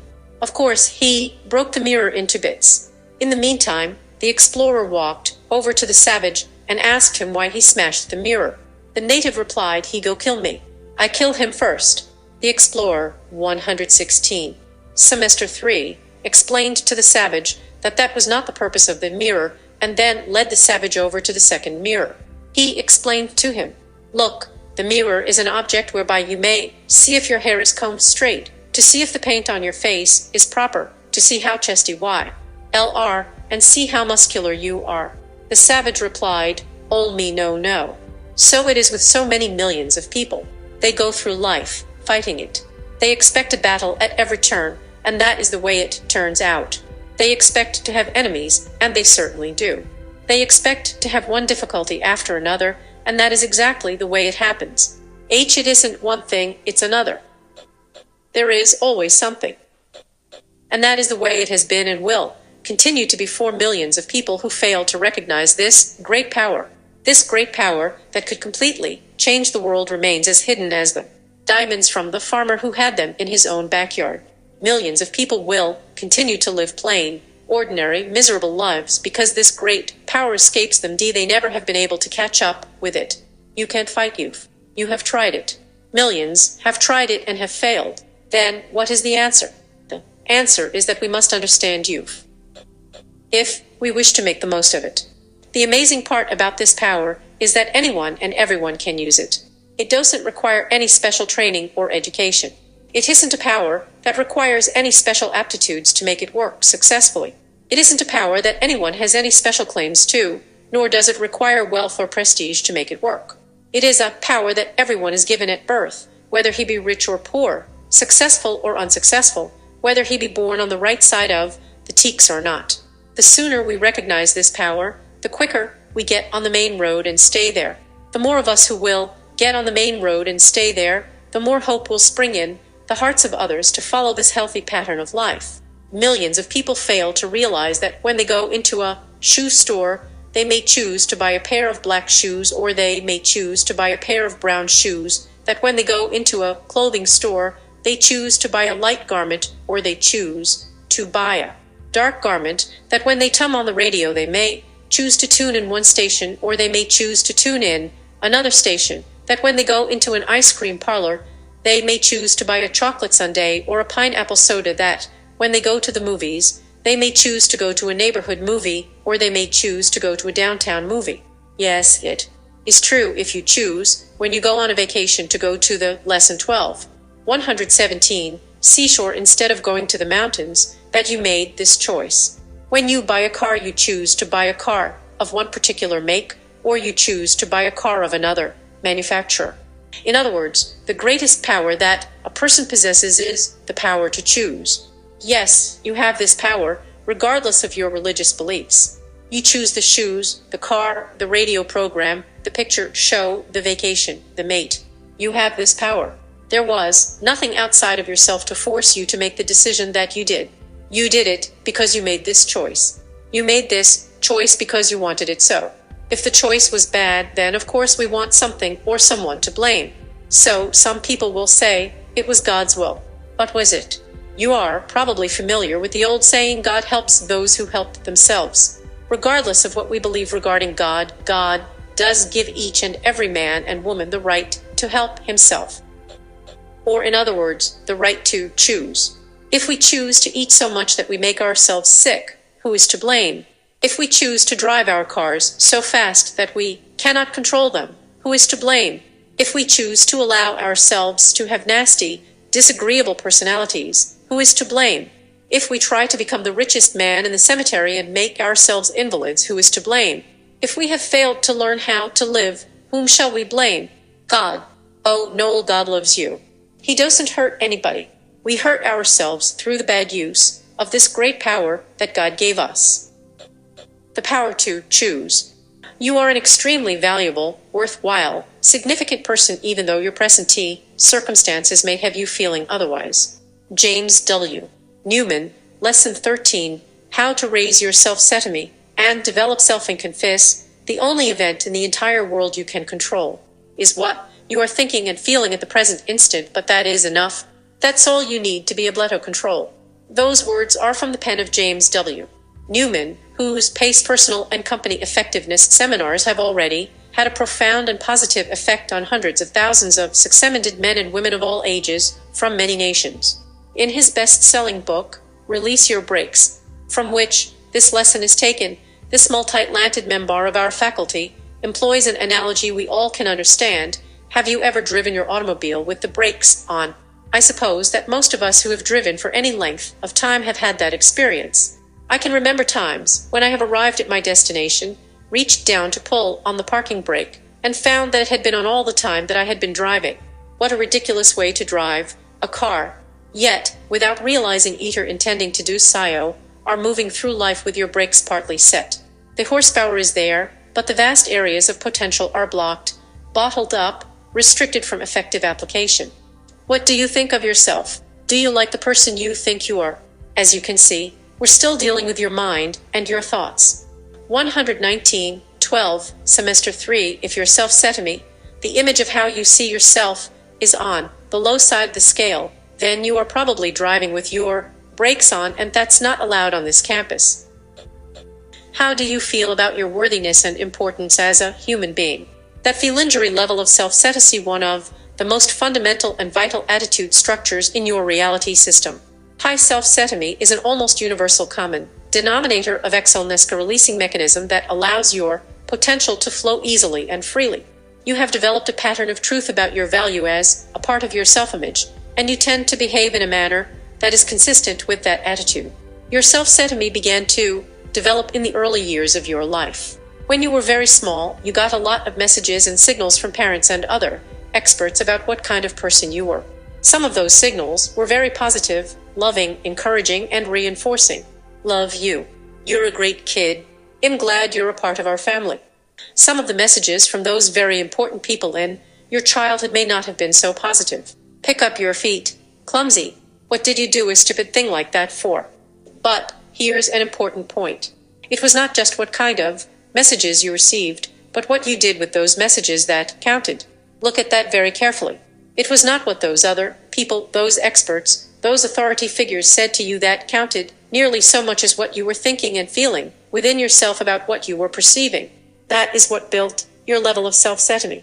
Your own unique personal feeling of worthiness was started in those early years with your own programming process. You have been building and revising it ever since with your consciousful thoughts and feelings about yourself. Your present level of self-esteem is the cumulative result of the positive and negative rocks which your thoughts and feelings have deposited on that scale since you were born. Self-esteem is a matter of degree. You don't either have it or not have it. You are somewhere on a scale ranging from the very negative to the very positive low to high self-esteem. The person who excels, the high-performance person, tends to function most of the time toward the upper end of the scale. Most of the Lesson 13. 121. Time feels a very real, honest, positive sense of personal worth and value. The person at the low end of the scale is convinced that he is worthless, insignificant, unlikable. He is unsure of his abilities, eager to stay close to home to do things that are familiar and easy. He knows there isn't much chance that he will do anything very useful, is uncomfortable when given a compliment or praise, feels little control over his future, and is sure things will get worse in the future. Unfortunately, there are a great many people in this world who live with that kind of self-image, genuinely, honestly, deeply feel that way about themselves. Negative as it may be, it's the way things are for a lot of people. It's easy enough to see how that kind of reality applies the brakes to a person's effectiveness. As you reflect on how it must feel to have such a low level of self-esteem, think about the kinds of messages or signals that a person might receive from his environment, from other significant human beings, that might stimulate the thoughts and feelings at a conscious level which cumulatively would develop into that sort of self-image profile of kinds of self-core inner thought processes which would build such a negative reality about oneself. Now let's come to a more positive self-esteem level. How does a person at the high end of this scale deeply, honestly feel down inside about the self? Valuable, important, worthy of respect and consideration, able to influence others. The high self-esteem person enjoys new and challenging tasks and expects things to go well in the future. That's a little more refreshing and, I hope, a little easier for you to identify with. Note that self-esteem is not quite the same as self-confidence. You may have a great deal of confidence in yourself in a particular area, or with respect to a particular activity, even though your overall level of self-esteem is rather low. On the other hand, a person can have a very high self-esteem level and still lack confidence in specific departments, such as public speaking or painting pictures. Self-confidence is more narrowly focused on a particular skill or type of situation. Self-esteem is a deeper feeling that you have about yourself, about your value as a person. If you have a solid base of self-esteem, it is much more likely that you will develop confidence in your ability to handle various skills and circumstances. Right now, you are somewhere on the scale of 0 to 100 depending to positivity. Ask yourself for a moment whether it might be profitable, worthwhile, desirable to move up that scale, move in the direction of a more accurate 122. Semester 3, more valid, more honest appraisal of the real worth, value, significance that you do have. If you can accept the possibility that you may genuinely be a very worthy, valuable human being, then might it not be valuable to take some deliberate action steps to move in the direction of greater self-esteem, more honest feeling of self-worth? Here are some ways to do most simple techniques or methods that you can put into action right away that will take you in that direction. The first is simply a practical application of constructive imagination. Build a positive affirmation about your worthiness and include it in your gist of images that you are reinforcing every day. Define exactly what self-esteem means to you, then translate it into an affirmation. An example is, I like and respect myself. I am a worthy, valuable person. As you work with that affirmation, let yourself experience your imagination it feels to be in a real situation, knowing that you are worthwhile, valuable, and significant. It might be a staff meeting, a party, an outing with your family, or a sales interview. Project yourself into that event and let the feeling of self-esteem flow through your system. You can re-experience an event in which you felt very good about yourself, reinforcing that positive experience. Or think of a situation in which you felt badly about the way you handled things and relive it in your imagination on a more positive level. Handle the entire scene well and let yourself feel good about you. Feel the warm, joyful glow of pride and satisfaction. Another way to move up the self-esteem scale is to decide that you are going to spend a little more time dwelling on your successes, things you feel good about having done, and less time wallowing in errors and failures. When you do a good job, feel good about it. Not only does that increase the probability that you will repeat that excellent performance, but it also helps you to feel better about yourself as a person. When things go badly, they will still do that. Avoid the temptation to wallow in the error or failure. There is a world of difference between having failed and being a failure, a lot of difference between having done something badly and being bad. There is a pair of very useful words which can serve as an anti-walliger device if you want to use them. Nothing magical about them, but they can very easily help you to shift gears from berating yourself and wallowing in the error to a more positive kind of programming. Lesson 13, 123. Next time, when something goes badly, recognize what has happened and aloft the error, and then shift into the thought about how you will handle that kind of situation should it ever happen again. I am not suggesting at all that it is desirable or useful to ignore your errors or failures. Certainly you will occasionally stub your toe or do something that just doesn't work out very well. There will be times when you will not close the sale or you will not make the part exactly according to specifications. You may say something to one of your children or to your mate that you realize later wasn't really what you wanted to say or the way that you wanted to say it. When that happens, you have a choice. You can wallow in the error, feeling bad with, oh boy, am I stupid, or I always do, things like that, what's the matter with me, diminishing your self-esteem level. Or you can use the error to do a better job in the future.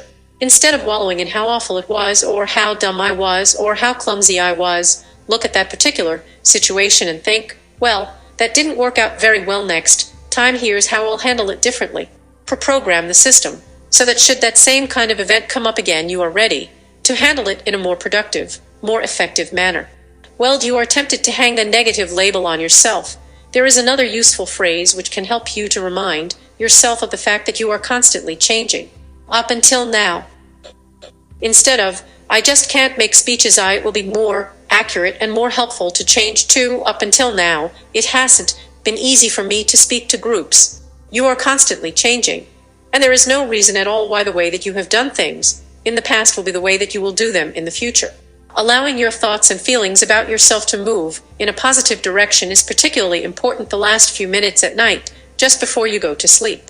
I think it is very likely and very tragic that hundreds of thousands, perhaps millions of people lie in bed for 30 minutes or an hour each night thinking, dwelling on, reaspersions all of the things they have done wrong all day, virtually guaranteeing that they are going to do them all over again. Just before you fall asleep is a very special time to be sure. 124. Semester 3. That you are directing your thoughts toward the things that you feel good about having done, or the activities that you are looking forward to in the future. Here's another way in which it is possible for you to reinforce, develop, enhance your personal level of self-esteem. You can build your own feelings of worth, value, and significance by reinforcing and strengthening the self-esteem of the appearagenists of which you are a part. Think about your family, the department in which you work, or some other group to which you belong. Each member of the group has some feelings about the value or significance of that appearagenism, and when you put all of those attitudes together, you have a group of food we feel about us. Your family has a self-esteem level. Mom has some feelings about the family, Dad has some, Judy, Mary, Johnny, a member of the family, has some feelings about our family. If you are very fortunate, you are part of a family with a high self-esteem level, where the prevailing attitude is, what a terrific place to be, or am proud and happy that I'm a part of this family. I feel sorry for people who are not a part of a family like this one. We love each other, we do things together, and express ourselves to each other. What a great family, or whatever potential exists within that family, is likely to be flowing easily and naturally. Unfortunately, all too frequently, we find families in which the prevailing attitude is, how do you get out of this outfit? That certainly says something about the self-esteem level of that group, personality, and whatever potential exists within that group is probably locked up tightly. The brakes are on. Look at this as it applies to a company. You may be part of a companion or other organization which the prevailing attitude is, what a great place this is to work. You really like being here, working with terrific people. We're doing important things and we're doing them well. Your group's self-esteem level is somewhere on the scale from low to high. If it is in the lower range of the scale, maybe it would be to your advantage to get busy and do what you can to move it up. Consider that carefully. Can you see that it will be to your personal profit and benefit to help the group feel better about itself? There are at least two important ways in which it will be to your self-interest. First, you will find it much easier to achieve your own goals if the groups within which you are living and working are functioning effectively. Second, when you know that you are a lesson 13. 125, part of a winning team, you feel better about yourself, and that helps to release your own abilities. How much value will it be to the tackle on the football team to go into the huddle between plays and say to his teammates, boy, we are a bunch of dods. If you have ever played on any kind of athletic team, you know how dramatically productive it is for someone on the squad to talk it up. It is contagious. Before you know it, everyone is more energetic, better coordinated, and expecting to win the game. That surge of positive self-co within the team and the resulting feelings do increase the chances of victory. Because the athletic world in our culture is so visible, it is easy to see a process like this at work in a team of professional athletes. What happens when a player is traded to the top team in A league. Whether it is in baseball, hockey, basketball, or soccer, when that player puts on the uniform of the championship team, his performance improves. Just knowing that he is good enough to have been traded to the top team causes him to walk tall or play better. The new uniform doesn't change his potential, stimulates a thought and feeling sequence which releases his brakes. You can see this same phenomenon with certain branches of the armed services too. Some units know that they are the fine stand, they act that way when they are in combat. In every industry there are companies which have that same atmosphere of high self-esteem, and it is no coincidence that they are leading the way and attracting the best people from their competitors. Take a very close look at this idea from your own selfish viewpoint. See if you could profit by spending a little more time reinforcing the positive feelings about your group. Look at the application to your family, your bowling team, your company, your department, your service club, trade association, church or synagogue, community, and your country. Anything that you can do, say, express in any way that will reinforce the good feeling within that group about the group will help the group to function better, achieve its goals more easily, and help you to get where you want to go a lot faster. How long has it been since you sat at the dinner table and said to your family, "I'm really proud to be a part of this family. We are really terrific"? Don't say it unless you feel that way about the family, but if you do feel it, why not express it? It may feel a little uncomfortable the first time. That goes back to some childhood programming about not expressing your emotions, but go ahead and release that break. When you have a positive 126 semester 3 feeling about your group, say it. You will enjoy the results. When the group does something badly, use next time to avoid wallowing in the error and reinforcing it. When others in the group slip into the trap of "that's like us, we're always goofing things up," step in gently with a question, "What could we do to handle situations like this better in the future?" Help the group to find a way to change the procedures which led to the difficulty so that it is less likely to happen again. Nations have self-esteem levels too, and they are constantly changing, just like those of individuals. A look back through the pages of history will disclose some dramatic examples of the ebb and flow of self-esteem within various nations, and the relationship between how a country felt about itself and its ability to use whatever potential it possessed. Great Britain, Russia, Germany, Israel, Japan, Mexico. As you think of each country, can you see how the national self-esteem level has changed and how that has affected progress, productivity, and the effectiveness of the citizens of the country? How valuable is it to our country and to you as a citizen of the country to talk about and reinforce all of the things we have done wrong? Might it not be more useful to dwell on the incredible successes of our nation and feel good about them? In those areas where we have failed, what can we do to correct the system so that if we ever encounter a similar situation again, we will be more likely to handle it well? Now let's look at how you can help other people to reinforce their feelings of self-esteem. This may be the most exciting and productive way of building your own feelings of value and worth. One of the interesting peculiarities of this basic releasing mechanism is that the more you give away to other people, the more you get, the more you reinforce, enhance, undergird the self-esteem of the other people in your world, the better you like you. The reverse is also true, and perhaps even more obvious. Anything I do to cause you to dislike yourself creates an uneasy feeling within me about myself. So, one of the ways that you can build your own personal self-esteem level is by helping others to build and reinforce theirs. And there is an extra bonus benefit to this process. By providing other people with the opportunity to enhance the positive feelings they have about themselves, you are enriching your environment. Pause for a moment and think about the dozen most important people in your world, the people you live with, work with, have frequent contact with on a social level. Who are the 12 most important, significant other human beings in your world? Lesson 13. 127. They might include a mate, your children, people with whom you work closely in your professional or vocational activity, close friends or neighbors. Think about those people for a moment and ask yourself this question: what would it mean to me if those individuals in the next month really, honestly, deeply liked themselves better? What would that mean to you? Would it be useful? To your advantage? Would it be harmful? Unpleasant? Would it be a plus or a minus if those people with whom you interact every day, people with whom you have daily contact, were to move up that self-esteem scale and really like themselves better? I feel certain that as you think about this idea, you will see that life is a lot easier when you are dealing with people who have a high level of self-esteem. Instead of working or living with people who are defensive, withdrawn, inclined to shift the blame, you have a more open, honest, trusting relationship with mutually set goals and more direct communication. Much more exciting, positive things happen when people who have an abundance of self-sentiment are working together.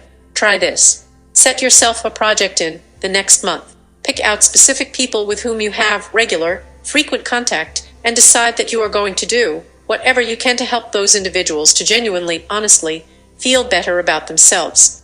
How do you do that? By spending more time and effort putting those people up and less time and effort putting them down. An exercise that you may want to test came from one of our PACE youth conferences. One of the most important exit figuremipist which my organization offers is a conference for teenagers in which we explore the entire PACE framework as it applies to young people. In the summer of 1968, one of the participants in a PACE youth program created this exercise and called it the no put down game. The way to play it is simply to time yourself and see how long you can go without putting anyone down. Can you go for 15 minutes? An hour? It may not be as easy as it seems. The rules prohibit putting anyone down out loud, including yourself, even in jest. The joking put down is outlawed because it usually has a sharp barb attached to it. It is certainly possible to tease someone in a warm, loving way, but to rule out the possibility that the teasing, joking put down is just a clever way of sneaking in a little dig, avoid it as you play this game. Moreover, this is an individual, personal, private project. Do not tell anyone else what you are doing, just time yourself and see how long you can go. You are only working on yourself. Calling another person's attention to 128. Semester 3. The fact that he has just put someone down is a put down, even if you were the one being attacked. When you find out how long you can go without any put downs, then see if you can break your record. See if you can go for a longer period next time. At the same time, develop the habit of putting other people up instead of down. See what happens if instead of undermining other people, you reinforce their good feelings about themselves. Be alert to the positive feelings that you have about another person. Be aware of what is going on inside of you, and when you feel a sense of admiration or regard or warmth for another person, go ahead and express it. You will be delighted with the results. As you spend a little more time putting people up and less time putting them down, you will not only be enhancing your environment, but you will find yourself liking you better too. You will be building your feelings of self-sentiment as you develop the ability to reinforce the positive qualities of others. In your dealings with other human beings, you always accomplish a great deal more by praising the qualities that you admire than you can ever accomplish by criticizing those that you condemn. I'm sure you have noticed that it can be very tempting sometimes to criticize the behavior or attitudes of other people when they are doing something wrong. What means they are not doing it the way that you would do it. But it is much more productive to reinforce the behavior qualities you admire. Imagine a husband and wife sitting in a restaurant. One of them says to the other, "You're not really going to eat that piece of bun and a cream pie, are you?" The question and the tone of voice that goes with it has a reinforcing effect, but probably not in the direction the person who asked it had in mind. Calling attention to behavior you do not admire and would like to see changed often has just the reverse effect. It might be better to wait until the other person passes up dessert to comment on that in a positive manner. "I know how much you like desserts, honey, and I really admire your decision to not have any." If you are in a management role, or if you are a parent, you will occasionally encounter situations in which someone under your supervision has done something badly. Your child crawled up on the counter, reached for a cookie, and broke the cookie jar. Something needs to be said, but what the child does not need is to have someone tell him, "You broke the cookie jar." He knows that. He's already aware of the fact that the cookie jar is broken, and he probably feels bad about it. Now, there are a lot of little pieces of ceramic mixed in with the cookies, and they don't taste as good. So, Lesson 13. 129. He's upset enough with himself and with the situation without having someone help him to feel worse about what he's done. What he needs is some help in how to handle this kind of project defer control this time. He needs some loving, coaching guidance about how to get cookies without breaking cookie jars. It might be more productive to say, "Next time, get a taller chair," or "Next time, call me and I'll get the cookie for you."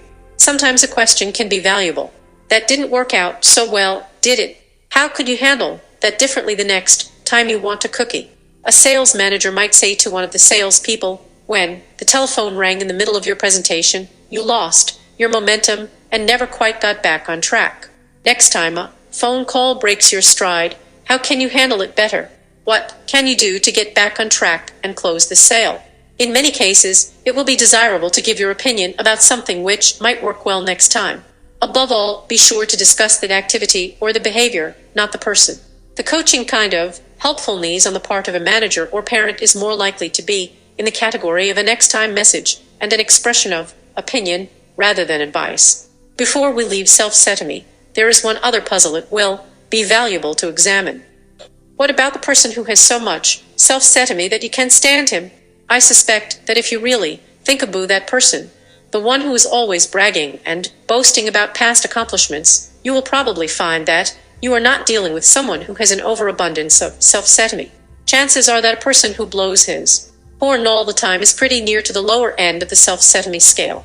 Here is someone whose reality structure is saying, I know that I am worthless, and if anybody else ever really knew me, they wouldn't like me either. So I can't let that happen. He presents a facade self, a false front. Talking constantly about something that he has done well, he tries desperately to convince others that he may have some value, and at the same time, he is trying to convince himself. Of course, the transparent facade evokes a flood of messages from other people that they don't admire the fraudulence, the falsences, and so he tries harder and harder to be a likable person and to pretend that he is more worthwhile than he really believes that he is. If you have someone in your world who is trying to compensate for low self-setomy with bragging and conceit, your natural inclination may be to get out your needle and see if you can pop his balloon.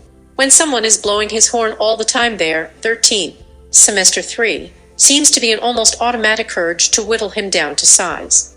But the reverse approach is much more productive. It may not be easy, but if you think it through, you will find that it is much more profitable. If you will devote some time and effort to reinforcing that person's inner feeling of value and significance, you will find that the bragging diminishes. That may be just the opposite of your initial impulse, but try it.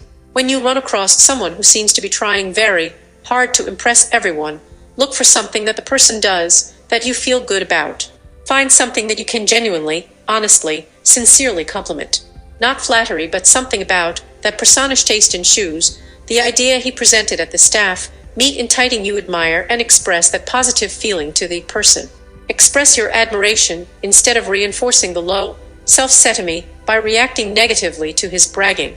Remember that how you feel as you do this is what really counts. Set aside the external behavior of that person for a moment and acknowledge the true worth and value that is there if you will only let it out. Another possible indication that a person may be at the lower end of the self-setomy scale is a negative reaction to compliments. That is not a universally dependable symptom, but it can often provide an interesting clue that a person's self-setomy is sagging.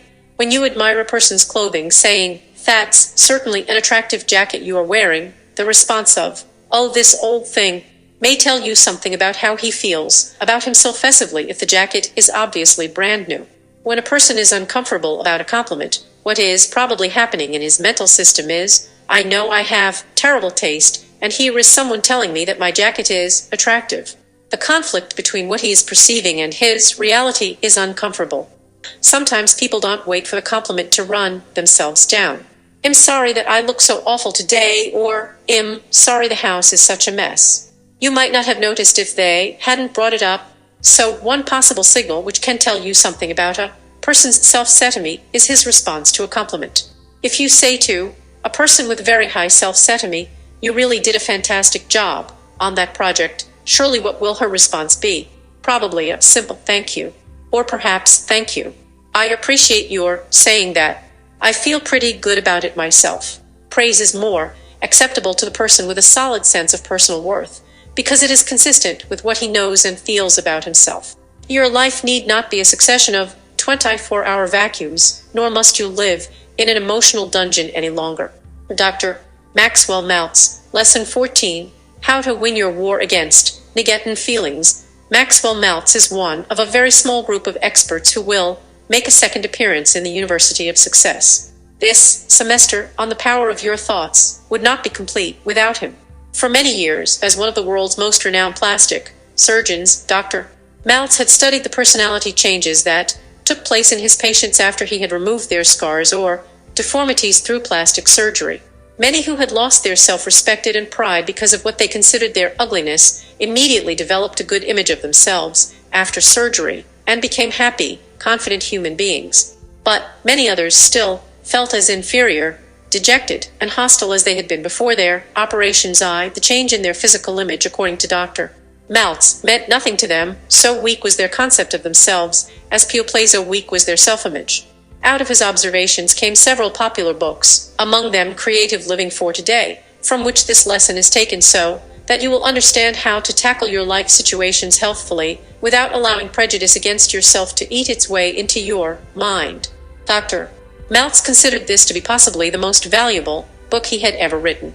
He writes, deeply ingrained negative attitudes permeate our culture, and every day, people you know may try to submerge you in them. You must not allow yourself to be railroaded into adopting stereotyped, humiliating attitudes toward yourself. 131, 132, Semester 3, your thoughts, your concepts, your images are your most precious assets. Trust into an expert as he teaches you how to protect them. Your self-image will sustain you in creative living if you learn to declare war on you. Negative feelings and win the war in the battlefield of your mind. Your mind is a battlefield, never doubt this, and if you win, you will experience peace of mind during your fulfilling days. Your infantry, crawling slowly through the underbrush seeking contact with the enemy, creeping through the darkness behind his lines to discover his positions, is your awareness of the supreme importance of your thinking and of your mental imaging.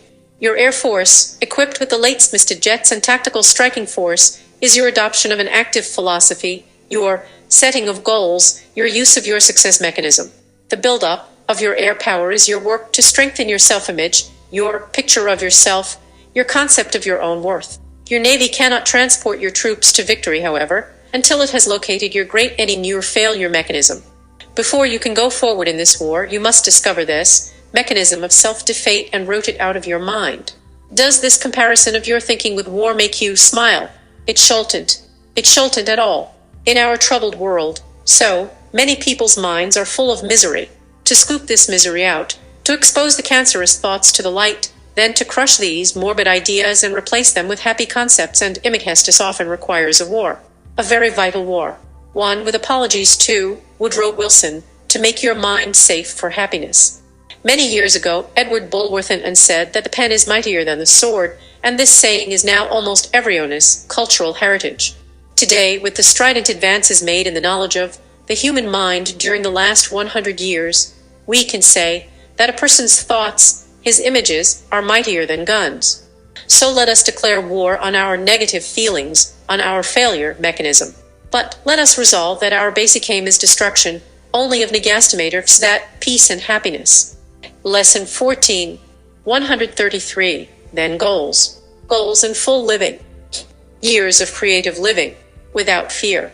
Overcoming false beliefs. No goal is more vital than to dehypnotize yourself from the false beliefs which paralyze your success mechanism. You, reading this, are a man or a woman unto God. What goals are meaningful? What can you do with yourself if your beliefs pull you down into failure? What can you do but sink into the nonative stike of depression, renouncing all goals, blotting sunshine out of your life, moping dejectedly in a dark room while others go out into the world and live?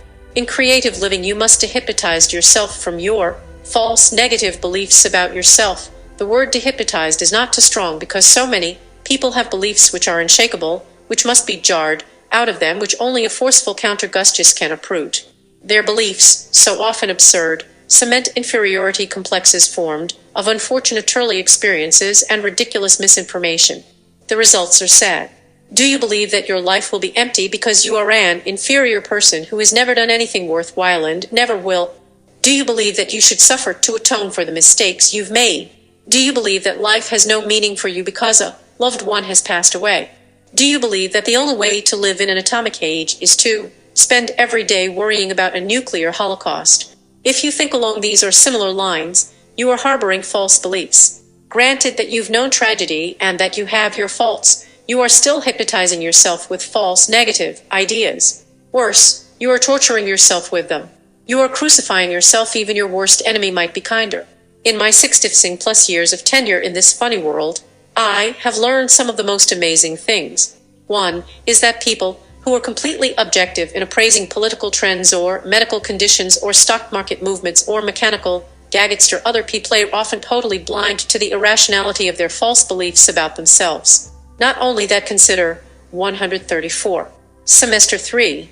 8 of others, they can be ruthlessly vindictive toward Thepsilvits. I have operated on dozens and dozens of people to improve deficient features only to find that, after surgery, they replaced this real physical fault in their minds with a nonsensical belief, which continued their unswerving fixation on their inferiority.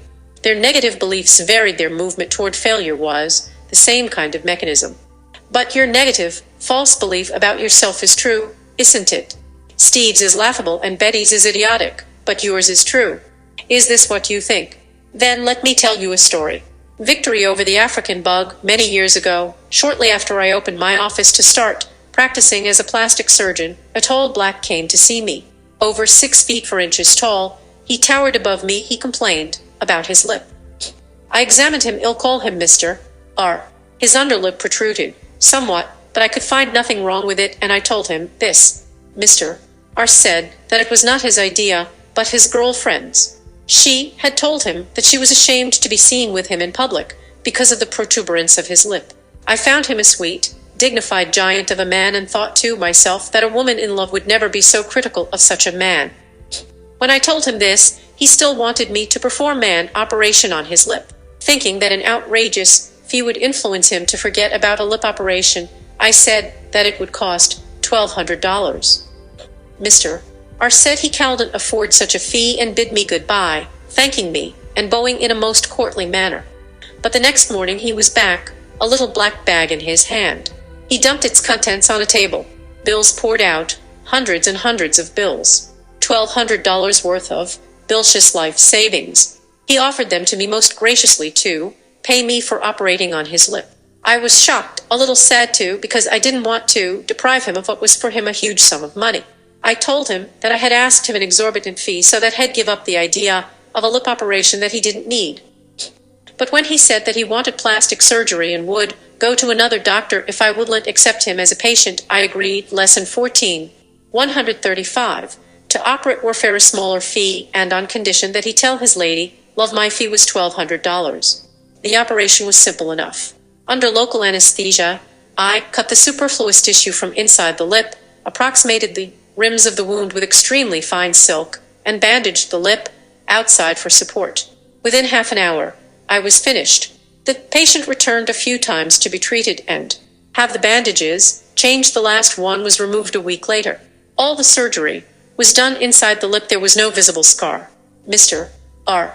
was happy with his lip. He crushed my hand in his great grip and thanked me in his hearty, polite tones. Then he strode from my office, a commanding figure. A few weeks later he was back, but I could hardly recognize him. His body seemed to have shrunk. His hands had lost their strength. His voice was squeaky. I asked him what had happened. The bug, sir, the bug. What bug? The African bug, sir, he said. It's got me, and it's killing me. He told me his woes. After the bandages on his lip had been removed, he went to see his woman. She had remarked on his new lip and asked him how much it had cost.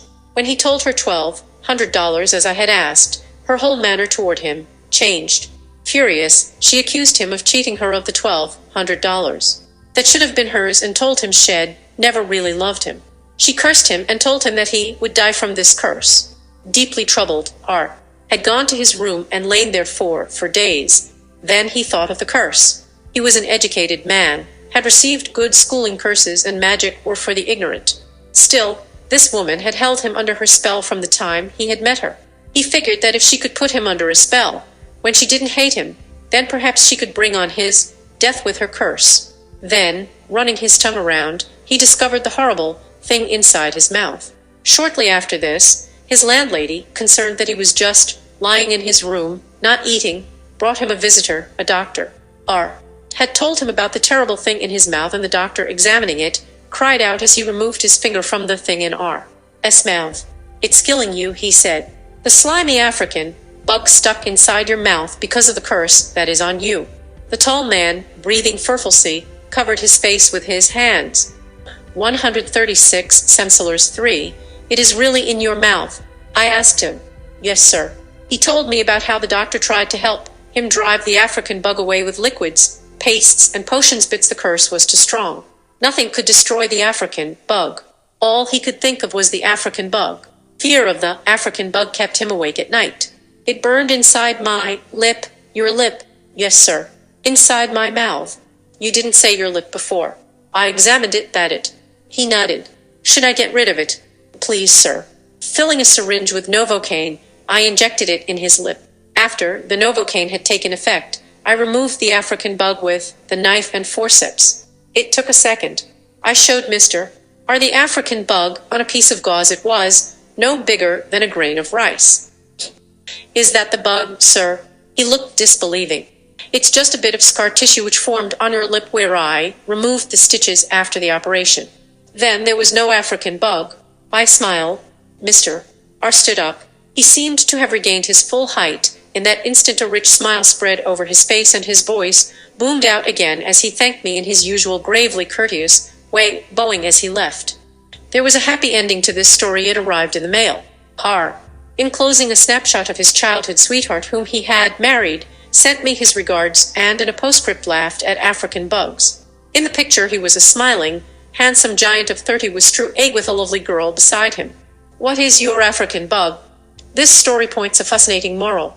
Here is this fine young man, tall and strong, courtly and dignified effeminated, perhaps, but intelligent. A ridiculous belief had almost destroyed him.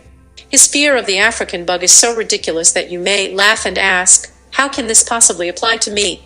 But we all have our African bugs. Have you spent your last 15 years worrying about some Lesson 14, Katis Rof 137, that has never happened? Then you have an African bug.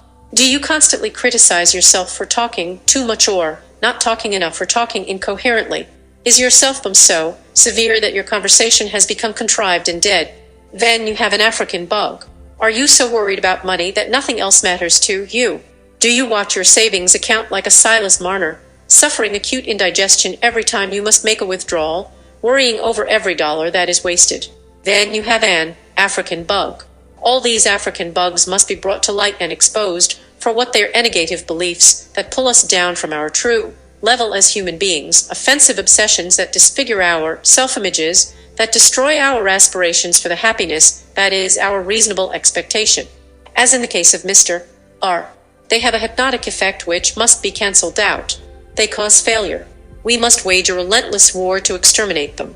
Overcoming the failure mechanism, indeed, we must war against all aspects of the failure mechanism, which is what I call the system of self-refining negative symptoms which can disrupt an unaware individual's positive instincts. For, just as certain positive predispositions can accelerate the happy functioning of a person's success mechanism, so can negative forces build up with the speed of a rolling stone going downhill, producing chains of negative feedback within the individual which can lead only to defeat.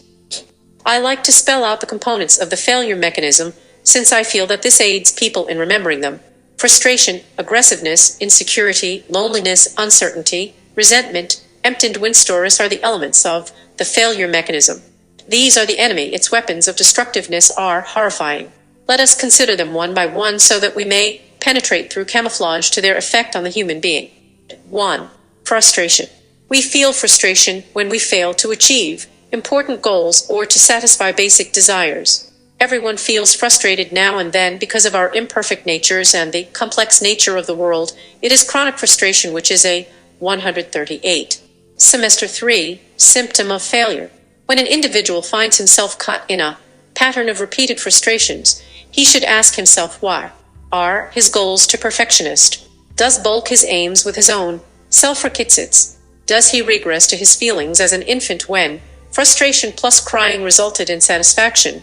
Frustrated rage does not get results for infants. It may, but not for adults. A morbid concentration on one's grievances with life will only make one's problems more severe.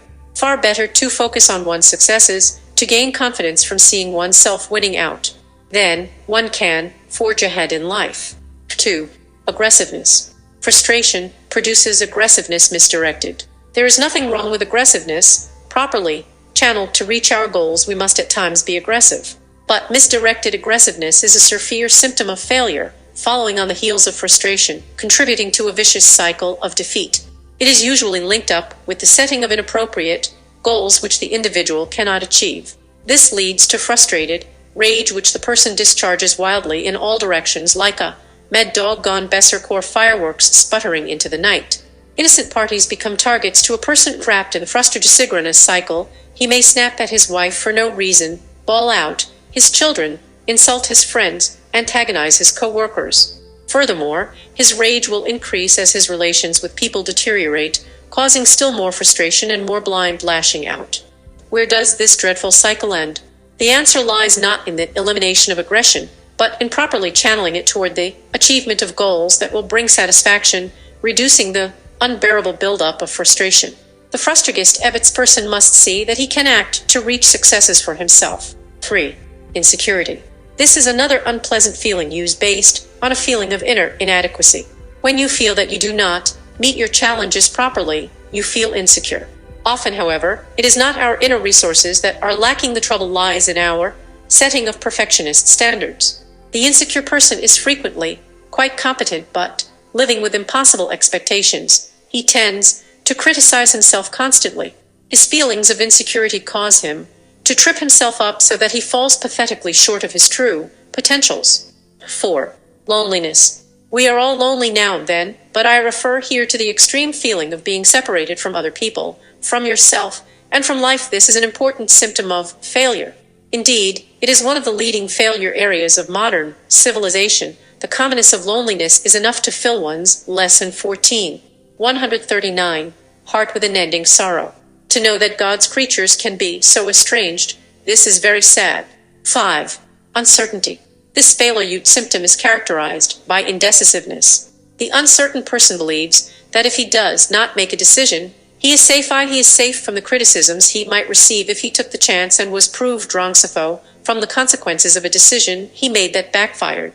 This type of person must see himself as perfect, therefore he cannot afford to be wrong. When a decision is necessary, he looks upon it as a life or death decision. If he makes the wrong choice, he will destroy his idealized picture of himself. Therefore he made dawdle over a trivial decision for long periods of time, wasting his precious hours worrying. When he finally does make up his mind, his decision will be subject to distortion and he will very likely blunder. The uncertain person cannot live fully because he is afraid to take the plunge and get his feet wet. 6. Resentment. This is the excuse-making reaction of the failure personality to his status in life. Unable to bear tell pain of his failures, he seeks out scapegoats to take the sting out of his own self-bomb. Everywhere he finds evidence that life is shortchanging him and feels resentment. He does not realize that he may be shortchanging himself. But his resentment does not make failure easier to accept. On the contrary, a vicious cycle is set up which involves more frustration and misdirected aggression. Always full of grievances, the resentful person antagonizes other people, and thus sets into motion a chain reaction of hatreds. Others dislike his dishonesty, reject his hostility, feel contempt for his self-pity. Chronic resentment leads to self-pity because the resentful person feels he is a victim of injustice. Haven't people blocked his aspirations? Hasn't bad luck entered into the conspiracy to keep him down? The more he pities himself, the more inferior he feels, and the more he comes to hate himself and to resent other people in the world. He does not realize that his inner resentment is a breeding ground for failure. Only when he sees that he is an actor in life, that he is responsible for setting his goals and channeling his aggression to achieve them, can he break this cycle of failure. Only when he can feel respect for himself, form a realistic image of himself, can he break the habit of resentful thinking, which is such a basic component of the failure mechanism. 7. Emptiness. Do you know people who are successful, yet who seem frustrated, resentful, uncertain, insecure, lonely, and misdirectedly aggressive? Then they have achieved success without tools in their hands. I don't be too sure that their success is 14 semester 3 real. For many people gain all the outward signs of success and then feel emptiness because all along the failure mechanism has enmeshed them, and they have really lacked the capacity for creative living. They have made money, but don't know what to do with it. Life is boring to them.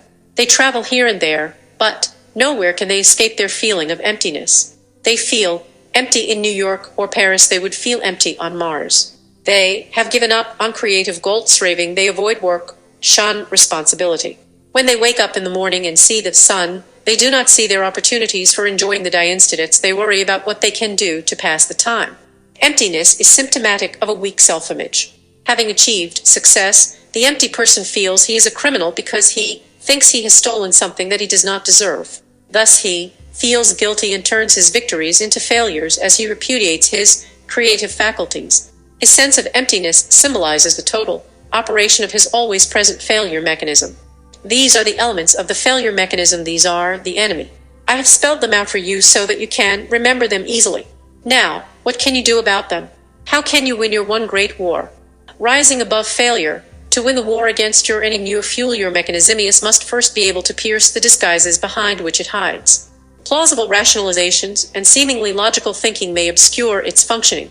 Do not fool yourself, or you will lose this wonderful fight for your survival as a contented human being. You must fire all your emotional artillery at your false beliefs about yourself until you have leveled them to the ground. You must redirect your frustrated aggression and resentment and find ways to surmount your feelings of loneliness and emptiness. At the same time, let me once again make one point clear. The act of failing is not a part of the failure mechanism. The act of fueling in some action or project simply means that you are human. May I assure you of this: if you've never failed at anything, it's a certainty that you never really tried anything. Or, in the words of the Roman philosopher Seneca, if thou art a man, admire those who attempt great things even though they fail. Was Thomas Edison a failure? Of course not. The thought is absurd. Yet dozens of failures preceded most of his brilliant cray. Lesson 14. 141. Adians. Edison learned from his failures and built his successes on them. Discovery is born in error. There are no creations without unsuccessful experiments. This sums up one of the chief lessons that I have learned from life, that blunders, errors in judgment and in application are unavoidable unless you retreat from life into a state of apathy. Even then, in your inertia, you'll make mistakes. The secret of successful living is to rise above your failures to your good moments. This is the key concept: to forget your errors, to stop grieving over them, to have compassion for your own human fallibility. Then, unburdened and with guilt, you can step out determinedly into the world, seeing yourself at your best, formulating your goals, and bringing out into the game of life your success instincts. This principle is especially applicable when you try new things. For, when you experiment, you are bound to make mistakes. Never deny your mistakes, admit them freely.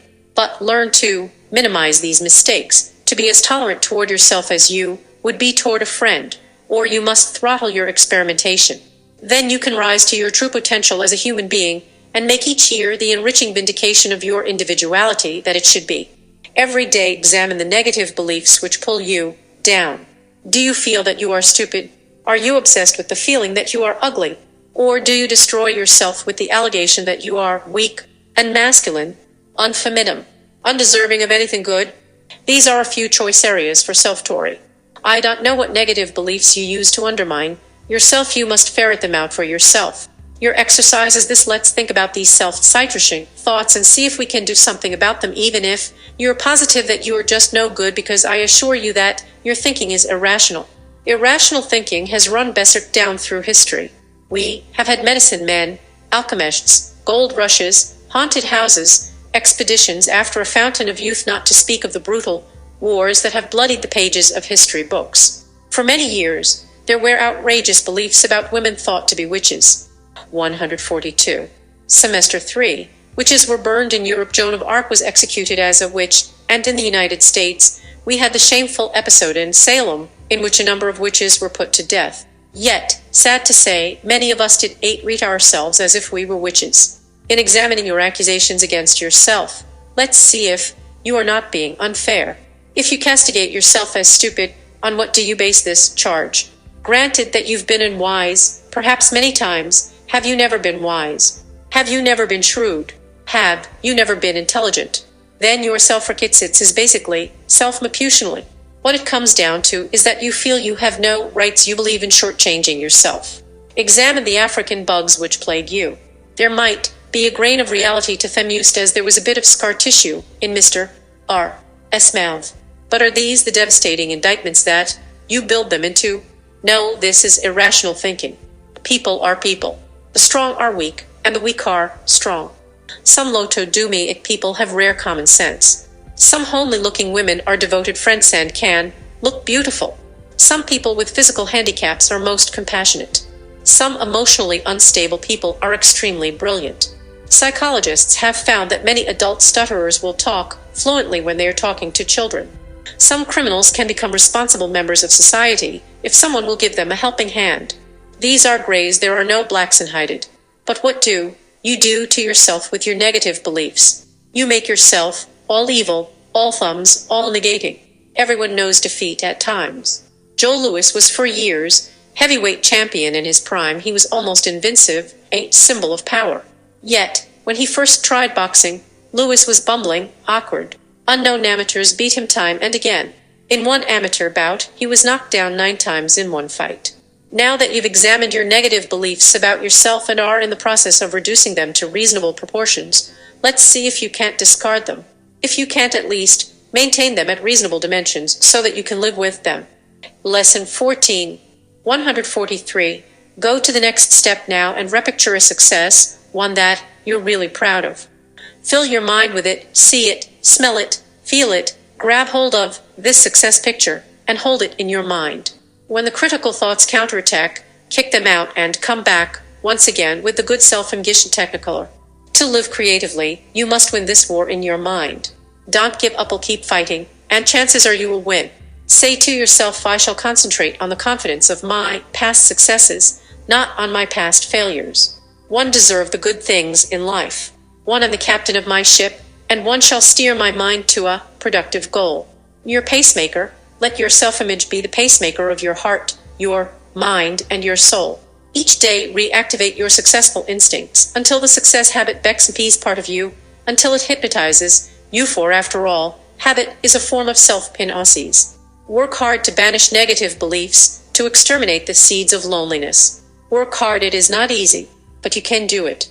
War is hellish, and if your mind is deeply entrenched in negative concepts, you will have to struggle fiercely to win your battle, but it is a battle worth winning, so that you can live creative Ethel with joy, so that you can laugh and sing and walk the streets proudly in broad daylight. Let your strength and self-image inspire you to move forward into a more vital way of life. Belief in yourself, that is the best pacemaker of all. Success or failure, often arrives on wings that seem mysterious to us. Dr. Marcus Bach, Lesson 15, How to Benefit from the Art of Expectation. Are there special traits or habits or personality ingredients common to all successful people? Man has been seeking common denominators in all achievers for centuries, but they are not as obvious as one would expect. You have only to read a series of profiles of famous individuals to realize how different each is from the other, how varied are their methods of operation, how unlike are their work habits, even their personal lives. Still, there is one practice that many of those who accomplish great things will admit they have indulged in, especially during their leaner years. They were able to picture themselves vividly, having already attained their goals, and they retained that image in their minds constantly, assuring themselves again and again that they knew they would succeed. The mind is a mysterious area of which we still know too little. Most who have admitted to this picturization process can offer no explanation as to how it works, except that they know it does. As a man thinketh, Dr.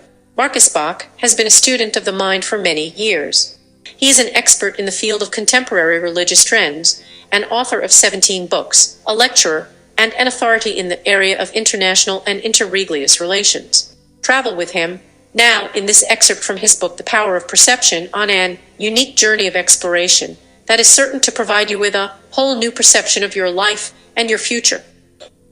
145, 146. Semester 3. When one think of the unscientific, homespun upbringing one had, one marvel that one turned out as well as one did. No Dr.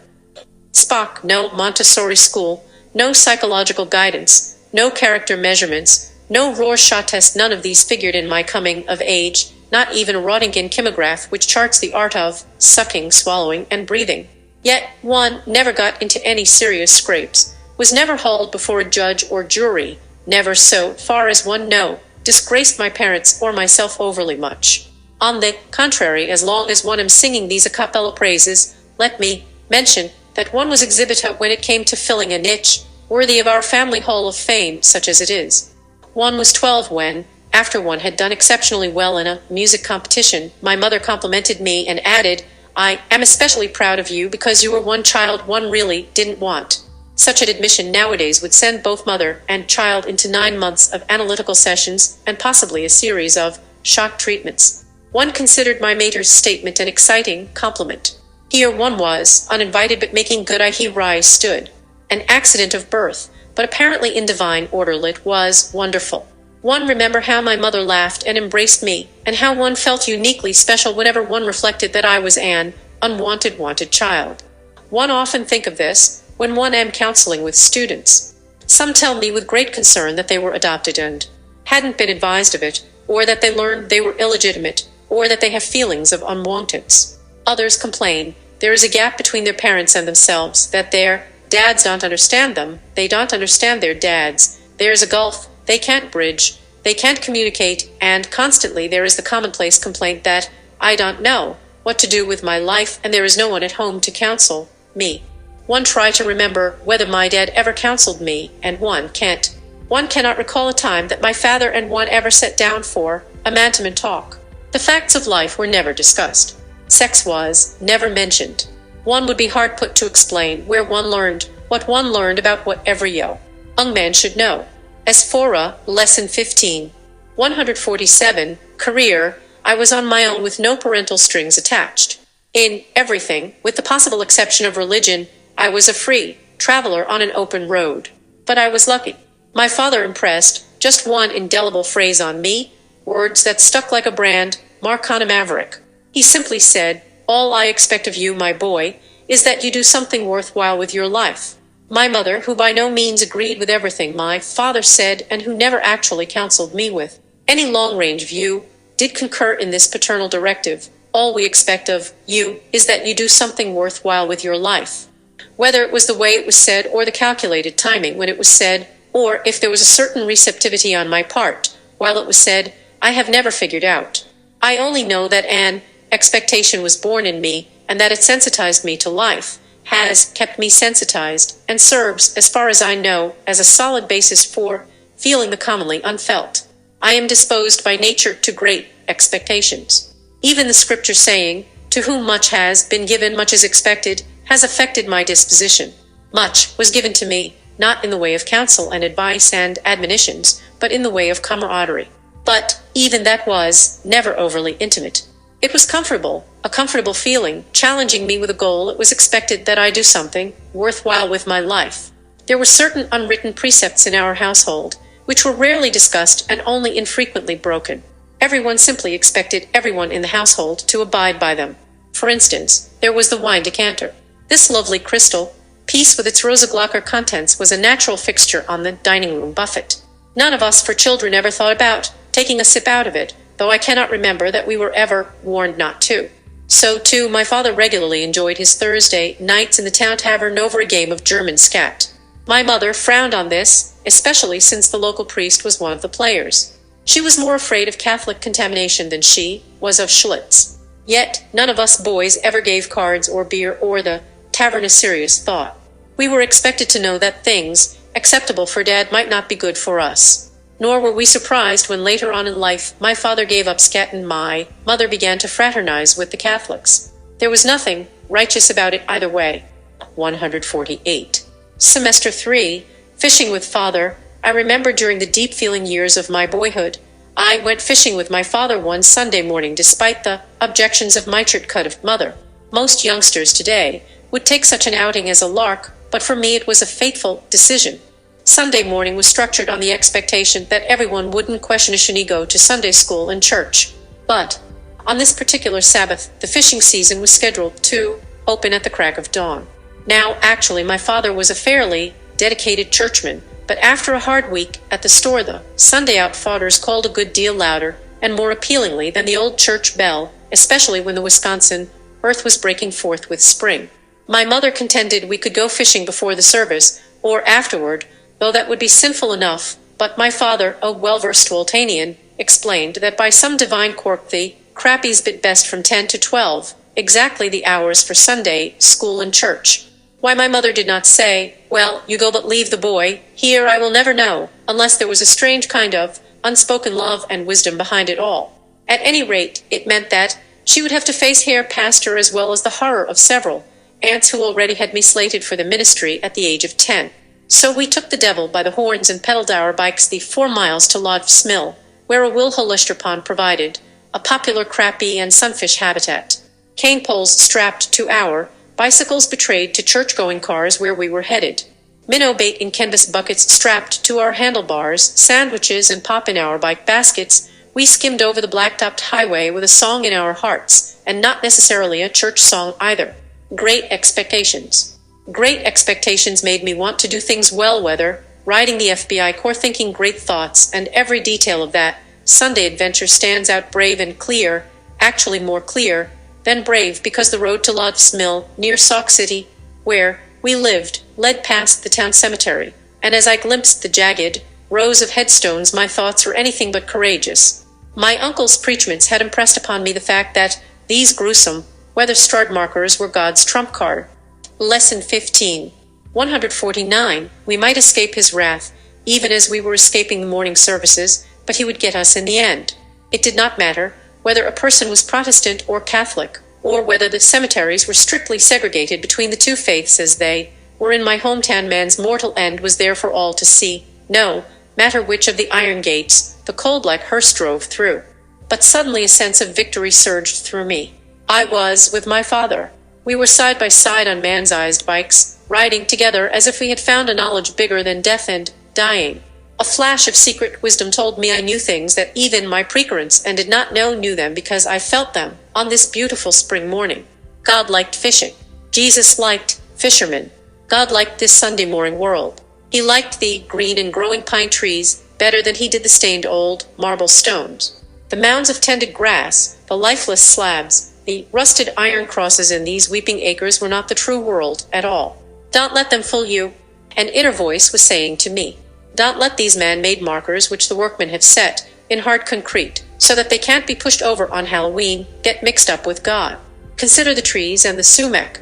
And what do you see when you look at the roses making beautiful the cemetery's white picket fence? God's world was life and freedom. God's world was the open road and the farmyard and the young corn coming up in clean, cultivated fields. God's world was the man-sized bike and the legs that made the wheels go round. God's world was Dad and Di and Lodis Mill. God's world included people going to church or going fishing, just as long as they really loved the Lord. In the encompassing bigness of that world I saw my mother, too, as part of God's great and wonderful plan. I saw her, dressed in her Sunday finest, hat properly on her head, white gloves drawn up to her elbows, her pat until her purse dangling from her arm, her pelibist Sunday swile notes folded neatly into her white Bible. God's world. It was big enough to take an Uncle Farrar with his black mutts and his stern, unsmiling face and his long black pulpit coat, the tail of which once got caught in the pulpit door. Thank you, God, for your sense of humor, and thank you for the silent beauty of Lodis Mill, where we laid our bikes in the deep grass and stalked our way silently to the water's unroughed edge. I matured that morning more than I had in many a year. It dawned on me that there is something a person wants more than happiness for himself, and something he wishes for more than 15.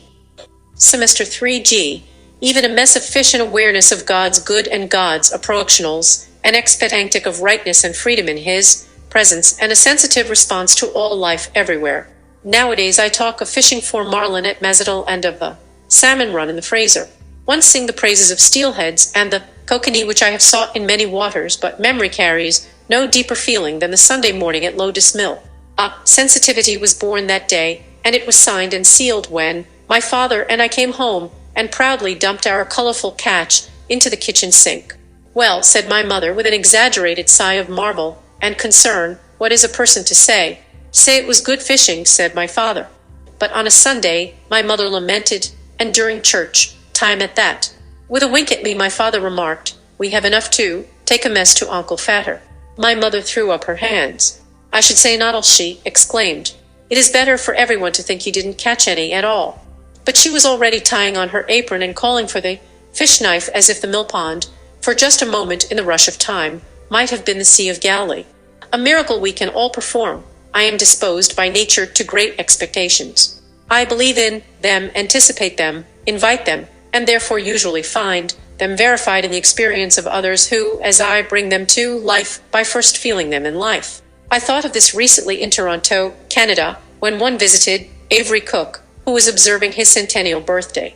There he was, walking like a man of 60, enthusiastically showing a group of visitors his rose garden. One asked him the inevitable question, "To what do you attribute your long life and your wonderful health?" "Well, I'll tell you," he said, "I just never expected anything else. I expected it live to see 100. I expected to be well. One expected to be just what I am, so there is no miracle about it at all. No miracle excepting the miracle of great expectations, a miracle that we can all perform if we put our minds to it. Expectation is a feeling. It generates the qualities needed for the attainment of the goal, qualities that get into the subconscious and chart Lesson 15. 151, a pattern. Theoreticians say, think great, visualize greatness, hope greatly, and be grateful. My father said, all one expect of you is that you do something worthwhile with your life. He had enough of an assignment doing something with his life, and that may be why he turned me over to myself. He let it be known that the one person whom one could do something with was me. One could best take up the challenge of my life. I could most clearly see the unseen with myself, and hear the unheard, and feel the commonly unfelt. I and I alone could expect some hint of divinity in my life, and try to live up to it. Only I could keep turning back the layers of doubt and guilt, the masks and the macabively, the aims and aspirations until I came down to the real me, and there would always be moments in which I would be called upon to prove the person I professed and hoped to be.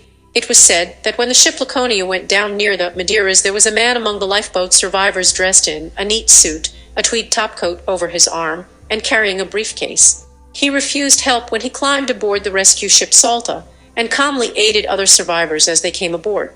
An officer on the Salta congratulated him on his composure and asked for an explanation. The man replied, "I'm an Englishman, sir. It is expected of me. The stuff wishes are made of. Expectation is a servant of the will. The will is the result of a wish, and a wish is spun from the power of spirit." This is far from explaining the entire nature of it, nor does it answer the question why some individuals seem more spiritually or psychically motivated than others.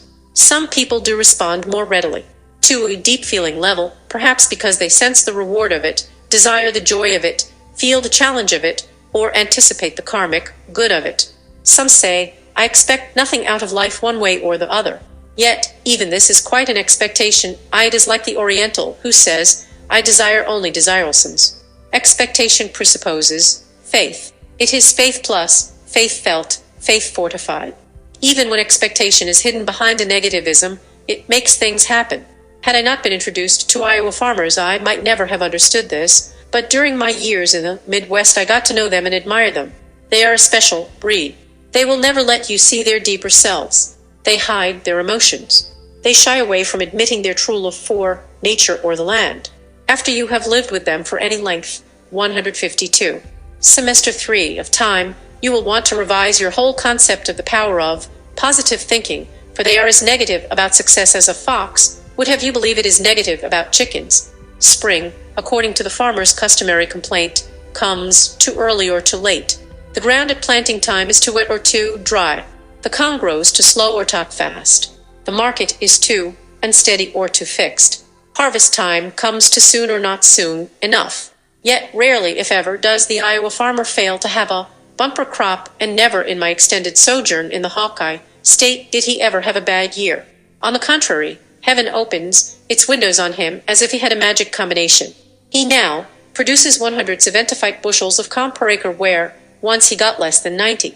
He will never let you in on it, but he is playing a game of great expectations behind a macabively of discontent through which, if you look closely, you will see him smile. He doesn't even want nature or the land to know how great his faith in their ability actually is. Don't say it, he warns, think it. Don't talk about it, feel it. Mask your expectations. Do not let even the fates catch on to the greatness and depths of your desires. How deeply did my father's expectation for me actually go? How great was his concern? How strong was his wish? Wisely, shrewdly, he never let me know. He sowed the seed just deeply enough at just the right time, and evidently he knew the nature of the planting. I have great expectations for getting good mail. Sometimes this gets to be a phobia. I get good letters, life-incaying letters, because I expect them, but if I ever dropped my game of Maccabee, that mail doesn't really matter, I would lose my magic touch. It is a subtle and, at times, a difficult game. Take, for example, the old adage that expectation is greater than realization. This is generally true, and we ought by rights hold it as a basic truth at a deep level of feeling. Failing to do this, we must keep relearning the same lesson over and over again. Expect greatly, but expect, too, that expectation is usually greater than realization.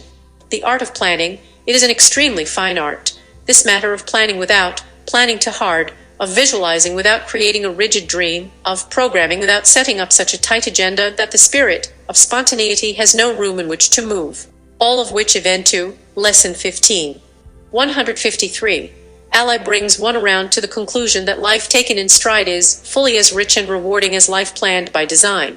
Recently we invited a friend up to our guest house, the Crow's Nest, tucked away on a wooded hill with a wonderful view of lake and mountains, and with a feeling of quiet so rare that a robin immediately appropriated one of the logs below the overhang and confidently hatched out its chirping brood. My wife and I were excited about the prospect of having everything shipshape for our first guest, a bachelor friend of long standing who, we were sure, was precisely the one to initiate and bless this house. We thought we knew his likes and dislikes: noise, a shelf of good books, colorful draperies, good lighting, no guests, plenty of hot water, and so on. We fell more and more in love with the Crow's Nest as we readied it with great expectations. Like Nicodemus, our friend came at night, which I have now discovered is the worst possible time for a guest to come straight from a bustling city to a mountain retreat. The contrast is too great, the night to awesome, the silence to deep, even though a hyphae is calming the air with subdued welcoming music. The lake, lovely in the daytime or when the moon is bright, lay ingle-cack and geary along the shadowy shoreline, making strange, murmuring sighs as the restless water lapped against the lonely crags. We thought the Crow's Nest looked intriguing with its mellow lights and soft decor, but I felt our guest's vibrations when I told him he would be absolutely alone, and that the soft whisper of the wine would lull him to sleep, all of which, apparently, was the very worst welcome we could possibly have accorded him. He was not used to being absolutely alone. He did not want the wine to lull him to sleep. I realized this when he asked pointed questions about the locks on the doors and about the distance from the guest house to the main cabin. I knew when he spotted a diffident spider in the bathtub that he was unused to the Canadian outfodders, and when he asked with a start, "What's that?" As the mother robin took a night flight past the window screen, one knew that our high hope for a housewarming was growing cold. At 6 a.m, there was a banging at our cabin door. My friend stood there, haggard and abashed, oblivious of the beauty of sunrise over the lake and deaf to the entrancing warble of a loon out on the open waters. "Damn it," he said. "I had a miserable night." Over a pot of coffee he recounted his complaints, the list of which caused me to hang my head in shame. The new hot water, 154. Semester 3. Heater had gurgled and regurgitated all night long, setting up banshee sounds that curdled his blood. The toilet stuck, and he had to remove the top and adjust the plunger, always a messy job. There were peculiar tappings on the roof. He had neglected to tell him that a tree squirrel occasionally used it as a shortcut from tree to tree. The lock on the door didn't lock, and another spider had crawled up through the bathtub drain. Moaning with exhaustion, he wondered if he might flop down in the big cabin and get some rest, which is what he did, and which was what he might have done from the start had we not had such high expectations that the Crow's Nest was outfitted exactly for him. He stayed only 2 days, and the robins never even got to know his name. Then I think of the unexpected, unprepared, unannounced visitors who have come down the lane and even though we sometimes shuddered to think how their visit would pan out, brought the informal warmth and joy that only spontaneity can bring. No preparations were made, no rooms were cleaned in advance, no program was worked out, no illusions were built up one way or another. Everything turned out to be in order because we had not had time to tamper with destiny's plans. Evidently there is a divine current of some kind ready to carry us through certain phases of life, and the more we realize this and give ourselves over to it, the better off we are.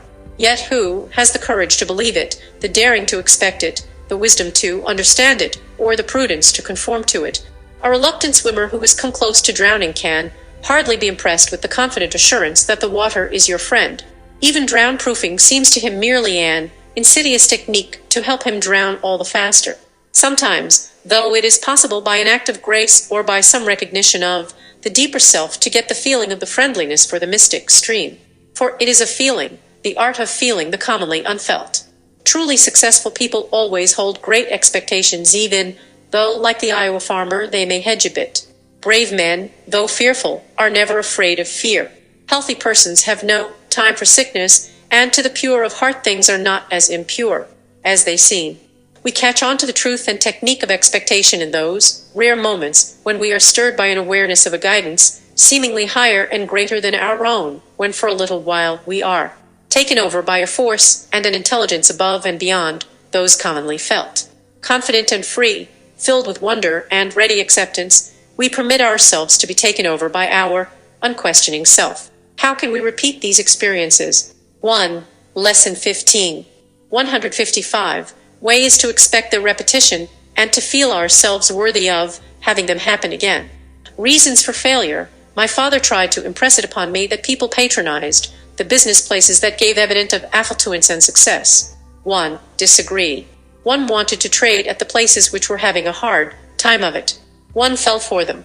But gradually one learned that my feeling was misplaced and that in identifying myself with them one was thinking failure instead of success, and that my attitude was more patronizing than sincere. One also eventually tired of their complaining, their contention that they were not getting the breaks, that people were against them, and that they were probably born under an unlucky star. But there are reasons for failure and success beyond the zodiac, and the art of expectation on the proper level is the key. There is a significant saying in the book of Job, the thing that one have feared date come upon me, and one have seen the truth of this demonstrated many times. Among a group of travelers whom one took to the Orient was a man who complained bitterly when the stewardess neglected to serve him his coffee. She passed me FBI, he reported. She served everyone around me and left me sitting here. But that always happens to me. One fully expect it. Sure enough, on the return flight with an entirely new crew, the stewardess not only forgot to bring his coffee, she forgot to serve him his meal. Fiery mad, he pressed the call button.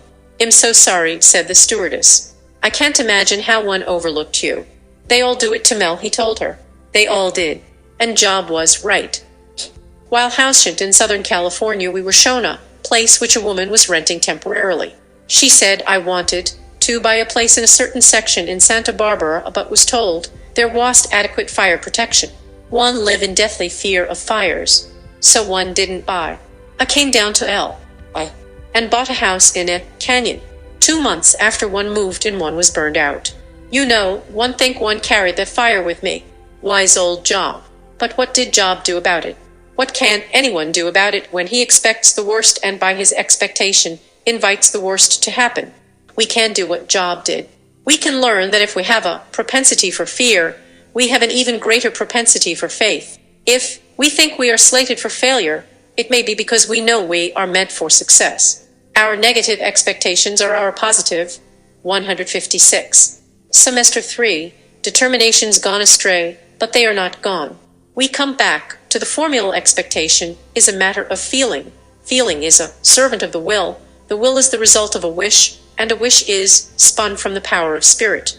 Just how this works, or by what kind of a psychological test this can be measured, he do not know. My father never told me. In fact, the only thing he ever said was, "All I expect of you is that you do something worthwhile with your life." Semester 4. We first make our habits, and then our habits make us. John Dryden, how much of your talent is being wasted for want of a little boldness? Doctors. Tom Russ Crandy read